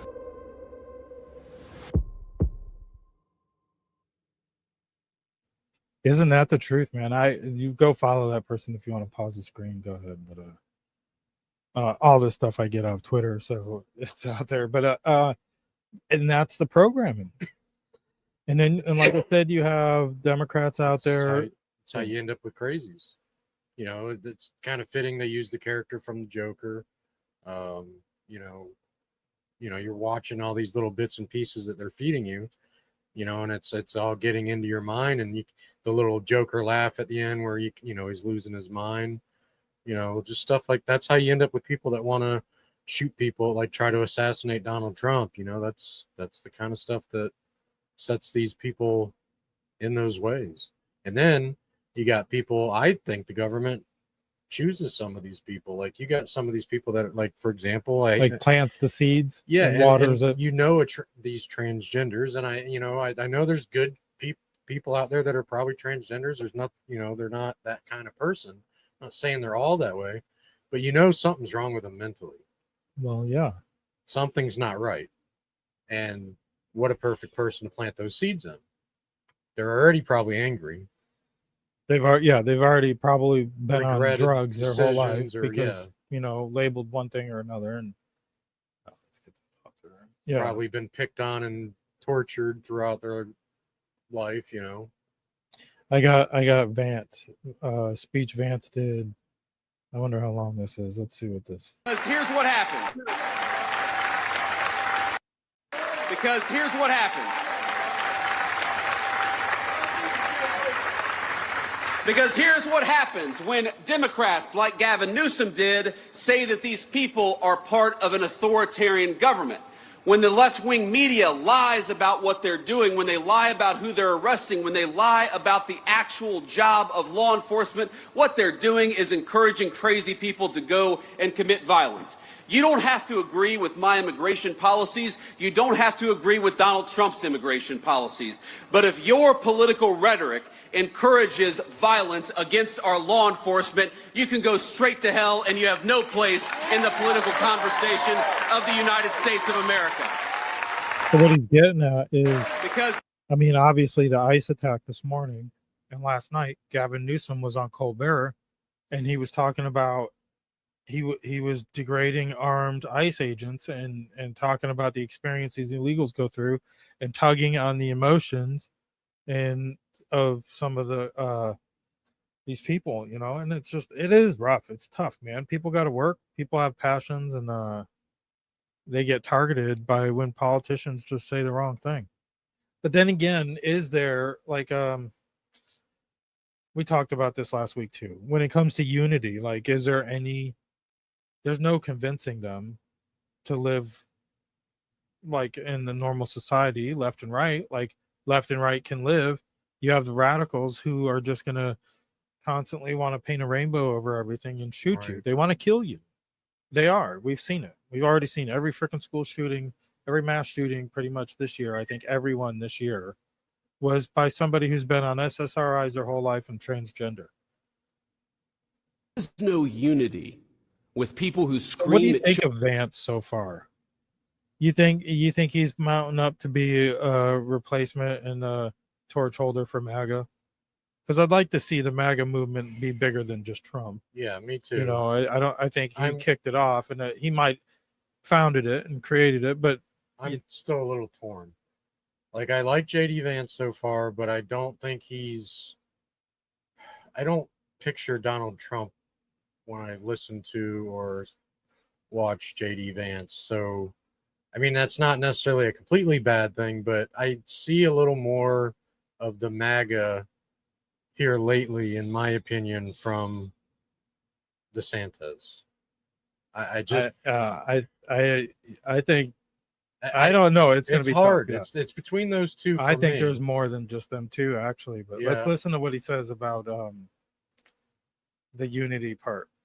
children over their parents' politics. There is no unity with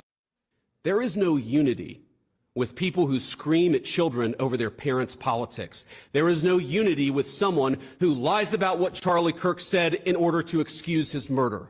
There is no unity with someone who harasses an innocent family the day after the father of that family lost a dear friend. There is no unity with the people who celebrate Charlie Kirk's assassination.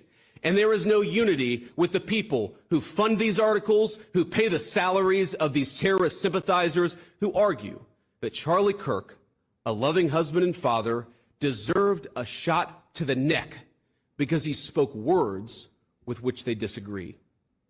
Did you know that the George Soros Open Society Foundation and the Ford Foundation, the groups who funded that disgusting article justifying Charlie's death, do you know they benefit from generous tax treatment? They are literally subsidized by you and me, the American taxpayer. And how do they reward us? By setting fire to the house built by the American family over 250 years.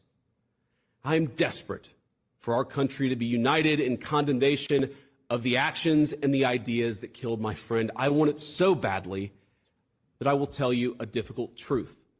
We can only have it with people who acknowledge that political violence is unacceptable, and when we work to dismantle the institutions that promote violence and terrorism in our own country.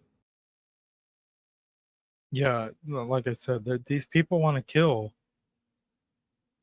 people who have normal values. You don't even have to call them Christian. You just think, believe in the nuclear family. They don't like you. They don't think you have the same right to breathe air and live on this Mother Earth of theirs, because they're godless. And then God forbid. Now, I'm not a Bible thumper. You guys know that. And God forbid, though, you bring up God in some situations with some of these people, and you get scoffed at, right? And then they look at you different, and it's just like, what is wrong with you? Like, what's the matter with having good values? Yeah. Wherever they stem from, It's like I watch some of these leftists that are doing like podcasts and stuff. I saw a little clip where they were showing like, I don't know, like 10 of them, like little clips from 10 different ones, and they're saying stuff like, and I don't care what came before or after. It was you can't change the words that came out of their mouths. They're just saying if you support the right, you should die. Like all Republicans should die. If you're not with them on the left, you don't deserve to live. And it's like, but these are the same people that tell you that they're God-bearing, they're Christians, and every life should be worshipped. I mean, what do you say to somebody like that? Like, what do you say to somebody that says to you that you and your whole family, you don't deserve to breathe the air on this earth because of your political belief? Like, I don't agree with the other side, but I'm not going to sit here and say they deserve to die. Right. And I don't think, and nobody on the right would. I don't know. And that was the big talking point in the last 2 weeks is there's nobody on the left that could be assassinated today and the right would celebrate it. Now, like I mentioned earlier, there's extreme factions on both sides, extremes on both sides. Some call those white supremacists radical rights, actually the radical lefts, but that, they might celebrate an assassination of a black man or woman. I can remember one person dying in my life that I celebrated. Only one. And it was Osama bin Laden. Yeah, well, I mean, but we're talking about a terrorist that's taking lives. I mean, that we were told, right, was responsible for taking 3,000 lives. Right. That's the only one I can recall in my lifetime that I ever celebrated hearing that somebody died. Was Osama bin Laden. I can't think of one other one, or one other one that somebody like. I don't think I could celebrate anything other than a terrorist dying. Right. Murder, right. Mass murder. Yeah, that's what terrorists are. Mass but somebody out there just trying to debate other person? People. Yeah, no. Even some of the people locally here, like that, I just cannot stand the sound of what they're saying, and they drive us crazy. But I wouldn't want them to be murdered on the street. I'd be sad to find out if they died. Right, absolutely, because these people have families too. Families. Yeah. All right. What do we want to do? Let's do a Leo? Yeah. I got some from Turning Point and some from the UN I want to play, but let's do a Warrior Shield play real quick, and I'll be right back. Give us a minute.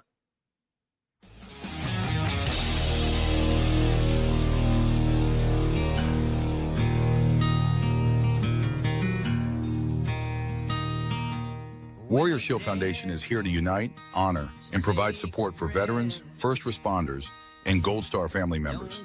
The foundation will enable them to find the help they need through direct assistance or by connecting them with our Shared Vision Network. Using data-driven models, we provide solutions that make a long-lasting difference. We, along with our partners, are dedicated to bringing together like-minded groups and individuals who have committed to making a difference in the lives of our hardworking, everyday heroes. We bridge the gap by connecting warriors or their families with the assistance they deserve and require, such as service dogs, wheelchairs, counseling, scholarships, and team-building retreats, to name a few.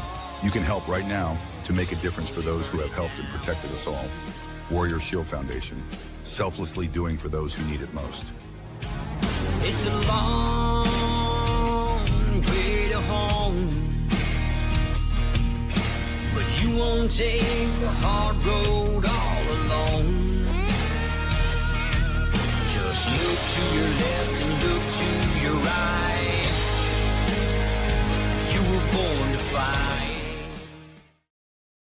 And we're back. Yeah, that's Warrior Shield. This year they're supporting, ironically, not ironically, but honorably, the Border Patrol Foundation, who goes to support families of downed Border Patrol agents. We don't really know very much about them, and that's our fault. But we'll be finding more about that. But yeah, Warrior Shield Foundation. Make sure you check them out. What else we got? We got Trump at the UN, and then we got some Turning Point. What do you want? Not Turning Point, but let's start with the UN.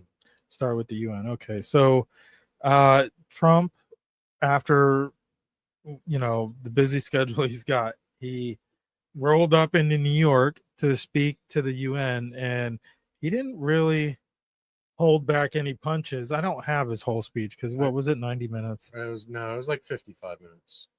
Yeah, but I watched about 90% of it the other day. I didn't watch it live because I wasn't able to, but yeah, and it's crazy how they tried to sabotage him. Yeah. Well, if you want to bring it, the escalator. Yeah, let's go right into that. Yeah. This is, let's see. Let's play his speech and then we'll play the videos. $1 million in cash assistance to support an estimated 624,000 migrants journeying into the United States. Think of that. The UN is supporting people that are illegally coming into the United States, and then we have to get them out. The UN also provided food, shelter, transportation, and debit cards to illegal aliens. Can you believe that? On the way to infiltrate our southern border. Millions of people came through that southern border. Just a year ago, millions and millions of people were pouring in, 25 million altogether over the 4 years of the incompetent Biden administration. And now we have it stopped, totally stopped. In fact, they're not even coming anymore because they know they can't get through. But what took place is totally unacceptable. The UN is supposed to stop invasions, not create them and not finance them. In the United States, we reject the idea that mass numbers of people from foreign lands can be permitted to travel halfway around the world, trample our borders, violate our sovereignty, cause unmitigated crime, and deplete our social safety net. We have reasserted that America belongs to the American people, and I encourage all countries to take their own stand in defense of their citizens as well. You have to do that because I see it. I'm not mentioning names. I see it, and I can call every single one of them out. You're destroying your countries. They're being destroyed. Europe is in serious trouble. They've been invaded by a force of illegal aliens like nobody's ever seen before. Illegal aliens are pouring into Europe. Nobody is ever, and nobody's doing anything to change it, to get them out. It's not sustainable. And because they choose to be politically correct, they're doing just absolutely nothing about it. And I have to say, I look at London where you have a terrible mayor, terrible, terrible mayor. And it's been so changed, so changed. Now they want to go to Sharia law. But you're in a different country. You can't do that. It's almost over. Both the immigration and their suicidal energy ideas will be the death of Western Europe if something is not done immediately. This cannot be sustained. What makes the world so beautiful is that each country is unique. But to stay this way, every sovereign nation must have the right to control their own borders. You have the right to control your borders, as we do now, and to limit the sheer numbers of migrants entering their countries and paid for by the people of that nation that were there and that part built of that this particular. speech was the volume. A lot of them couldn't even hear what he was saying. He lost the teleprompter. He didn't have it for Right. probably at least half. President or a prime minister, here's and for the that short matter, no other country has ever done anything close to that. And I did it in just He's talking 7 about months. all the It's never wars happened he before. Ending There's the never war. been anything like that. Very honored to have done it. Should be the UN. Oh, yeah. It's too bad that I had to do these things instead of the United Nations doing them. And sadly, in all cases, the United Nations did not even try to help in any of them. I ended 7 wars, dealt with the leaders of each and every one of these countries, and never even received a phone call from the United Nations offering to help in finalizing the deal. All I got from the United Nations was an escalator that on the way up stopped right in the middle. If the First Lady wasn't in great shape, she would have fallen. But she's in great shape. We're both in good shape. We both stood. And then a teleprompter that didn't work. These are the two things I got from the United Nations, a bad escalator and a bad teleprompter. Thank you very much. And by the way, it's working now. It just went on. Thank you. I think I should just do it the other way. It's easier. It looks so demonic, though, doesn't it? This is him at the escalator. Look, working just fine. As soon as they step on it, done. President Trump, Schumer. What would be fucked up if it started going the other way? Yeah, so they're not taking this lightly, though. No. The funny thing is I watched two left like responses before I watched the speech, because I missed the speech live. So I watched the response of somebody from like CNBC. There was a couple commentators on there. They're talking about how this speech is going to ruin our country. The UN's going to be out to get us. All these other countries are going to be insulted and be out to get us. It's going to ruin our, they're talking like it's going to create World War III. And so then I went and watched the speech after listening to what they had to say. And you know what? It takes balls to do what he did, to go to the UN, to call them out for what they're not doing, because they don't do anything except take other countries' money. To sit there and do it right there in their house like that. I mean, yeah, well, what he did was he told them their countries are going to hell because they're letting illegal immigration override it. But what was more important, it wasn't part of either one of those clips, was about the war in Russia. Right. The war between Ukraine and Russia and the sanctions. And some people think he just did a whole 180 when it comes to Russia, but he told them, he's like, we can end this now with sanctions, but you have to all people have to do the same thing we do. Right. Because you're funding the same war. Like, you're fighting a war against them, but yet you're buying oil from them. So you're paying them, you're funding their war. You're funding the bullets they're shooting you with. And it's like, it's the only thing you can do is exactly what we can do. And that's what I heard one person say, that you can't go there and say those kinds of things. But how else is it ever going to get fixed? You got to bring this stuff to light. You got to bring it to everybody's attention. And I watched at the end of the speech where, he was done with the speech. And there were some countries that just sat there and didn't do anything. But I want to say well over half, probably closer to 70%, were up applauding him. Most of the countries were applauding his speech because they want to make a deal. And it's truth. They know it's true.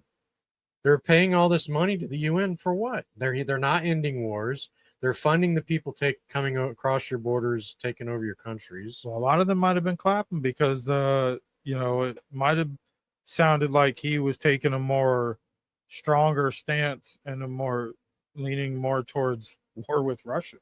I mean, I don't think he was actually leaning that way, but I think but he's right. If they all buy in and do the same tariff and don't buy their gas and stuff like that, he's right. It'll end the war.